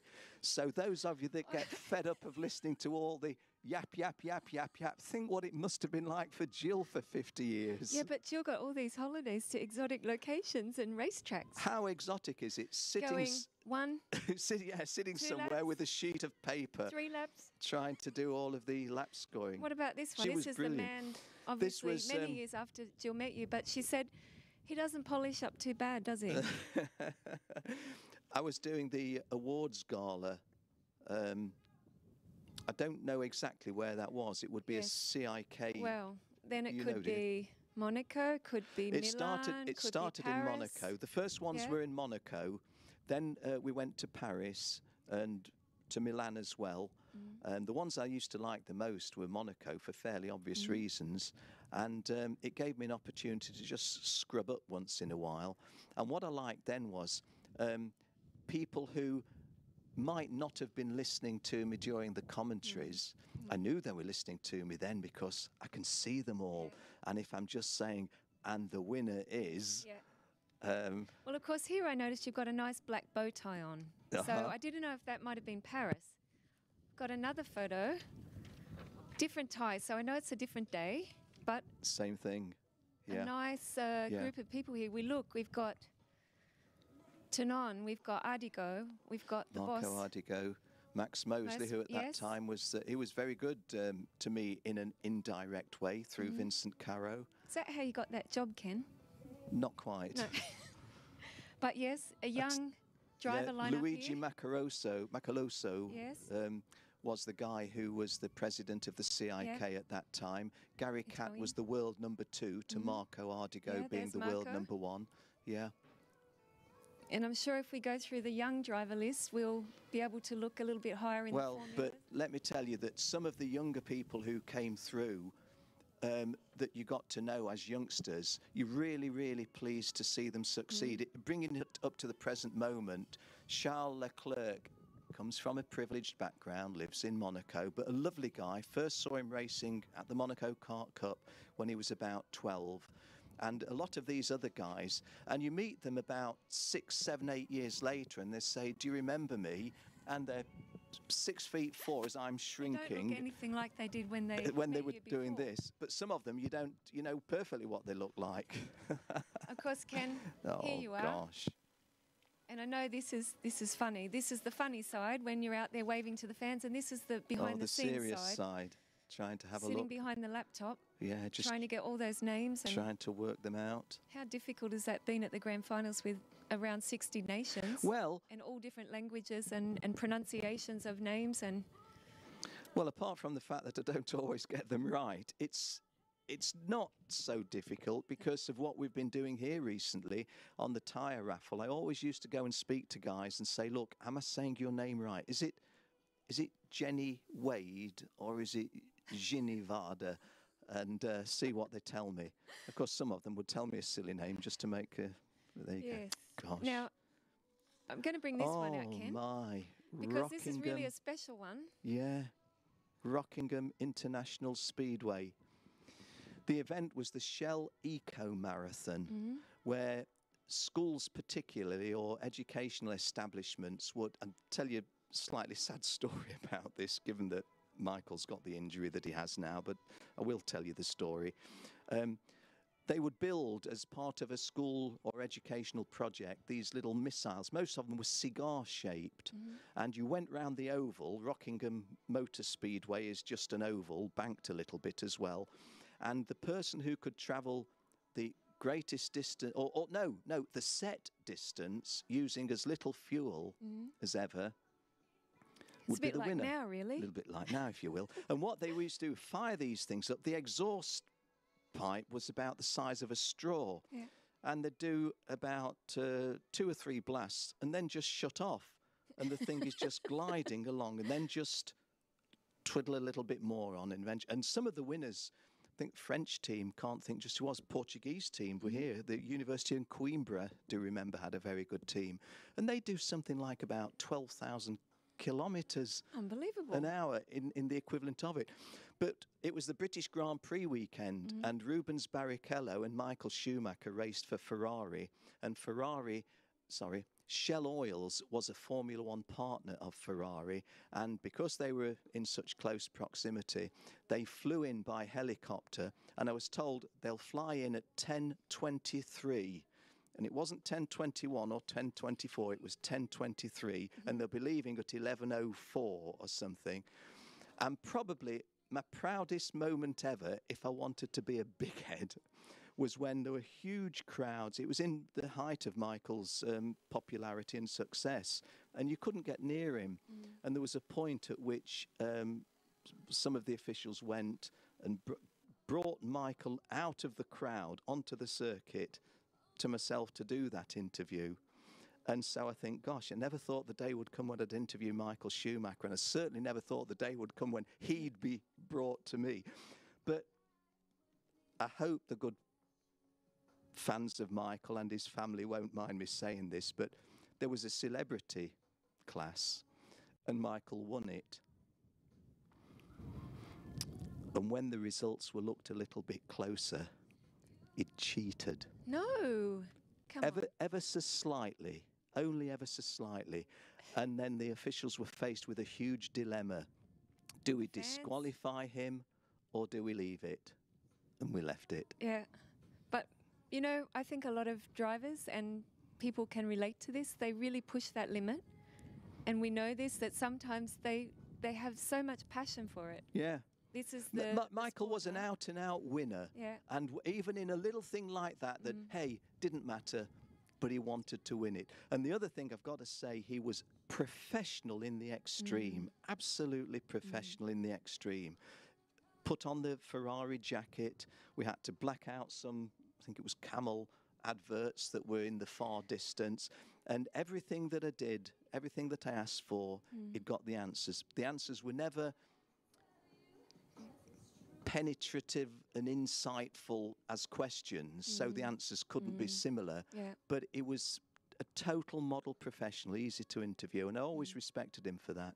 Always did. Did he ask you if you were Murray Walker's brother? No, he said, I listened to you a lot, Ken, on the KART commentaries, and you're a lot better than Murray. Wow. No, and never, what about never said a thing. when you actually worked or met Murray? What do you think? Did you have to like play it down a little bit so that he didn't feel inferior? My God, I didn't say that. Don't I sound a big head? No, we're just joking. I was a bit in awe of Murray, because we were both. Murray was there doing the coverage for the BBC. It was not called MotoGP in those days. It was the British Motorcycle Grand Prix.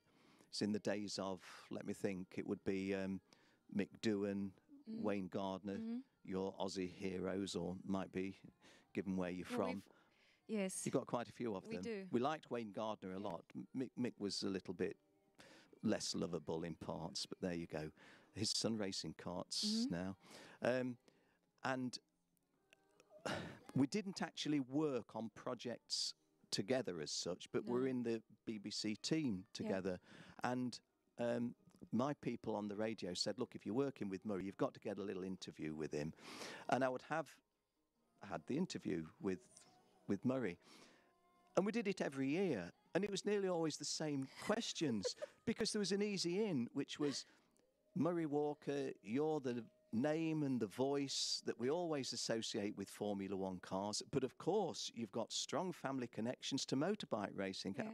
Yes, I have, Ken. My late father was the British motorcycle champion for X years and so on. And I think the follow-up questions were very similar as well. I always used to finish them with a slight feeling of déjà vu. But it was what the people wanted and what have you. It was good. And of course, I'm going to bring you to more modern times. Just a recent trip down memory lane. Myself Here you are and with Henry. At Sarno. It's of course Sarno, and that was our last grand finals. Yeah. And this week we've got Henry back again.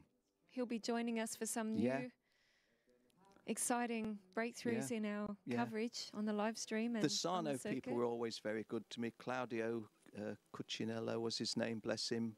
Always used to treat me like a hero, which he didn't need to do, and makes me a little bit uncomfortable to some degree, but lovely guy, and it's a fabulous time. And of course, recently you were also working with Henry at the CIK World Championship, but now we come back again. Sarno, we're not in Sarno, we're in Portugal, talking about heroes. One of our favourite photographers, Lewis, caught up with us yesterday. I was going to say that's a nice selfie, Ken. There's Jill. Yeah, with the lovely Jill alongside you, Jenny. Yeah. And that's what we look like now. Yes. But well, I'll say, while we've got this picture of Jill there, I absolutely, literally in all the sense of the words, I would never have been able to do what I do without Jill, because in those early days, as I say, when you had no transponders in some of the club events that we did, if it wasn't for Jill's skill in lap scoring, I wouldn't have been able to do it. And she's absolutely fantastic at spotting moves that if I'm concentrating on the timing screen briefly, because say somebody who'd started in P32 is now up to P11, Jill's just keeping an eye on the track, or vice versa. If I'm a bit engrossed in a dice for 6th, 7th, and 8th, and the lead changes hands, I just get a little nudge. Actually, nudge. Jill's given me a bit of a wink now, saying you guys have got to get back to work. So we better go, Ken, because, you know, we've got things to do and we shouldn't really sit here in the sun and... It's a bit of an indulgence, isn't it? Well, I didn't know you were going to be talking to me like this, Jenny, as you know that I didn't know. But if I can just say a big, big thank you to everybody that's made my time in this sport, particularly the Rotax situation. The Rotax world's so good because, guys, I owe you a debt I could never repay. It's been a fantastic privilege to be with you all this time. And hey, we still have a few laughs together because when I'm no longer able to commentate, I can still come along and waddle around the paddock and say hi to you anyway. So if the good Lord permits, I'm going to be around a few years yet. Yes, but we've got a race event to do. Yeah. And normally, like I say, we're behind the scenes doing that work, so we need to get going. Yeah. Do that. Everyone needs to keep tuning in and watching live stream. So we better go, Ken. On our way. Let's go. Grab the photos and we're off before we get in trouble. Tell you what. Are you missing your drink? Yes, I am. I finished that one. Anyway. Problem with the waiters is they don't wait long enough, do they really? Never mind. Anyway, get back to the work, I guess. Ken, a couple of questions I was going to ask you too. What was that? I'm just having such a mental block because I'm working so hard. Well, I tell you what, Jenny, if you want to talk mental block, you're talking to the right guy. And what's more, I get better and better and better at mental blocks every year, every month, every week. That's right, and it's all Rotax's fault for sending us to these places. Yeah, I mean, it's hard graft, this is, isn't it? It is. What do you think, Ken? If we had to decide British Racing Green or Ferrari Red? British Racing Green. Okay, Damon Hill or Michael Schumacher? That's not easy. I'm going to say Michael Schumacher. Tea or coffee? Coffee for me. And hot scones or hot donuts? Scones, the hot scones. Scones? Could do with some hot scones. Talking about scones, London or Sydney? Oh gosh. Decisions. I've only been to Sydney for 2 days of my life and I loved it, so I'll say Sydney. Yes. Okay. Fantastic. How about next month? Trip to Sydney. Let's go. That'd be good, wouldn't it? Yeah. Be able to get straight from an English winter, a British European winter, to the start of the Aussie summer. Be Let's nice. go. Why don't we? Okay.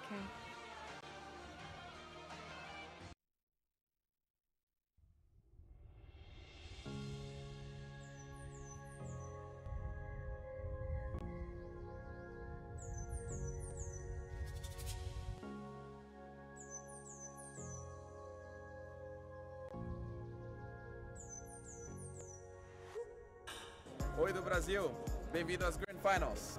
Hola. Bienvenidos a los Grand Finals. Hallo und willkommen zu den Rotax Grand Finals. Hola, ¿cómo están? Javier González, bienvenidos a The Grand Finals de Rotax. Hola, benefits of Rotax. Thank you.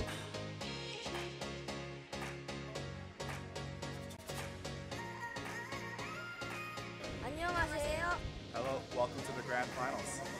Добрый день, добро пожаловать на гранд-финал.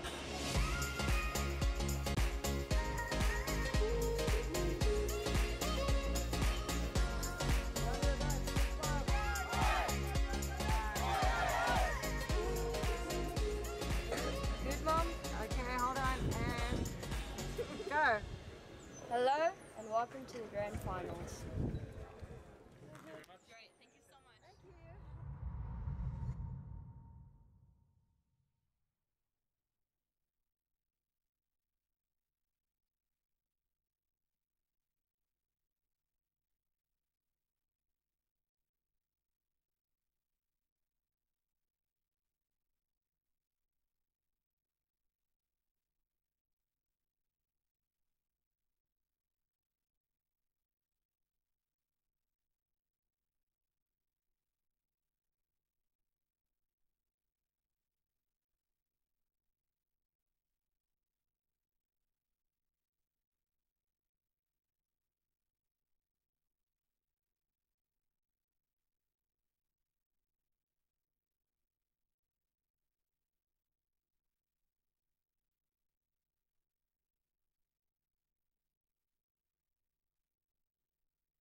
Well, good afternoon, ladies and gentlemen.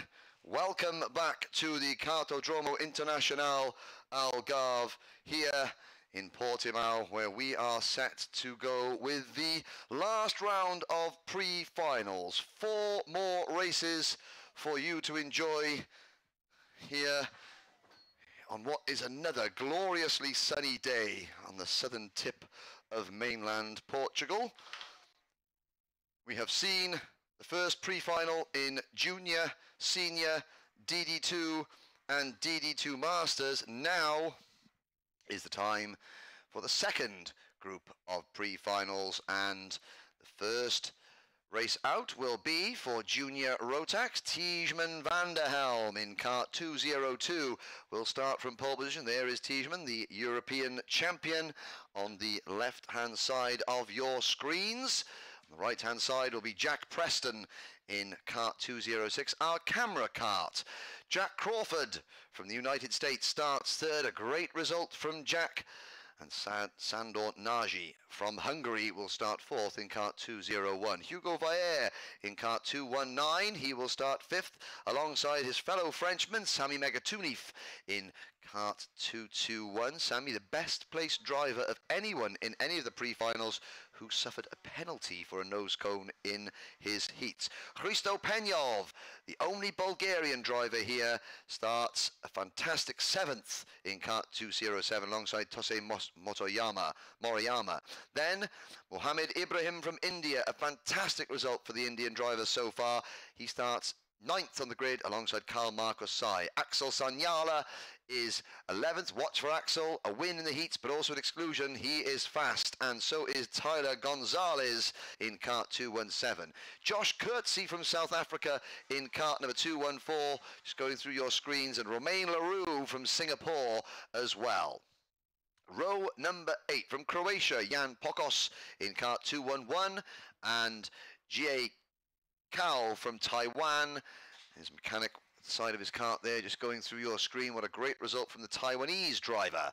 Marco Bernardi, kart 242, and Juan Diaz in kart number 261 and next. Then it's Ivan Bataille in kart 269. You can see Ivan's kart on the left-hand side of the screen. And Brock Feeney from Australia, very fast, but so far pretty luckless, it has to be said, in kart 210. Piotr Wisnicki from Poland and Sebastian Boyd from South Africa are next. Then Jan Malacek and Fedor Bekonia, Konstantinos Kaminos and Mehbod Shameli from Iran. Then Guillaume de Oliveira and Matvei Makushkin from Latvia. That is your top 28. Row number 15 from Korea, Shin Woo-jin and Gianni Arioni from Chile. Row number 16 from the Lebanon, Charbel Yamin, and from Thailand, Anathorn Tanginachai.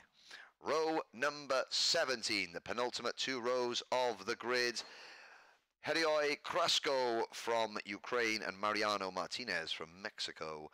Seaman Shogun and Elia Galvanin round out the 36 kart field. There is the Italian driver of kart 246.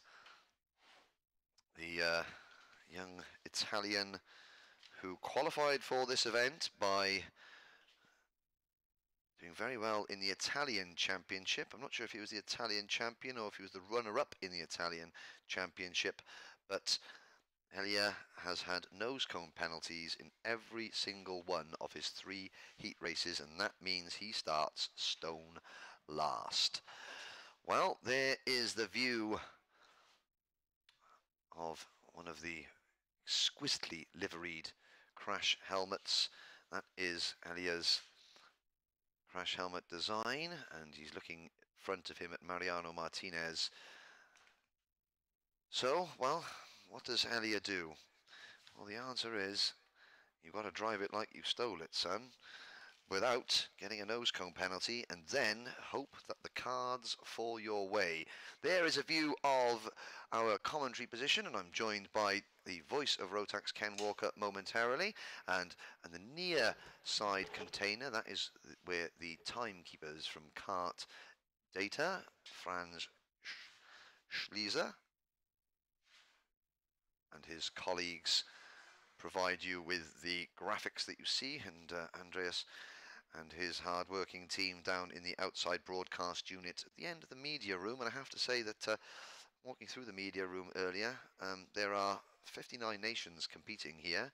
Check the signing on forms, and there are media representing 57 of the 59 nations here in Portugal. Over 100 members of the media, photographers, journalists, and what have you. Ken Walker was being interviewed yesterday by the owners of the Polish karting magazine.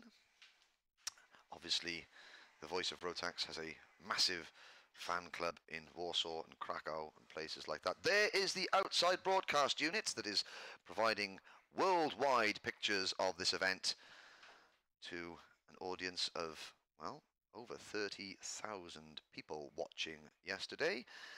And the signal has been given. 3 minutes to go.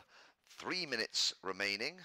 And, well, 49 nations represented in this class. Not sure if all 49 are in this race, but certainly a huge thing. And there's a nice little touch at the back of the crash helmet of Brock Feeney.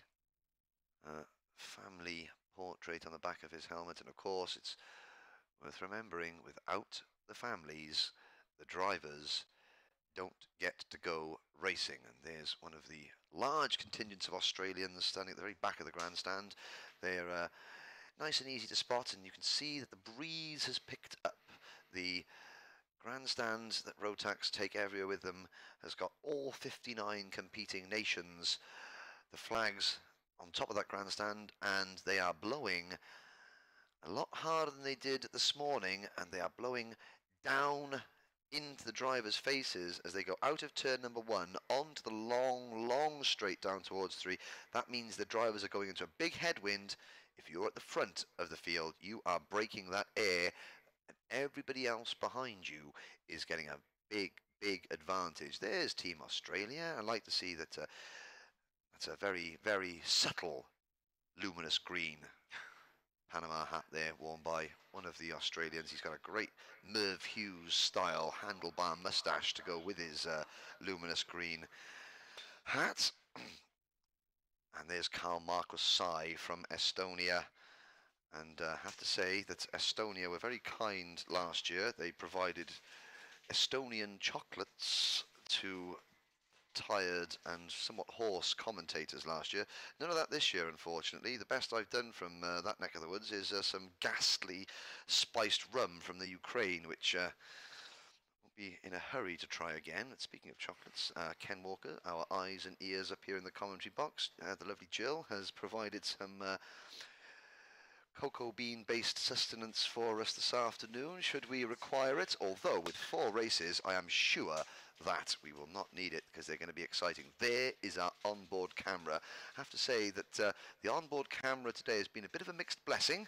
Otto Fritzler and Nikolai Stehen not having the best of luck in their races, but Ryan McDermott and Michael Stephen having better fortune in theirs, and Jack Preston, who has been our camera cart all week, is starting from the outside of row 1, and it's never a good sign when everybody is sampling Portuguese chocolate in the commentary box and I am making a noise on the microphone. But well, Ken Walker, oh, they're Australian chocolates. Well, I think Gordon Cooper was, obviously I rumbled him earlier. He gives the press girls coffee from the VIP tent. Now he gives the commentators chocolate. Ken, here we go. I was just going to spare you hearing Henry crunching away on those chocolates. I've not had one, but I've had a sniff of them. They smell gorgeous. Okay, 11 laps is the race distance in the pre-final for the junior class. And as Henry has told you, Timon van der Helm is starting this one on pole position. And joining him on the front row is Jack Preston, who is carrying our onboard camera. Well, again, as Henry told you, that headwind has picked up a little bit. Those of you tuned in online, other than when you see the banners fluttering a little bit more violently, other than that you wouldn't know. You'd think it's just a lovely balmy November day here on the Algarve, but definitely that headwind as you exit turn 1 and go down the long straight is going to be a feature. Okay, 11 laps coming up. Tymon van der Helm on pole position, Jack Preston off pole. Jack Crawford and Sandor Naj row 2. Hugo Fair and Sami Megatunif are row 3. And here we go.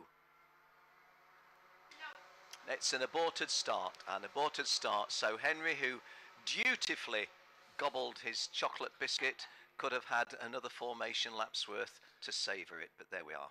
Well, I could have had another chocolate biscuit, Kenneth. More to the point. No, thank you to Team Australia. I have to say that whilst we look at this, and I know we're focusing on the racing, but I'm getting messages from various TV commentators around the world and karting commentators that I have met on my travels, who are all just saying, please pass on my regards to Ken for all the help that he's given us, Chris McCarthy and Chris Dawes amongst them from the UK, both of whom do a lot of karting and car racing commentary, and they both say that Jake Sanson as well. Oh, who, that's rather nice. does Thanks, a lot of work guys. for Eurosport. Appreciate it. Well, if I've given you any help and encouragement early on, you're all carrying me now in my twilight hours of my karting. Thanks, guys. That's appreciated by you. Well, from you. Half a lap to go before, hopefully, the restart. And there is Manuel in the top right-hand side of your screen, the arms out saying, right, separate and slow down. Tijman van der Helm and Jack Preston. Then Jack Crawford in kart number 218 was here 2 years ago as a mini driver from Monroe in Texas. Just 12 years old is Jack, but he's driving like some of the older drivers in this class. Here we go, out of turn 14, lights are out, we're off and racing. And it's a side-by-side start. Oh, it's a good start from the outside of the front row by Jack Preston. And he has to concede, or does he? Yes, he does concede. We could get a nice camera picture if we can cut into it, because that was a good start by Jack, as you say. But Tymon van der Helm making that pole position count to his advantage, as is his right, as the pole man. I think Preston may have lost a couple of positions there being on the outside, and yeah, he's now down in third place. He's behind the number 218 kart of Jack Crawford. Jack Crawford, yeah.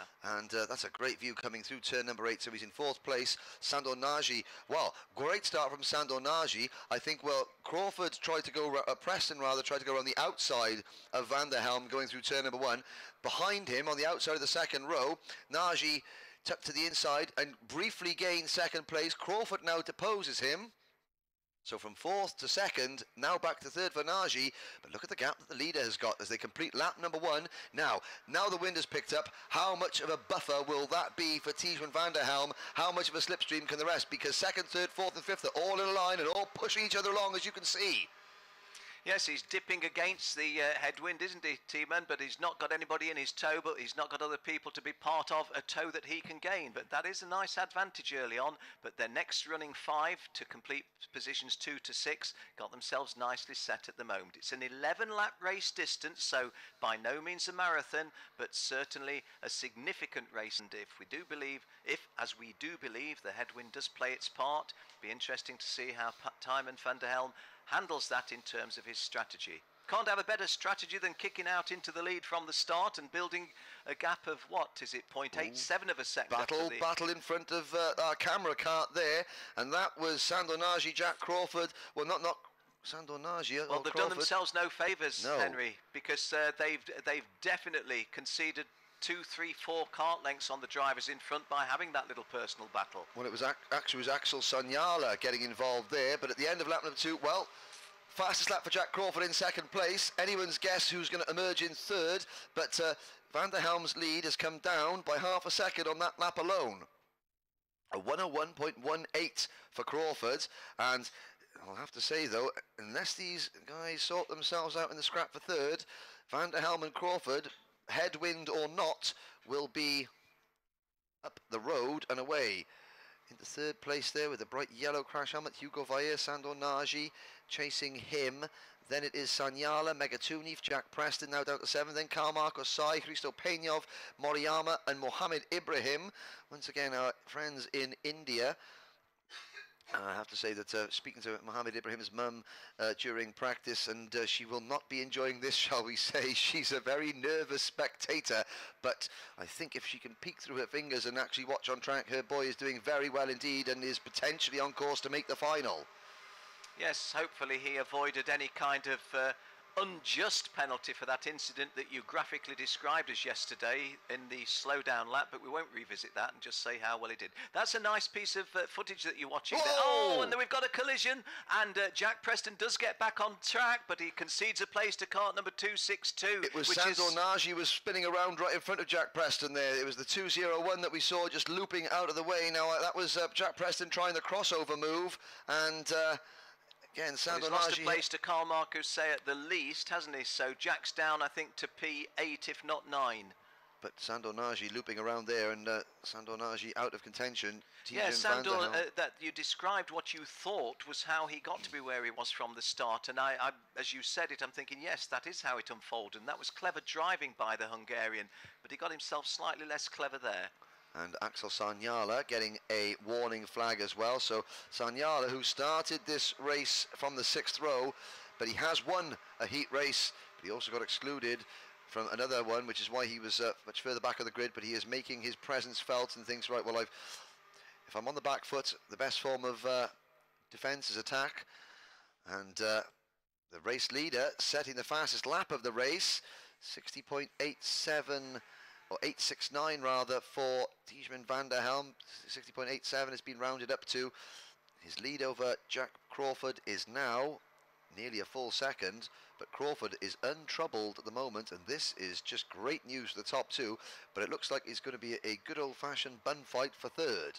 Yeah, Jack Crawford's in an interesting position, isn't he? I wonder, I'm always putting these hypotheses onto the table, Henry, but would Jack Crawford be thinking to himself, should he think to himself, look, Van der Helm is off down the road, I'm going to struggle to catch him, but I'm fairly safe where I'm sitting in second place. That will do. I don't need to do anything silly, but there's something a little bit silly, a little bit of wheel banging round about positions 4-5. Let's have a look as the graphics confirm the standings.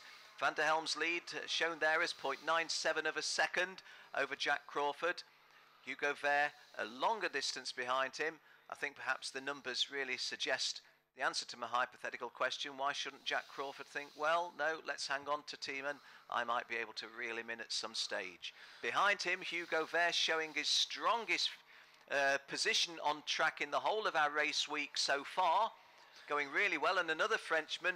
It's interesting, Hugo Ver coming up a little bit of a surprise, but Sami Megtunif, Henry, can you remember when he wasn't running 4th, 5th or 6th? It's almost a given that that's where the young Frenchman will be. Yes, indeed. The 13-year-old from Marseille, the French champion, Megtunif, has been very, very consistent, but maybe lacking that half a tenth. Oh, and there's a problem there for Megtunif. I think. Can you remember when he wasn't running in the top 6? Well, I think he's out of the top 6 right now. Commentator's curse. Sorry, that was a mistake there, but I have to say that there's a 12-kart battle for third place. This involves Vayer, Megtunif, Sanyala, Preston, Bataille, Sai, Penyov, Moriyama, Feeney, Gonzalez, LaRue, Ibrahim, all the way back to Mohammed Ibrahim in 14th place. Here's a replay. What happened here? Our camera can't catch this one.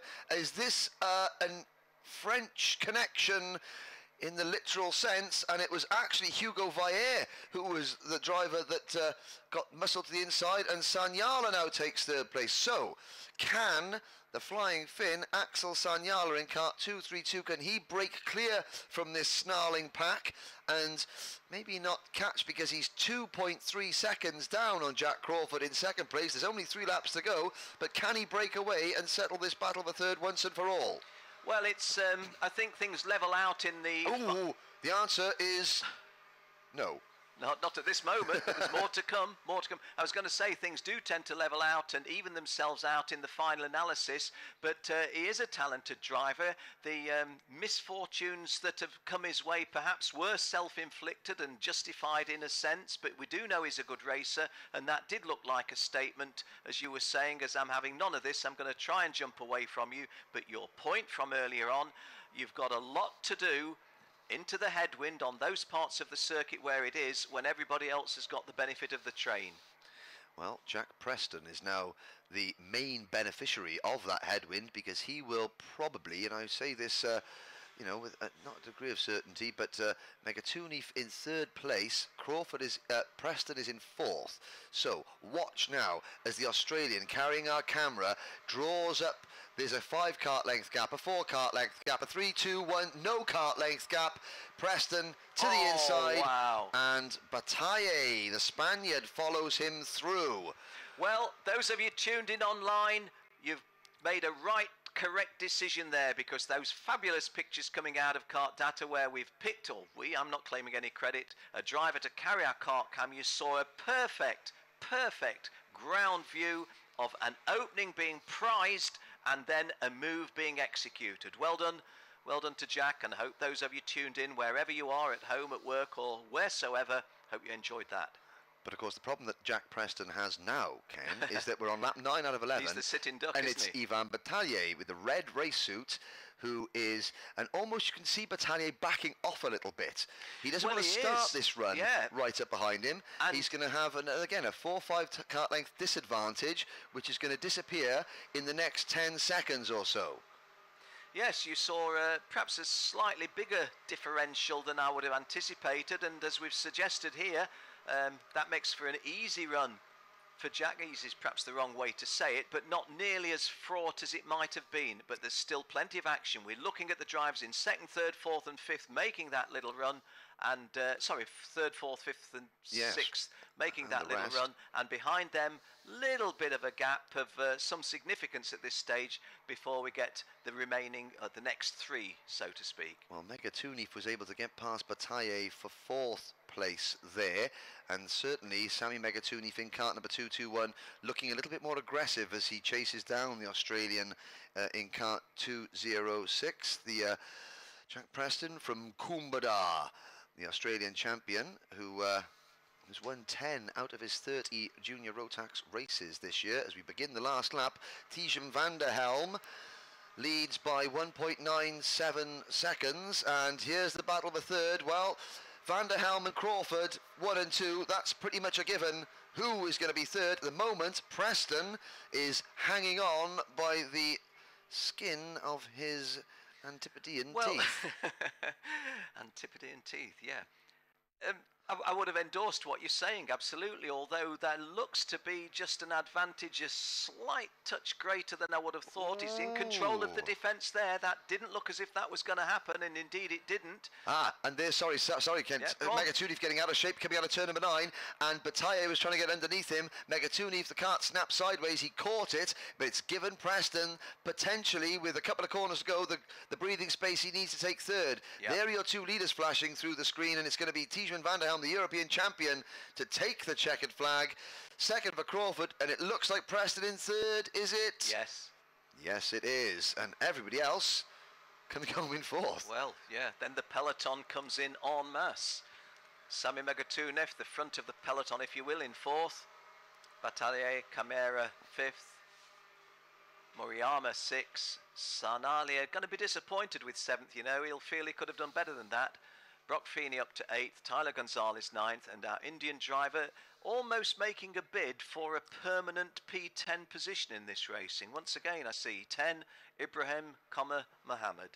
Well, I have to say that, I mean, and we don't know the situation with nose cones or anything like that, so we'll call it as we see it. But the 14-year-old from Petaling, who finished 2nd in this year's Asian Rotax Challenge, has done himself and indeed his entire country very, very proud so far this week. Certainly has.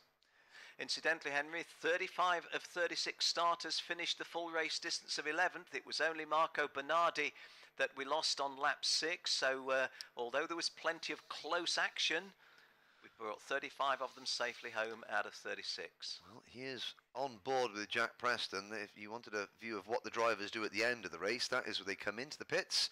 They stop by the weighbridge, they turn round to see who they've got. Now Sammy Megatunif will say congratulations, well done to Jack Preston. So good bit of sportsmanship sporting there. enough, wasn't it? Yes.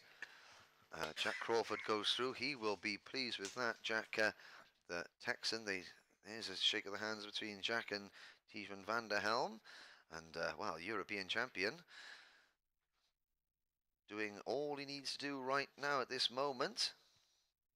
And Jack Crawford, well, it's good that we have a chat with Jack maybe if the one and only Jen Wade is down in the pit area, scurrying around to try and grab as many drivers as she can. And there's Preston getting his kart up. Over at the weighbridge goes Sammy Mega Tunif.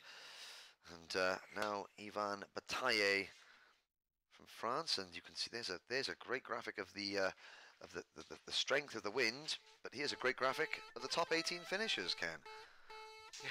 Nice link to yourself there, Henry. Well done, yeah. Time of Van der Helm, 2.4 or 2.35 seconds over Jack Crawford in second place, who himself had 3.5 seconds to spare on Jack Preston. Sami Megatunif in fourth place was worthy of that because he did battle all the way through. Ivan Bataille Kamare fifth, Tosei Moriyama sixth, Axel Saniala 7, Rock Feeney 8, Tyler Gonzalez 9th, Mohammed Ibrahim in 10th place. Outside of the top 10, no massive surprise there. Maybe I don't know, Jan Pokos, the Sportsil driver, P17. Maybe tad disappointed. Well, Sandor Nagy is a disappointment because he had a good start, and I have to say that he got himself a little bit, I don't know if he got a little bit excited, did he? Is that the euphemism we use? He finished in P19 and he may well feel he could have done more than that. And if for no other reason than to test my tonsils, let's go down to Jenny. Jack, a really great drive from you. Exciting racing. Didn't quite catch Timon though. Yeah, the plan at the beginning of the race was to work together with him since I started third. But I got pushed back to third on the start, and I decided to pass him, and then I couldn't catch him. So at the end, I decided to back off. Now, is it a little bit different from racing in the US and Texas? Much different. What's the biggest difference, do you think, here? The drivers are really close and more aggressive, and it makes it more fun and harder. It has been some fun racing, hasn't it, in juniors? Yes, it has. Okay, so well done. Great drive from you. I think all your fans at home now back in the States are watching, so wish you luck, and we'll see you tomorrow in the final. All right, thank you. Thank you. Well, thanks, Jenny, and thanks to Jack as well. And here is the scene on the dummy grid, and it's my colleague Ken Walker's turn to sample what is, I think they're called Tim Tams. I mean, other Australian chocolates are available, obviously, but that is the Australian version of a penguin, I believe. Pick up a penguin, and it'd be nice if Mr. Cooper brought us up a nice coffee in the morning. I mean, far be it from me to hint, but it's getting a bit like Tex-Mex special with bringing cakes into the commentary box. Why not?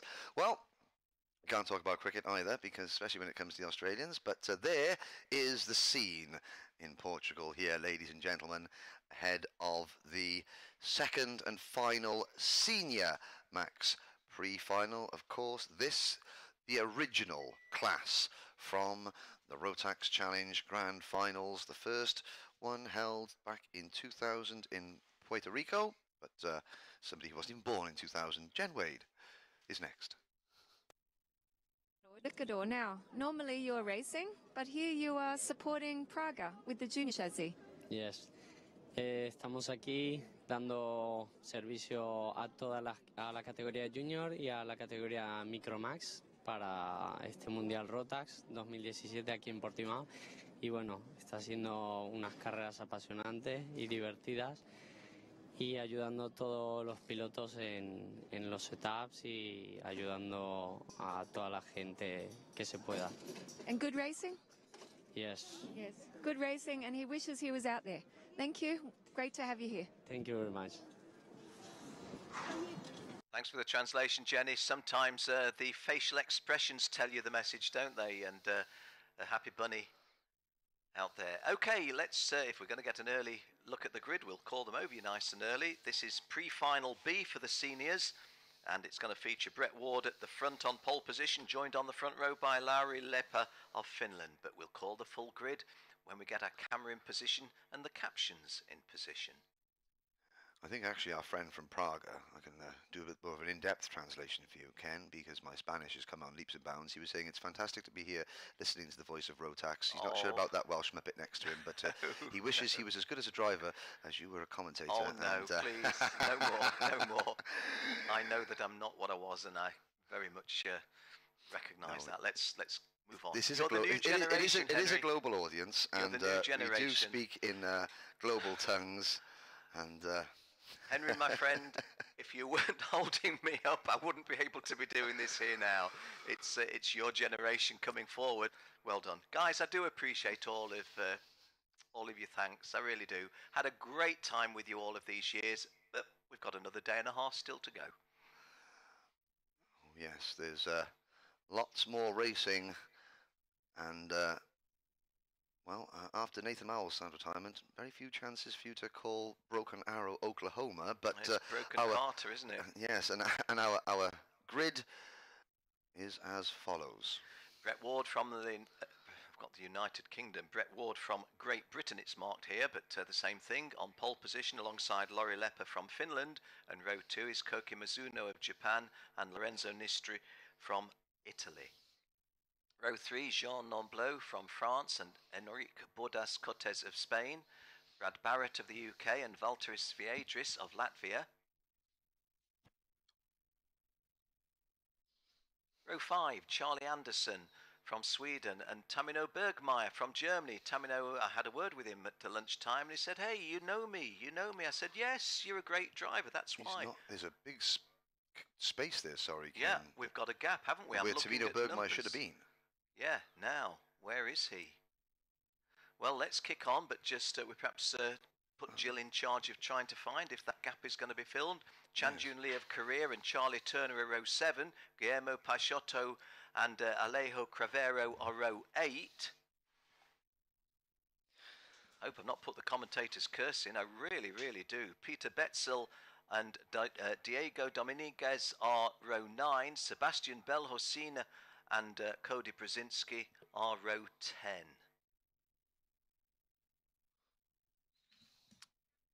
Pavel Taborski and Jean-Bor Kovac, row 11.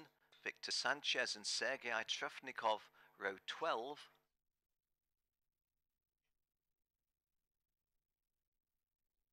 Jan Schwitter and Stefan Victor, row 13. Cameron Longmore, row 14. Lasse Andreasen, Cameron Longmore and Lasse Andreasen, row 14. Stefan Victor was on row 13 with Jan Schwitter. Still looking for Tamino. Enshi Wang of China is on row 15 with the lady in the race. And good luck to the lady, good luck to everybody, but particularly the girls. Amna Al-Kabaisi from the UAE starts on row 15. Victor Conrad Jensen from Thailand, I think, is via Denmark, was it? I think that's on right, row yes. 16 via with Mathieu Bourdon of France.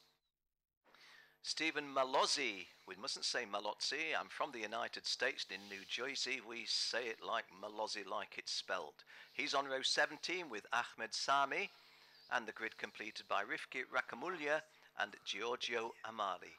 And I'm getting a thumbs up that Tamino Bergmeyer has taken his place on the assembly area dummy grid and is in his rightful place. So, having had a little chat with him, I would have hated to think those of you with us yesterday, either here in person at Portimao or online, would have seen the desperate situation with Derek Wang on pole position in a heat, leading the heat. A red flag was drawn.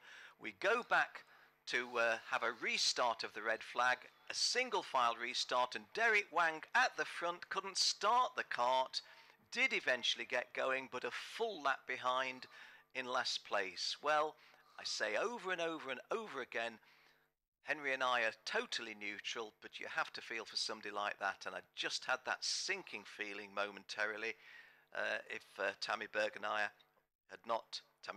Bergmeyer had not been able to take his rightful place. Well, this will be a 15-lap race, and while we're just going through the parade lap, I'm a bit struggling here, Ken, because there are 36 drivers in this race, and 13 of them have managed to get through the heats without a penalty. And you've got the top 5 penalty-free, But after the top 5, the only drivers that have not had a penalty, Brad Barrett, who starts 7th, Charlie Anderson, who starts 9th, Chanjun Lee, who starts 13th, Guillermo Pixotto, who starts 15th, and then all the way back, Sami Ahmed and Rifki Rakamula are the only other drivers really who have not had a penalty. Enki Wang from China and Victor Sanchez also.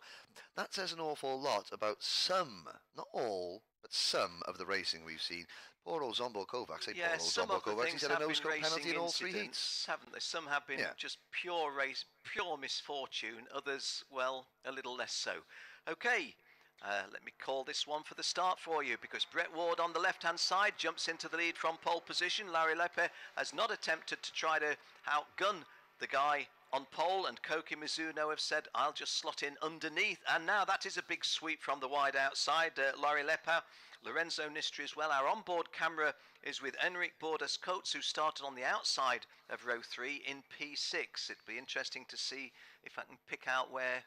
Well, Kike Bordas, I think he is in behind number 305, and that's Laura Lepi. So Kike Bordas is in 6th position at the moment, I believe. It's Brett Ward, and I think Bradley Barrett has made a good start as well in kart number 325.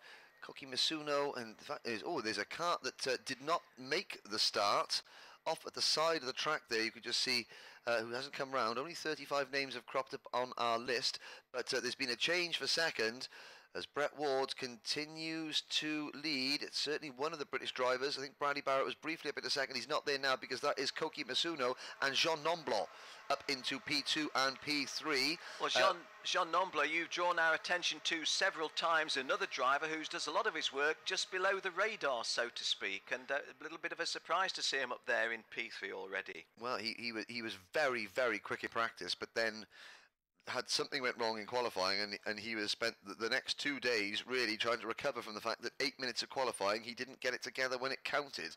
But Brett Ward now under pressure because Koki Masuno is closing in, and it's Barrett in 4th place. Then it's Laura Lepi, although Kike Bordas, Enrique Bordas-Coates, to give him his full name, is there, and there's the kart off at the side of the track. Yeah, and Jules had the binocs on, and we can't just see the number, and our screen is just closing at 35, so we're not able to tell you who's not circulating. It wasn't one of the drivers in the top dozen or so. No. Just looking at the tail end, our lady driver in the class, one of only 4 in the entire event, is still running, albeit down in P28, Amna Al-Kabaisi. Brett Ward's lead at the start of lap 3 is 0.17 of a second. Jean Nomblot having worked his way from 3rd to 2nd on that previous lap, so knocking on the door of Brett Ward, if you will. Koki Mizuno also very handily placed. I have solved the mystery of our driver that failed to take the start. Would you believe it? It is Giorgio Amate. Giorgio Amate has not finished a single race this week. He crashed out of 1, had mechanical failures in 2 more, a mechanical failure this morning in warm-up, and now on the rolling lap there you see the stricken Sodi kart of Rimini's Giorgio Amati. This is a week to forget. It certainly is, isn't it? If you want to break the DNF sequence, and you break it with the DNS. Yes. Oh dear. It's very good. Well, we're going to change the lead. 4. And a new leader at the start of lap 4. That is Koki Mizuno. Yeah. Talked of Koki Mizuno being handily placed. Brett Ward, I have to say, did look just a tad vulnerable, but hey, this is early days. It's the start of lap 4 of a 15-lap senior race, and the front-running group of 3 is only ever so slightly detached from the 3 immediately behind them, and then 7th, 8th and 9th are spread a little bit further back. Well, nice Laura, views. yes. Sorry, go on. No, Laura Lepi made the move on Bradley Barrett, and Bradley Barrett is trying to return the favour and clatters over the curb going into turn number 8. That was risky. Then our camera cart, Kike Bordas, is right behind him, but Laura Lepi made the move on Barrett going into turn number 4, actually, and Barrett had to jink out of the way because Lepi was well and truly committed over the curb coming through turn number 4, and Barrett tried to return the favour, but backed out last minute, and the cart gets unsettled, and that's what happens. That's what you see, ladies and gentlemen, this great onboard shot with no suspension at all. If you get up on the inside and clip the curbs at the wrong angle, these karts simply just get bounced across the track normally into the poor driver that happens to be on the outside of you at the time. Unless, of course, that driver has seen the move out of his or her peripheral vision and has got out of the way. But battle is on for the lead because Nomblo and Mizuno with Ward there as well. Yellow flags waving. I'm not quite sure what for. It's for Amna Al-Kabasi. It's the lady from the United Arab Emirates who's left us. I'm feeling a little bit of a commentator's curse there, having given her a mention just a couple of minutes ago. She's going to be a non-finisher in this one. No, she's still in the race. You can just see her at the top of your screen there, just heading down the hill, but she's now well behind everybody else, poor Amna Al-Kabasi. But it's Nomblo, Mizuno and Ward, the order. You can... Jean Nomblo, you drew our attention to him much earlier in the week, and you made the point that he found a turn of speed when... often quite unexpectedly, if you will. Right now, he's just posted a fast lap of... his last lap was 61.05. He's had a 60.8, but 0.34 of a second advantage over Coca Mizuno. And that little gap that the top three had has disappeared because you can see the two British team drivers in front of our camera cart, and that's Bradley Barrett in cart number 325, and just in front of him is Brett Ward in third place. So we now have a 5-cart breakaway with Laura Lepai in 6th, Kellen Ritter from Canada, the driver from Vancouver. He is into 7th place with Charlie Anderson in 8th. Then it's Lorenzo Nistri. So one of the Italian drivers in this field is out, and there's his car at the side of the picture. The other Italian driver is going very well, and here is a replay of the battle for the lead, and there's a move happening. Oh, that's a British, and there's, I was going to thought it was the two British drivers coming together. That was more than a gentle love tap between possibly Jacob Cranston and Valteris Vidris. We'll check to see who, it was actually Lorenzo Nistri and Jacob Cranston. And Cranston down in 15th place, and there's a big battle going on for third there. It's side by side. This at lap 7 out of 15, half distance, 2, 4, 6, 8 drivers side by side. Well, it's like the parade lap. This is 4 rows of 2, and that is going to bring 9th place driver Valteris Vidris into play. So is Petter Bazel. Well, Petter Bazel in kart 336, last year's runner-up. We haven't talked about Petter because he had an exclusion from a heat race. He started much further down than his pace warranted.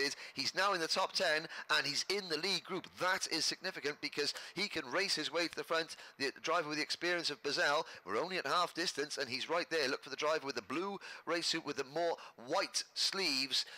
And then he's got Charlie Turner, Lorenzo Nistri, Tamino Bergmeyer, Zombo Kovacs, last year's junior Rotax runner-up in 14th place. Cranston, Bruskinski and Chan-Jun Lee from Korea in 17th place. Yeah, it's going to be interesting because you've talked about the experience that somebody might be bringing, if you will, and the relative inexperience that is being the target, if you will, the predator getting down to the prey. Jean Nomblo, I'm very, very interested to see how he reacts, if you will, and how he deals with the challenges that are coming his way, because until you drew in commentary attention to him earlier on, it wasn't a driver whose name was well to the fore in my mind, and my first reactions is, having hit the front, this is a very, very tidy race that he's racing. Now, we know that with the guys behind, they're going to close upon him, the challenges are going to come, and some are going to be successful, one would imagine. There was a challenge so that was far, so good. Semi-successful there, as Laura Lepai, you could see from the onboard view of Kike Bordas, Laura Lepai got halfway alongside Bradley Barrett, and then at the last minute decided against it. All caught from the eagle-eyed onboard shot from Kike Bordas, and we're defending. This is lap 9 out of 15. Jean Nomblot wants to hang on to that lead. He obviously feels he doesn't want to get caught in if he loses one place, and if Koki Mizuno does get to the inside and force Nomblot wide. And there's Kike Bordas losing a place to Charlie Anderson in the mix, and the first real gap is from 9th place onwards. So we've got a 9-cart trip. No, that's more than 9 carts. Yeah. 2, 4, 5. Then a gap back to 6th, 7th, 8th, 9th and 10th. That is about 15 or 16. Into the teens, isn't it? But the front-running 5 are just that little bit clear of the 6th place driver. Or is it between 6 and 7? No, 5 and 6 is where we see the first of the gap, but not a gap that couldn't be closed in the twinkling of an eye. Sorry, Henry. You'd have to say that if it was just 2 or 3 karts battling for the lead, I don't think Jean Nomblot would be so inclined to hug the inside line and defend. But because he knows that there is a big train of them, that there we go, we're tugging the inside line. He doesn't want Masuno to get up the inside, because if they come through turn number 2, if Nomblot is on the outside, he will lose at least 4 places in one go. He may drop to 5th because the top 5 have now broken away. Certainly drop to 5, wouldn't he? But he placed himself in a position that in some instances might have been no man's land, but by keeping it fast and smooth, he's maintained that lead, and I've been impressed by this drive. It's not by any means a race-winning drive as yet, and may not be a race-winning drive, but it's a very, I used the word tidy previously by the Frenchman. It's almost a self-fulfilling prophecy, though. If you defend because you're worried about dropping 5 places, then or 4 places, then guaranteed that the drivers in 6th, 7th, 8th, 9th, 10th, 11th on back are going to join the fray. And if you do eventually get shuffled out, you'll lose more than 4 places. You might lose 10. Yeah, go off the cliff edge instead of stumble to the floor. Yeah, well, keep an eye on the gap between Laura Lepai, the driver with the blue and white race suit, in 5th, and the side-by-side battle between Petter Bazell and Charlie Anderson. And we talked about Bazell being able to race his way to the front. That is now Petter Bazell in kart 336 at the head of that second train. And watch out for the 21-year-old from Tremzona, the Central European Rotax Challenge champion this year, because he has a steely determination after he got an exclusion and a nose cone penalty in his heats. The exclusion was the fact he didn't have a rear bumper on his kart, but that is another story altogether. But on lap 11 out of 15, Bazell is closing in, and I would say that this lap from Petter Bazell could be one of the fastest of the races, because he is eating into the lead group as Laura Lepai almost looks over his shoulder and says, "Oh, time to go. Let's put myself a cart between myself and the charging Petter Bazell, or else I'm going to be his next victim." Yeah, and it's time to do it, because we move into the final quarter of this race. This is lap 12 of 15. And we've seen a time for Peter Betzel of 60.09, fastest driver on the circuit. So when Henry says he's closing up, not only was it a visual by Henry, but it was certainly borne out by the numbers on screen. Now, just trying to make sense of what I'm seeing here, I was hesitating to say moments ago that I thought the top 3 were detaching from the 4th, 5th and 6th drivers, and at the time when I might have said it, the gap closed, but it's now clearly opening a little bit. Jean Nomblot in the lead from Koki Mizuno in 2nd place and Brett Ward in 3rd place, and they've definitely kicked on. This is lap 12, coming towards the later stages of lap 12, and the front running 3 may well find that they will not have such a late challenge as they otherwise might have done if they're driving sensibly as between themselves. 4th and 5th is a dice here. Let's have a look as we start lap 13 from the end-on view, looking down the long straight. Well, 1, 2 and 3 are safe, but 4, 5 and 6, who we're just leaving momentarily. I say 1, 2 and 3 are safe. That's as a trio, not individually, because Koki Mizuno definitely putting pressure on Jean Nomblot now. I had said previously, and I sort of stick to it, that it was a very tidy delivery of a race by Jean Nomblot, but right now he's going to be tested to the full. And of course, Koki Mizuno has that, what shall we say, eternal conundrum. When, if at all, do I make a move to go into the lead? Because if I get it wrong, I'm not going to emerge in 2nd place. Brett Ward ready and snapping at the wheels to pick up any pieces that might be spilled. But a clear gap between the front running 3 and the next 2 drivers in the top 5 as we head to the start of lap 14. And into 4th place, Laura Lepai having to defend from Petter Bazell. Bazell has dispatched Bradley Barrett. Barrett was back to 6th. And there is the battle. I was going to say, what a measured drive so far from Koki Mizuno. Not to start really turning the screw. Now he does and makes his first real effort. I have to say, though, Petter Bazell in 4th place. I Well, I hate to say I'm not a betting man because I do like the occasional flutter, and have to say that Petter Bazell is looking good here. If they continue to battle, I think Petter Bazell could pick up at least another spot. He's got Laura Lepai in front of him. Bradley Barrett is not threatening from behind. Lorenzo Nistri, Kellen Ritter, Kike Bordas and Charlie Anderson round out the top 10. Koki Masuno, the driver from Nagoya, the 19-year-old who finished 21st in this event last year, he has been content to sit behind Jean Nomblot for the time being. I'm not sure if he is going to be content anymore, although Nomblot will defend, I am sure, although look at that, well, suddenly Masuno is a couple of kart lengths behind. I was going to say, Nomblot has put a little bit of a cushion there. Here we go, though. This is where it is now. It's all going to matter on here if we can execute. And again, I keep using the word, a tidy race being driven by Jean Nomblot, and a nice piece of movement by Koki Mizuno, but it wasn't successful there. And Brett Ward, who'd got detached ever so slightly, closes up, but it's still Jean Nomblot. And we've got a yellow flag now. Is that going to come into play at any stage in the remaining? That's already gone. That was at turn 2. I saw a kart off track, but yeah, Mizuno, he went high, wide and handsome. That was a risky move, but then he backed out of it before he committed to the slippery stuff. He thought, well, we'll try it on the outside, then thought better of it.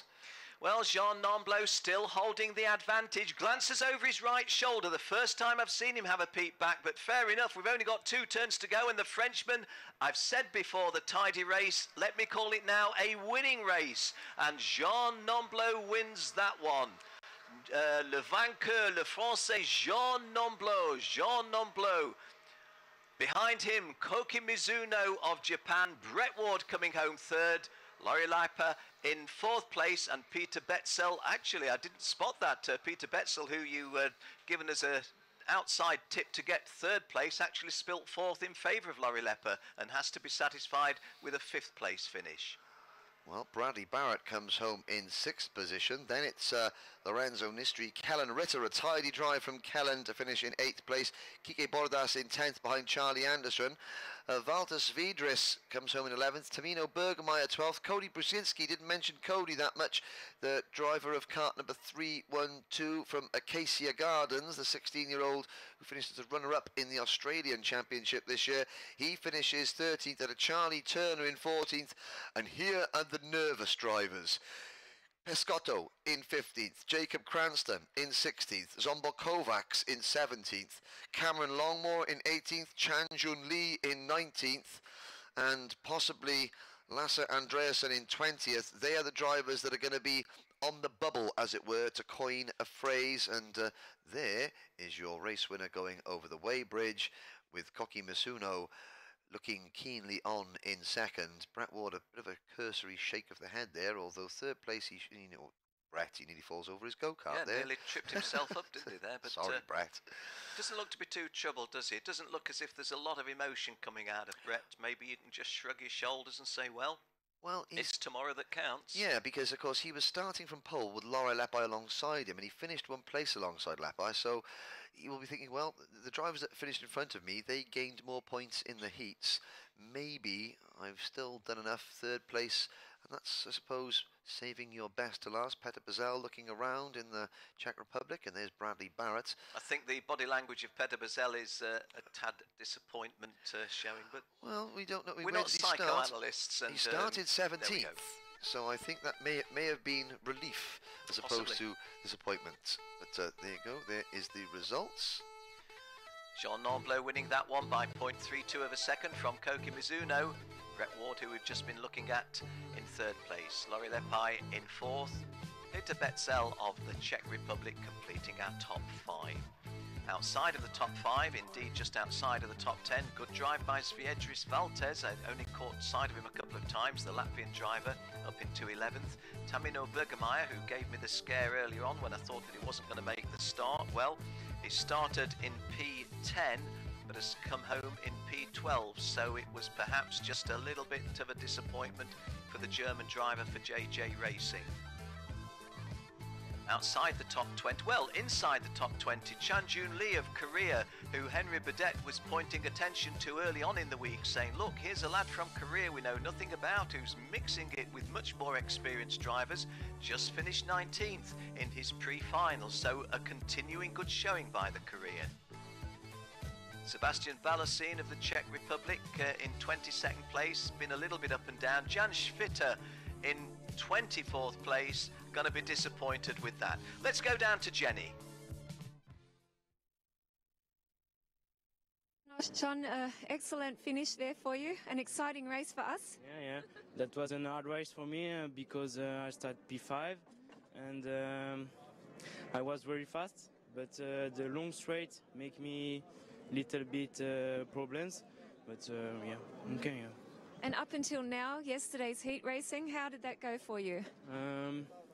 Yesterday I started P17 in the heat. I make some good results, so I'm pretty happy to be there. Yeah. I think you can be happy to be winning the pre-final. Yeah. Well done. Congratulations. We'll see you tomorrow in the final. Thank you. Thank you. Yeah, félicitations, Jean Nomblot. Modest lad, speaking good English to Jenny, and he bounces off with a confident stride, not an arrogant stride in any way, and why not? Why not expect a good drive from him tomorrow on the basis of what he's shown us thus far? Well, just hovering above the drivers in the dummy grid for our next race, which is the DD2 Masters Pre-Final B, but before we start talking about them, we may well be able to have a chat with Jenny for someone else, and indeed we can. We'll go down now. You were carrying our onboard camera in the second pre-final today. You were fast. Yes, I was fast, but I didn't get the rhythm that the ones in front of me had, so I couldn't do better. Have you raced here before? Yes, I raced here in the Spanish Championship and also in the pre-final on 2015. You think you've got an advantage tomorrow? No, I think all the drivers at this day are good and know the track, so I think that. But we enjoyed it. It was a great race for you, and yeah, we're looking forward to tomorrow. I also. Yeah, thank you. Gracias. Well, thank you, Jenny. And so we are getting to the stage, we've got 2 races to go. There will be 144 drivers here today that do not qualify for the finals. And, well, all the equipment is provided by our chassis partners, Praga, Birol and KART. They don't belong to the drivers, they belong to Praga, Birol and KART. The engines obviously belong to Rotax and the tyres belong to Mojo. The drivers that have qualified for the final in senior DD2 and DD2 Masters, they will have to go once the results are confirmed. And of course, what you're watching on screen is the results on the track. Every driver, as you've been seeing, has been going through weigh bridges, they go into scrutineering, they have their nose cones checked, and penalties are then applied at the end of that, and you can appeal those penalties if you are so that way inclined to decide what to do. So we're going to take a short commercial break while we explain to the drivers in the paddock what to do with their equipment once they have qualified or otherwise.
Well, welcome back, ladies and gentlemen.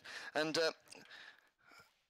what we'll describe as the 3-minute board goes out for the next race is what happens to the drivers that don't qualify. Well, once the results are finalised, and the drivers need to be very careful that they don't hand any equipment back before the results are absolutely confirmed by the stewards. The drivers that qualify for tomorrow's final in senior, DD2 and DD2 Masters, they get a new set of tyres just for the final. And when the final results are confirmed, they need to go to the exit of the service park. So where Jen Wade does all her TV interviews, the drivers then exit the service park. Well, when the results are finalised, we will see a large queue of drivers waiting at the exit of the service park to get their new set of bones for tomorrow's finals. Those are the drivers in senior, DD2 and DD2 Masters. The juniors, well, they get one set of tyres for the week, and that is their lot. For those drivers that haven't qualified, sadly, their grand finals are over.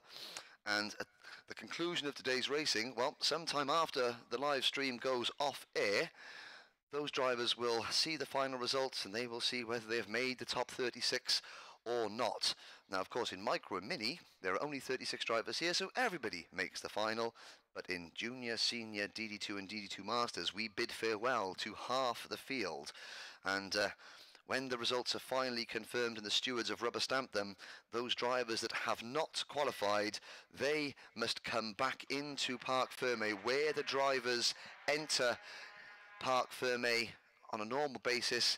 They must come back into Parc Fermé to give their fuel tanks back and their tyres. So they come in where they would normally do so. For the drivers that have the Sodi kart chassis, well, they need to keep their tyres on the rims. For the drivers in Junior on the Praga kart and in DD2 on the Birrell ART, they need to take their tyres off their rims before they hand them back, and consider it for those mechanics who have qualified for the Mojo tyre changing finals, some extra practice of taking the tyres off rims. And that is what happens when the cameras stop rolling. But when the drivers who have qualified and that you will see tomorrow, what they have to do to get their new tyres, and what the drivers who sadly haven't made it, what they have to do to give their equipment back. And now we look for the grid for the DD2 Masters pre-final B. Gabriel Zagella is on pole, joined on the front row by Troy Woolston. Tommy Helfinger and Alessandro Glauser are row 2. On row 3, Fernando Guzzi and Igor Mukin. Row 4, Mikhail Dauphin and the unlucky, but second chance awaiting, Derek Wang. Unlucky because he might well have been on pole.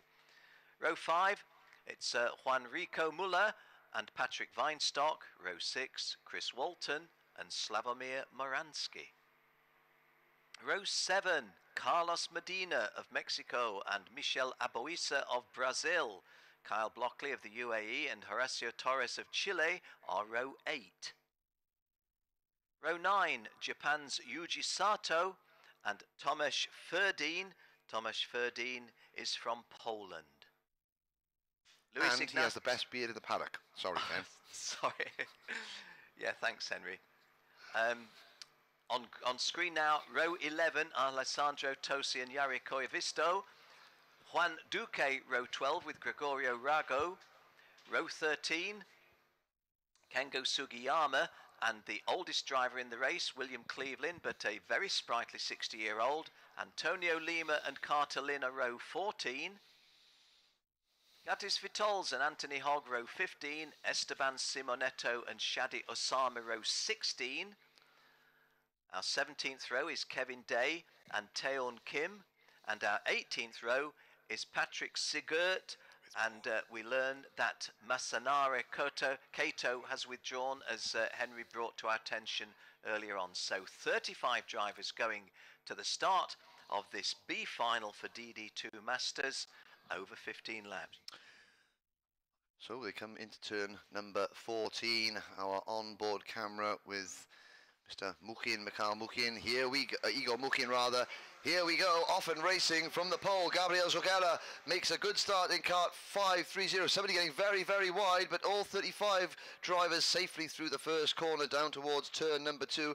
And right in the thick of the pack there, Igor Mukin in kart 536, making a good start. You can see him finding some clear air as they head down towards turn number 5. But it's Gabriel Zogella, the Argentine driver, on the podium here 2 years ago. Oh, the yellow flag waves for somebody going backwards into the turn number 5 barriers, but they're trying to get their kart restarted. And what a lead Gabriel Zogella has. Half a lap in, half a dozen kart lengths he has over Troy Woolston, who is in second position, with Tommy Helfinger and Fernando Guzzi rounding out the top 5. Helfinger, no, it's actually, I think that's another Australian driver, or is that Guzzi in the Brazilian race suit in the low sun?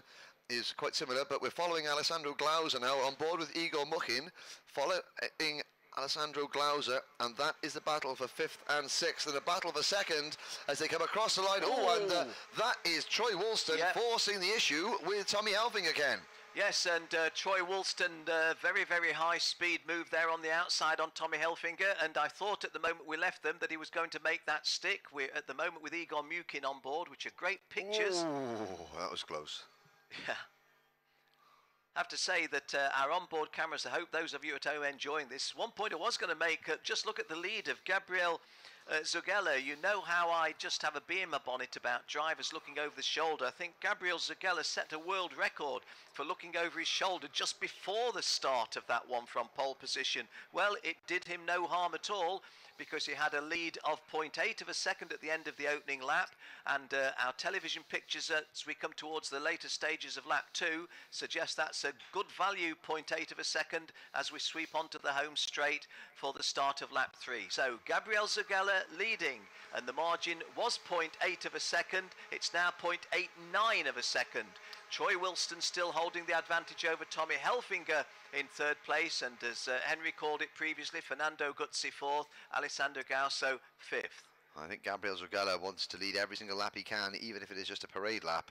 But obviously there was a reason why he was doing that. I think it must have been just wanted to get the jump on Troy Woolston, which he did successfully.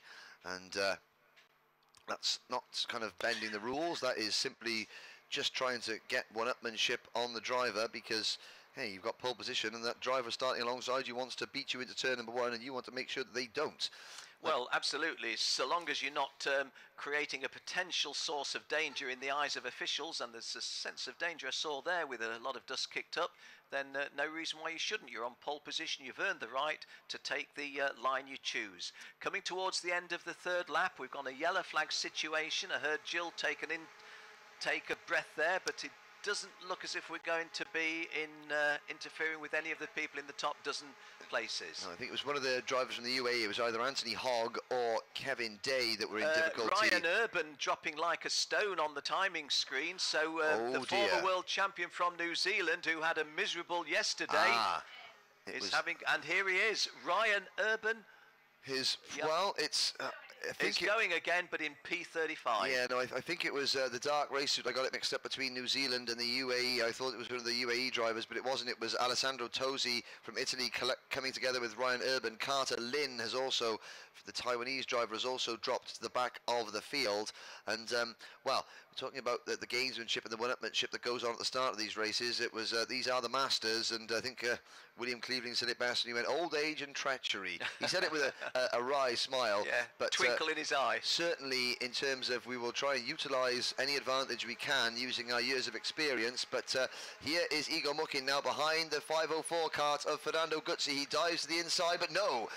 And that you can see, there we go, Mukin sideways. Oh, that is, I thought that he was committing himself, and it's effectively terminal for Igor Mukin. Yep. Well, it isn't terminal, he is rolled. There is a picture of him off the pace, completely off the racing pace. Well, he's getting back on the racing line now, but having shed a dozen places, if not more. And those of you that are watching online, you had the perfect view of what happened there. It just shows that fine line between just taking it beyond the limit by 0.01%. Yep, what happened to Fernando Guzzi, the driver he was trying to pass? Last year, Guzzi was very, very fast until the pre-final where it all went wrong. Has lightning struck twice? Well, he was in P5 at the end of lap 5. Let's see. Let's have a look again, see what we can see. Well, there goes Mukin, and he's tried to make the move, and then well, Gutsy loses places, but not as severely. Oh, and then is a clip from behind. And the stationary kart has really presented a stationary obstacle on the racing line, or only just off the racing line, and so drivers in the lower order of the top 10, just in the teens, finding an obstacle on track they weren't expecting, and a couple of them quite seriously compromised as a result, albeit they do continue. Well, Igor Mukin has come around in 23rd position. That is his chances of a decent result gone. Fernando Guzzi has maintained his place in 5th spot. Up at the front, though, we've got a battle developing for the lead. Gabriel Zogella coming under pressure now from Troy Wilson. What is the lap time? Well, a 59.465 for Zogella on lap 5, and a 59.384 again from Zogella on lap number 6. We begin lap number 7. But Troy Wilson going round in 59.436, and though those immensely impressive, the two of them are yielding virtually nothing in reality to each other, are they? No, great dice. Well, they're pulling away from the rest. There's now a 2.5 second gap back to Helfinger. Do you wonder at it at those pace, at that pace? It's half a second quicker than Tommy Helfinger that last lap around for both of them. Alessandro Glauser in 4th, Gutzi in 5th, Michael Dauphin in 6th, then Derek Wang 7th. Wang will be wanting to make a little bit more progress if possible. Then behind Wang, it's Saomi Moransky, Juan Rico Muller, Chris Walton in 10th, then Carlos Medina, Michelle Abuesa, Kyle Blockley. I think it may have been Kyle Blockley that we saw clattering into the back of Igor Mukin. He is down in 13th place now. Then it's Horacio Torres, Thomas Ferdin in 15th place, Mega Gio, Yuji Sato in 16th, Patrick Weinstock, the European champion, only 17th. Then it's Jari Koivisto. Believe it or not, Jari Koivisto beat Antti Olakainen to the Finnish championship this year. Antti Olakainen is walking away with things in this class this week, and Jari Koivisto in 18th place, struggling to make the main event.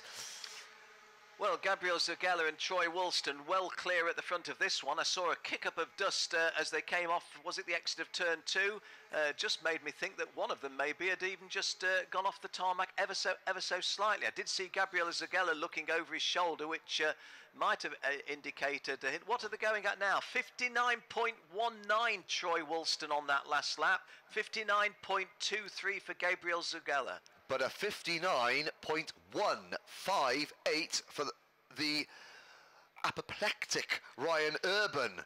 Well, 33rd place, the champion from 2 years ago. He's not going to be champion this year. He probably won't even make the main event. If he does, it'll be by the skin of his teeth.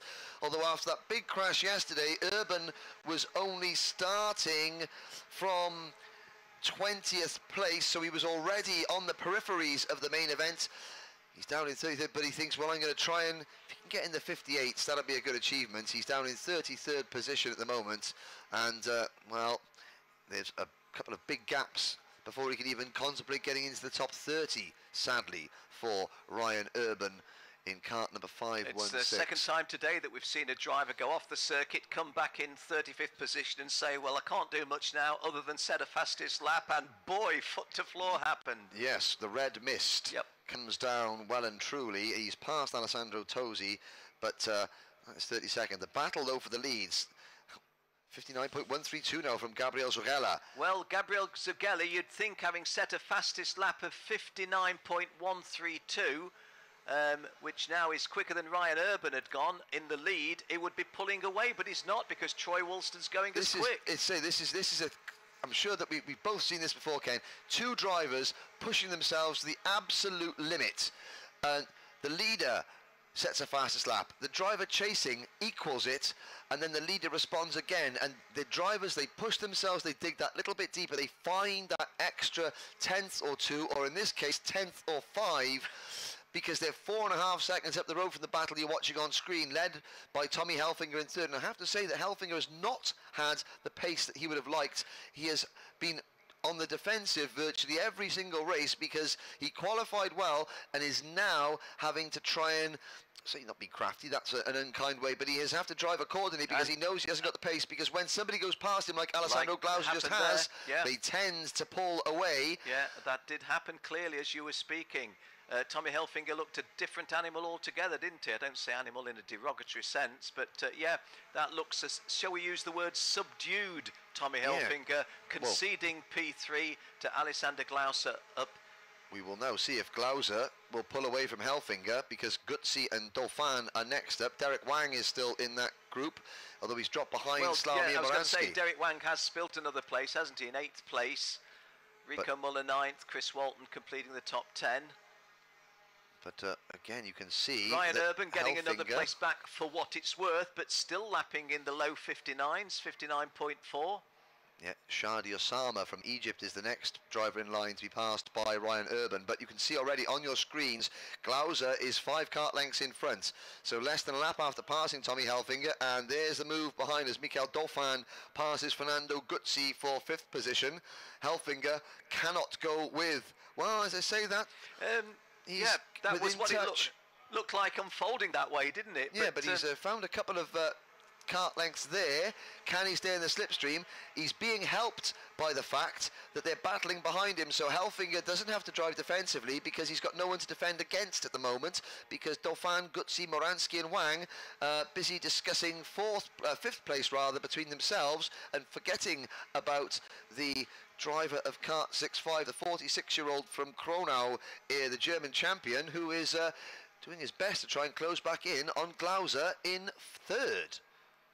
It's a good race, this, no question. Don't want to take anything from the fabulous drive by Gabriela Zagella and Troy Woolston, but the dice behind them is would be worthy of the front running of a final. It's a really, really good effort, but of course you have to just put it in context. They are, what, 5 seconds behind the guys down the road in P1 and P2. There's an illustration, an empty track behind Gabriel Zagella, who is 0.8 of a second, or 0.88, call it 9/10 of a second to the good over Troy Woolston. So not at this moment in any kind of threat of a challenge by Troy Woolston. Troy Woolston, though, may well feel, look, I'm not going to try the impossible and do something stupid. There's only 1 3/4 laps remaining. I'm going to have to finish in P2 in my pre-final, and Jill spotted something. Well, Zugella leads still, but there's been a change, Ken. Yeah, Tommy Hilfiger gone up past Alessandro Glauser, which I think, into P3 now. Which exactly the opposite from what I predicted. Well, which shows why I'm saying why the drivers are down there. When you said it, the images before us looked precisely that. You were accurately describing into words what the pictures were saying. Just shows you the unpredictability of kart racing within 1 lap of racing, or even less than a lap of racing. That's a very kind way of masking my ineptitude there. But no, I'm joking. We're moving on. Well, Gabriel Zogella, this has been a good test, because if Gabriel Zogella hangs on to this, and I think he will, because he's a full second now in front of Troy Woolston, you will probably be able to hear the roar of delight from Gabriel as he comes across the line, because he is full of emotion this week. But of course, we have seen drivers beat themselves. The emotion gets too much. This was a stern test. Troy Woolston got really, really close to Gabriel Zogella. Troy Woolston asked a couple of very pertinent questions. Zogella has answered them without overdriving and has managed to pull away. Is Gabriel Zogella putting himself in a position to challenge Antti Ollikainen, who I would say looks like the clear favourite at the moment. I would put Antti Ollikainen as the favourite, but I would say that Gabriel Zagella's challenge is going to be very, very substantial. Last lap. 1 lap to go, and the battle for 3rd place, and it still is a battle, because Alessandro Glauser is not a million miles away, but the battle for 5th looks particularly tasty. Dauphin, Gutzi, Moransky and Wang, and they come through turn number 4. Zogella leads, Woolston 2nd. This is now 5th and 6th, because Hilfiger and Glauser have separated themselves ever so slightly. It's Dauphin in cart 5 through 7 under pressure from 504 Gutsi, with Moransky next. Then Wang, Walton, Rico Muller, Medina, Abuesa, Blockley, Torres and Thomas Ferdin. But the leaders have got a couple of corners to go, well, yes, and Zugella is cruising. Let's do them the justice they merit, because here is Gabriel Zugella making a painless, bloodless victory over Troy Woolston, who himself has destroyed everybody else in the race. As you can see, actually, that close race that there might have been for third, fourth and fifth has spread out considerably in favour of Tommy Helfinger third, Alessandro Glauser fourth. They had a couple of tradings of places each.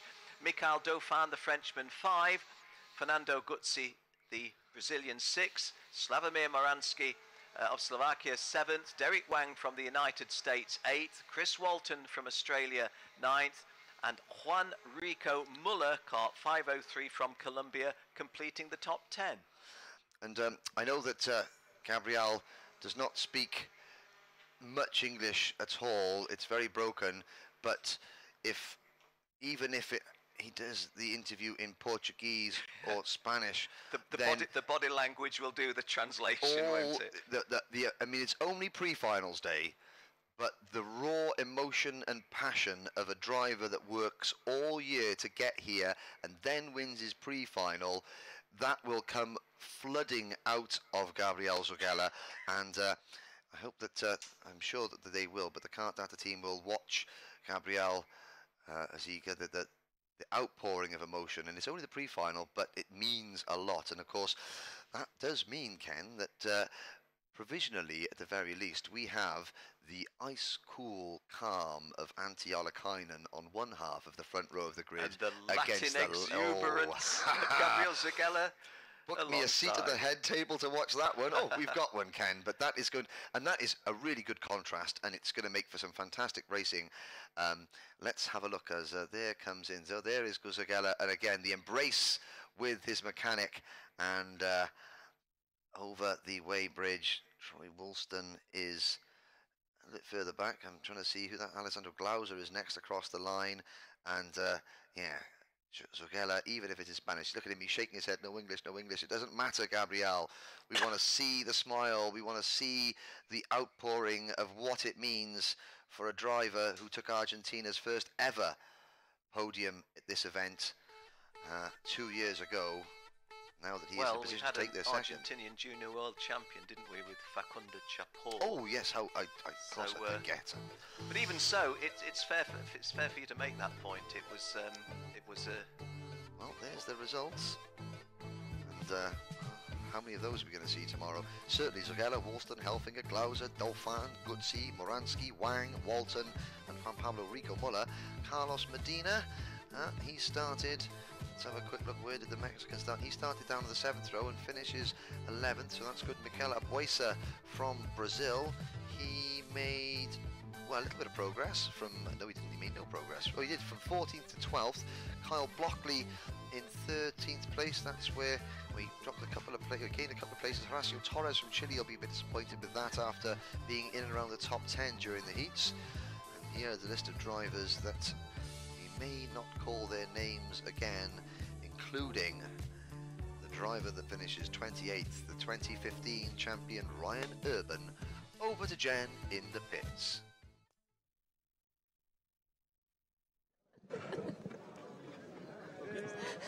Gabriel, I know you're speaking a little Portuguese. Tell us how the race was. Fantastic. Gracias. Pude tomar a punta y hacer una diferencia, así que contento. Okay. Fantastic. Chao. Gracias. Chao. Saludos. Troy Woolston now might be easier with you. Yeah, I don't know much Portuguese. Boy, you guys are really pushing it out there. Yeah, that was tough. Yeah, I didn't really have much left in the cart, I don't think. I gave it everything I could. Even in the draft, I was ducking. Yeah, I don't think I could go in any corners any harder, so just have to make some improvements for the final. Maybe the tyres will pick it up a little bit. Now, I know you said to me before the race and before you came here, you're racing Masters now. And? It's a different calibre, I guess, of drivers. Yeah, exactly. It's, I mean, the amount of experience in this class is unbelievable. There are guys that have been here, 10 years, and so that's what we're up against. And you can see just the way they drive is just so smooth.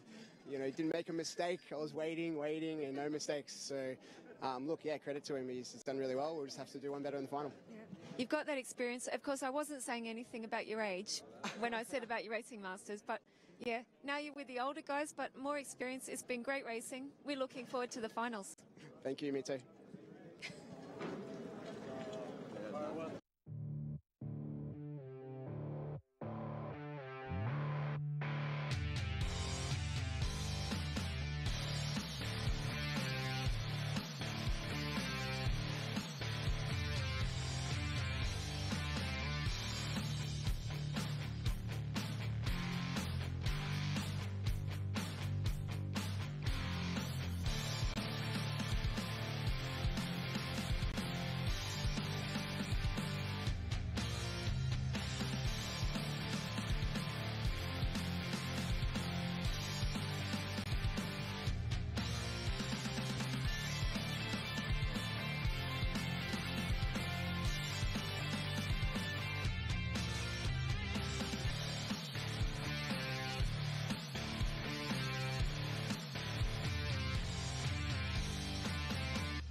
Brand, you're on the wrong side of the fence. One of our former drivers here at the Grand Finals. What do you think about the racing? For now, what I see till now, it's okay, a bit rough, but the front fairing with the bumpers, they really helped. But I still think it's going a bit on the edge, and especially with a high-speed circuit like this, yeah, it makes some trouble sometimes. Well, it makes a little bit of trouble for each of the drivers, doesn't it? Because they don't need a penalty, and then they don't need to go off the track, because right behind them is everyone else. Yeah. It makes it in both ways hard. Yeah. And your driver? Unfortunately, he is now out of the final, but he improved a lot, because time-wise, the first time he drove was 1.5 seconds off the pace, and now he's in that second. Yeah. Even closer, sometimes a half a second, 6/10. So, but yeah, racing, it is difficult to start from the back and try to gain forward, especially on a high-speed circuit like this. Of course, coming from the Emirates, he's a champion there. He's a good driver, so he's still come forward. It's great.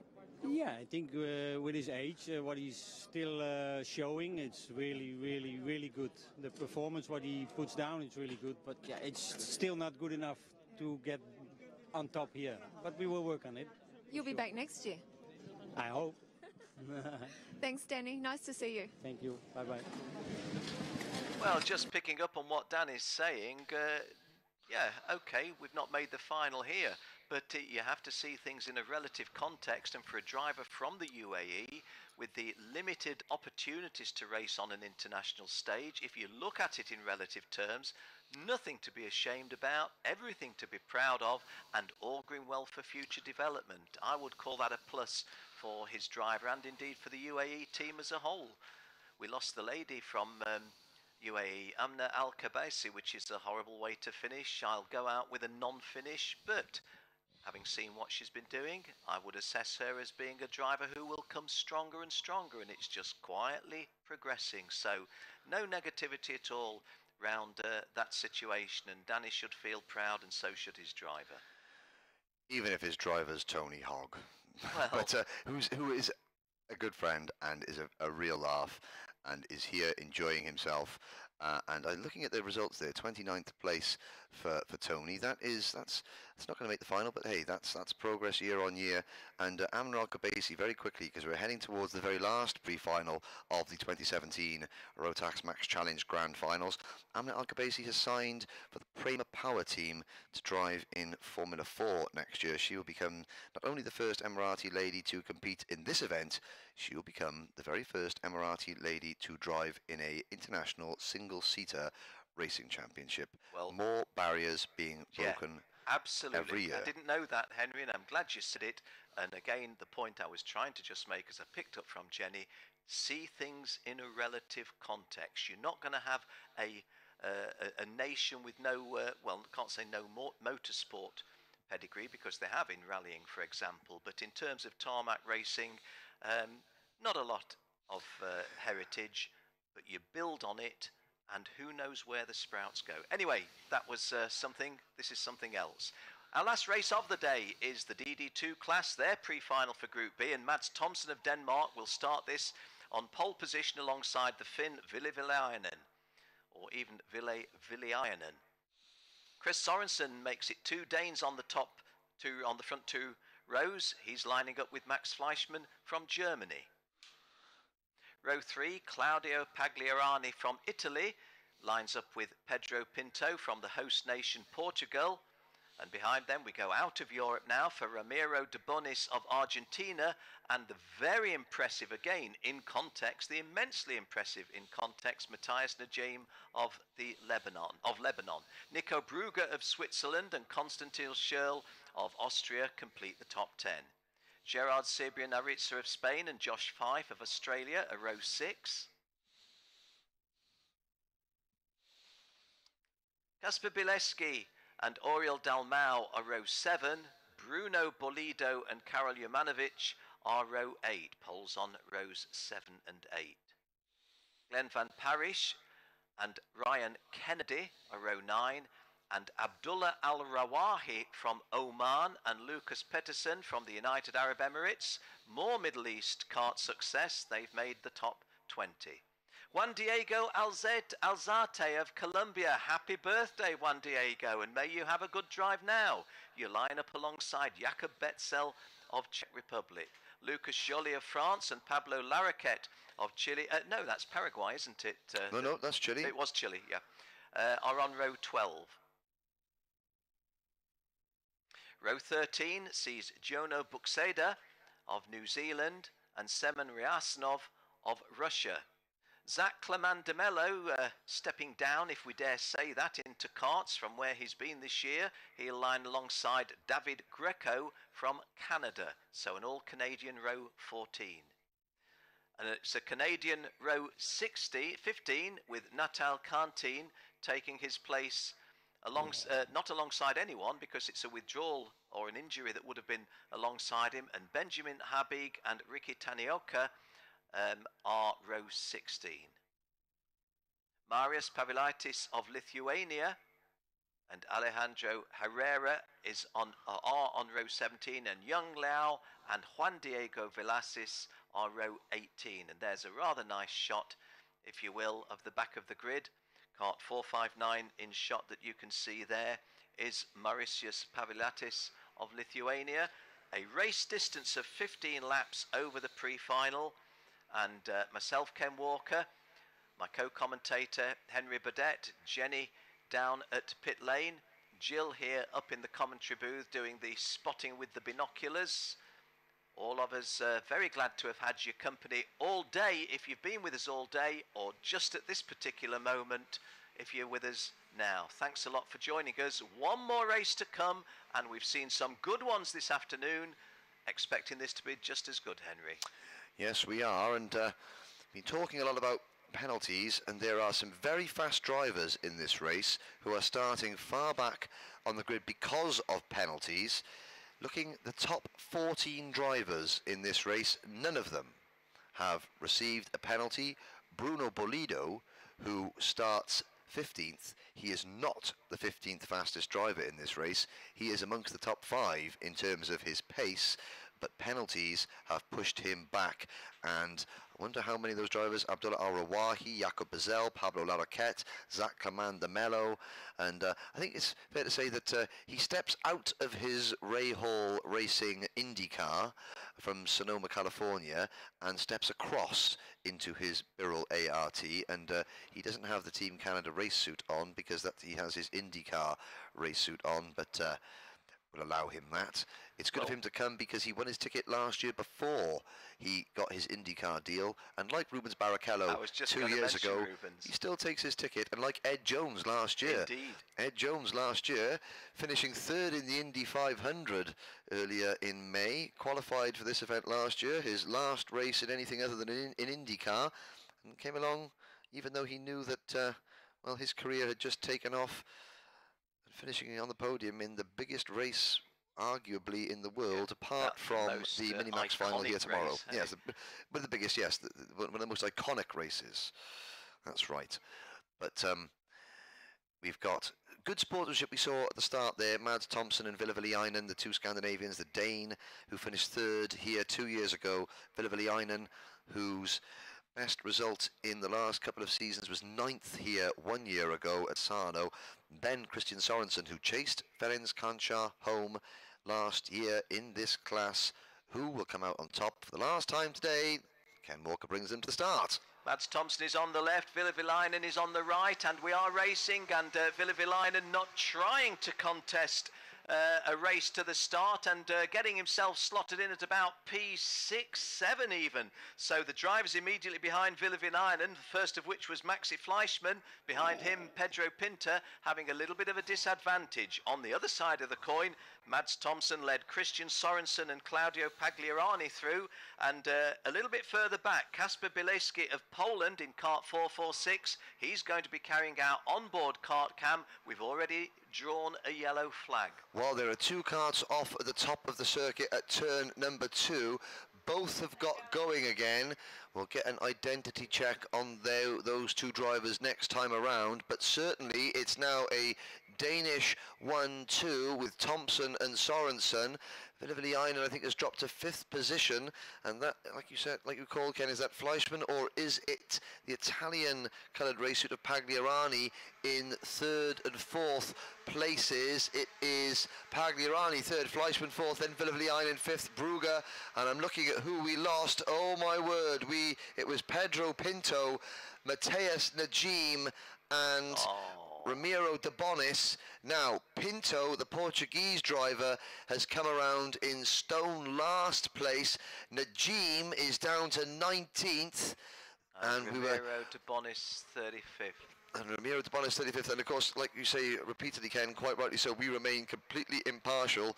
There are 360 drivers, and we are happy for any one of them to emerge victorious. However, Mateus Najim to make the final would have been a fantastic result for Lebanon. The Lebanon have had drivers in the finals before, but none really competing at the top end of the grid like Mateus Najim is. It's not over just yet. We don't know what the shape of his nose cone looks like, but he's in 19th place. Can he move forward? He's got now 13 laps to do it.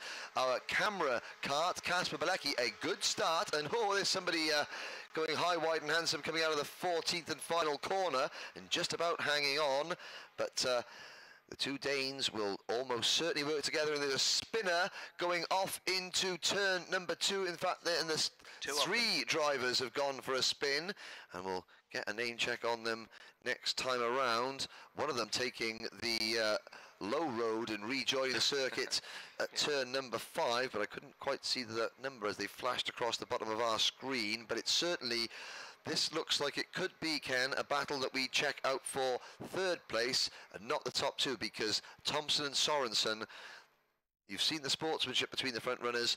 There was a good bit of banter between Thompson and Sorensen earlier on when Christian Sorensen forgot to tighten something and went and borrowed a screwdriver and a spanner from Mads Thompson.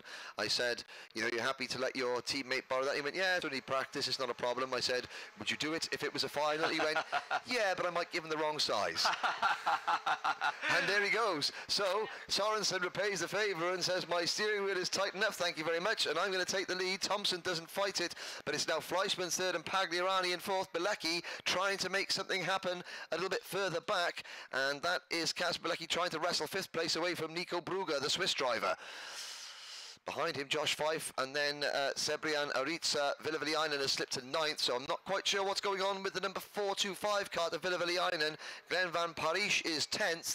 Abdullah Al-Rawahi is up at the 13th place. Bruno Bolito 14th. Oriol Dalmau, a former podium finisher in this event, is 15th position. Mateus Najim is up into 18th. All 36 karts still running, but it was Juan Diego Alzate. Not a happy birthday for Juan Diego. David Greco and Benjamin Habib we saw spin on the previous lap. Strange race right from the start for Ville Väliainen. I'm not writing him out, I'm not writing him off, but not what we were expecting. You know, I'm sort of smacking my lips when I saw Mads Thompson alongside Villevelainen, thinking, hey, we're going to have a really good dice right from the off, but somehow the Finn has just gone a little cold on this one. Glenn Van Paris going well into the top 10 when he's been struggling well out of the top 10 in races earlier this week. I'm wondering, and I could be wrong, it has been known, but is Villevelainen stuck in gear? Because he is quick through some part of the lap, but then as he accelerates out of the slow corners, he is a sitting duck. No, yeah, well, I am wrong, because he's just at the fastest lap of the race. His fastest lap is 59.0, but there might have been some mileage in what you said, because, well, no, if he's stuck in traffic, he will be missing that second gear where the we'll have a little look.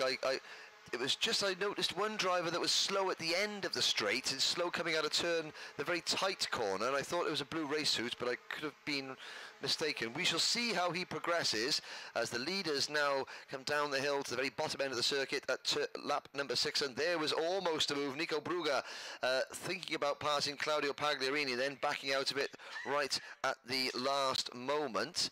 And here's Kasper Bilecki still trying to pass Brugger. Bilecki in 6th position, and he's getting very. You can't get much closer than that. Isn't that the perfect picture of there's times it doesn't matter how fast you're going, how determined you are, there just ain't no room through.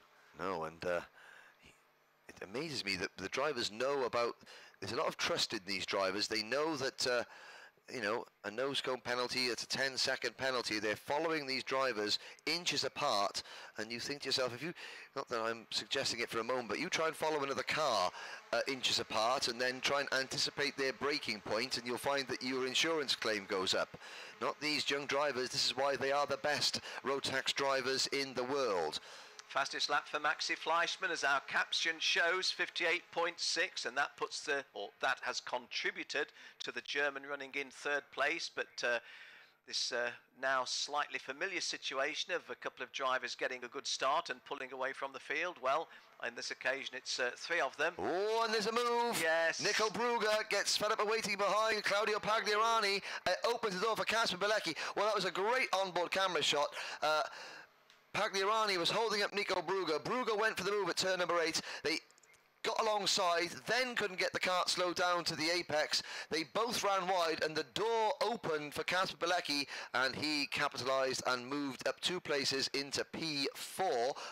There he is, Bilecki with a black crash helmet and the white and red Polish race suit. Now Brugger is behind him. Will we see Nico Brugger try to retake that position? Behind Brugger is now Sebastian Aritza. And another yellow flag situation, Henry, which I'm just seeing flashing out of the corner of my eye, but trying to play. Oh no, I'm looking in the wrong direction. It's out of turn number 11, and I think, and it's an Australian race suit.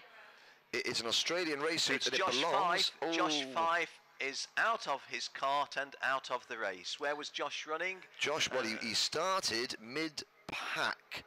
I'm just checking the order. In fact, Josh Fife he started in 12th place, yeah, so he was a potential finalist. A potential finalist, no more, sadly. But up at the front, Christian Sorensen continues to lead. Mads Thompson is under pressure from Patrick Fleischmann. And Kasper Bilecki is, well, let's check the gap this time around between Fleischmann in 3rd and Bilecki in 4th. It is 1.5 seconds. And is this a move into 3rd? No. The door is closed nicely by Mads Thompson, but Maxi Fleischmann, as you'd rather queued him up to do, was making a little move there on Mads Thompson. The fact that the move has failed has given a tiny little bit of a cushion for Mads Thompson, but Mads has just done a fast lap of 59.001, whereas Max has been in the 58.6s initially and 58.8 on that particular lap. So Max Fleischmann not just catching Mads Thompson visually, the transponder, the tail of the numbers, telling its own tale, if you will. Well, a quick glance down the order. So we're watching the battle on screen for 4th, 5th, 6th and 7th, with a few more drivers behind. In fact, that is not only Bilecki, Brugger Sebrian, Aritza, Pagliarani, Villeviliainen, Glenn Van Parijs in 9th, Konstantin Scholl, the Austrian driver, in 10th place. Then it's Lucas Peterson in 11th, Bruno Bollido in 12th, Oriol Dalmau Cabaye 13th, although Bruno Bollido loses a couple of places there. Lucas Joly is now up at the 13th place. Then it is Abdullah Al-Rawahi in 14th, then it's Bollido, 16th is Ryan Kennedy, and Bilecki is now back behind Nico Brugger, so Brugger has passed Bilecki, and Bilecki just letting him know that he is there. Yeah, almost on cue, the heart of the action. A little peck on the cheek in karting terms, that was. Further back, well, Zach Clement de Mello, the Canadian driver, is 19th. Matthias Najim in 20th. Is he hanging on to a place in the final, or is he just on the outside looking in? We're not quite sure.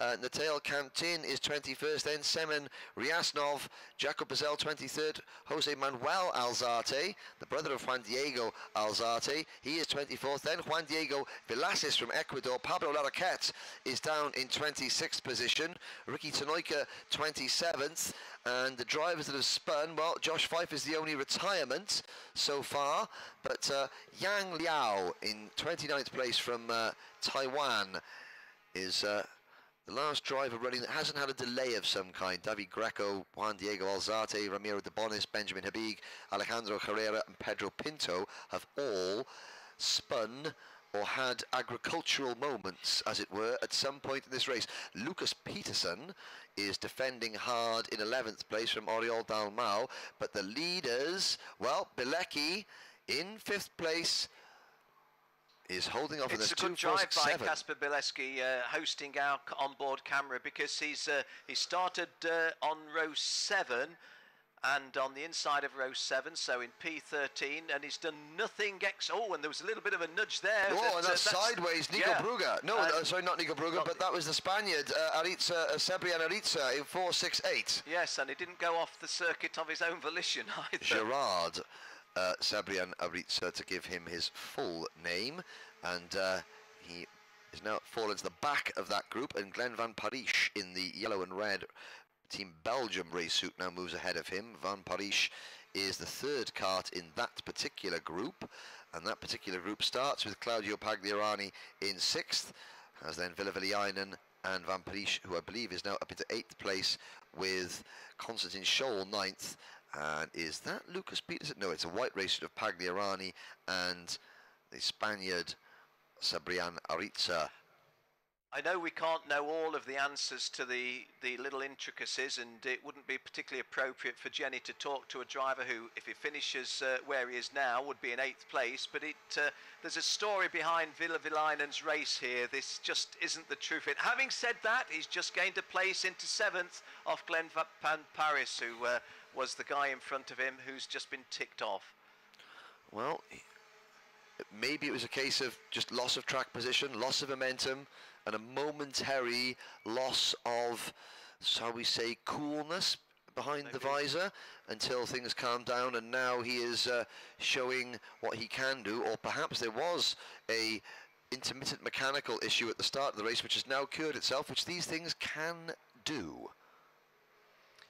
Well, just looking at the front of the race, Christian Sorensen's advantage at the end of lap 12 was 0.8 of a second, and I always hesitate to say this. Those of you that have heard me rambling over the years will know I'm a firm believer in the commentator's curse, but really, Christian Sorensen, it's his race to lose from here, and if he doesn't do something very, very silly, or there's some outstandingly outrageous misfortune mechanically, he ought to be safe home.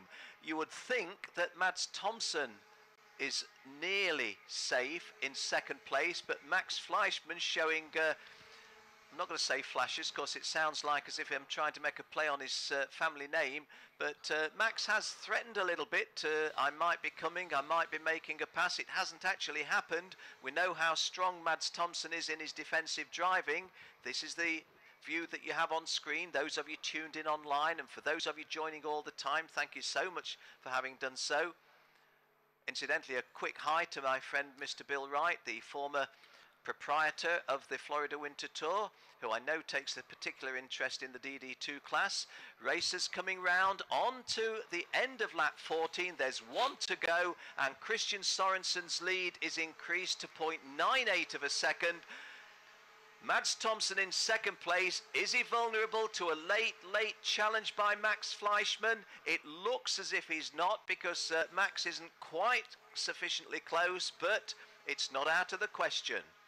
Well, I think that if the opportunity presented itself, Fleischmann would obviously take it because he is a racer, but Fleischmann will be looking around and thinking, okay, I was behind Villainen at the start and now I'm in front of him, so that is gaining me potentially a position on the grid for the main final. I don't want to risk it all. I mean, if Mads Thompson is going to be silly enough to leave the door wide open, I would be rude not to accept the invitation. But otherwise, a third place finish is more than good enough for me, and we'll soon see. Will he make a lunge into turn 13? No, he doesn't. I think what you're saying now is being borne out on track, isn't it? Well, Christian Sorensen, a very worthy winner of this one, nods his head as it goes over. Mads Thompson just looks over his shoulder and says, thanks, mate, to Maxi Fleischmann, who finishes third behind him. Nico Brugger of Switzerland coming home fourth. Kasper Bileski has not been cursed by carrying our onboard camera. He came home in a healthy fifth. And Ville Villainen, after I was saying there's something wrong and Henry offering some thoughts, has had a strong finish. He's gone from 9th to 8th, 8th to 7th, and finished 6th in the end, Ville Villainen, albeit from a front row start. Gabriel Cebrian of Spain 7th, Claudio Pagliarani of Italy 8th, Glenn van Paris of Belgium finding some form late in the week in 9th place, and Konstantin Schürl, the Austrian driver, completing the top 10. Outside the top 10, Lucas Joly from France in kart number 438. Well, he didn't start the pre-final last year. He's gone a lot better this year, the 25-year-old from Paris. Has he done enough to get into the final? One would think that after starting that from 23rd, he has given himself a fighting chance. Abdullah Al-Rawahi, 12th place. Well, that's not bad at all for the Omani driver, who is working with Mark Rose, who was the former mechanic to the likes of Jensen Button, Dan Weldon, the late Dan Weldon in his karting career. Then we look back to Bruno Bollido in 13th. He's on the cusp. So is Oriol Dalmau. Zach Clement de Mello making progress and finishing 15th.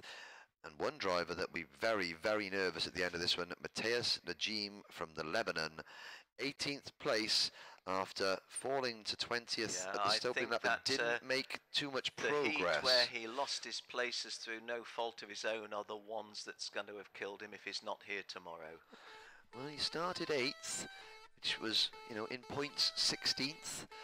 And then, well, it's a nervous wait for not only Mateus but many other drivers who will be unsure of their participation as we look at the results of Christian Sorensen and Mads Thompson leading a Danish 1-2 with Max Fleischmann, Nico Brugger and Kasper Bilecki rounding out the top 5. Villainen, Cebrian, Aritza, Pagliarani, Van Parijs and Scholl your top 10. I know that Jen Wade will have a few interviews for us to close out the day, but Ken Walker, your thoughts on what we've seen today? By and large, not as fraught as yesterday afternoon in terms of driving with desperation.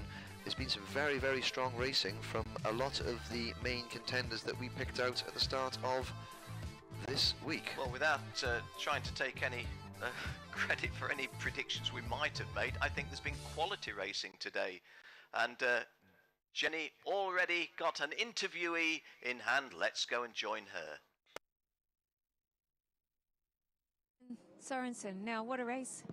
Yeah, that was quite kind of straightforward after I passed my fellow countryman Mads, and after that I just tried to stay ahead and keep the gap between the other drivers. Of course, Mads was thinking he'd get away with it. He's running over here, your teammate.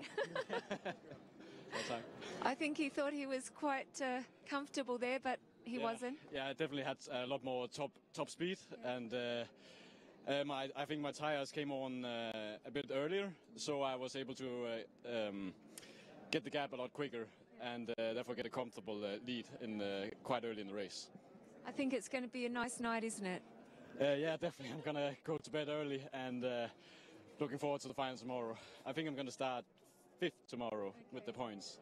That's really, really good position. I know last time we spoke, you were almost. Yeah, a few meters from the championship, and this year Kangsha is like not even. Yeah, it's a completely different race this time. A lot of definitely the competition has got a lot harder this year as well. So whoever takes this definitely deserves it. I think we've got to wait and see now. Can we sleep tonight? That's the question. But we're going to be back tomorrow, 10 o'clock, live stream, to see you guys battle it out for the title once again, and I'm sure we're going to see you up there. Everyone at home's probably watching, are they? Maybe. Hello. Hopefully. Okay, so 10 o'clock tomorrow. Congratulations. Great race, Christian. Nice to have Team Denmark here once again. Yeah. And we'll see everyone tomorrow. It's been a great day, perfect weather. Let's hope for the same tomorrow, and fingers crossed. Yes. Yeah, bye. See you tomorrow.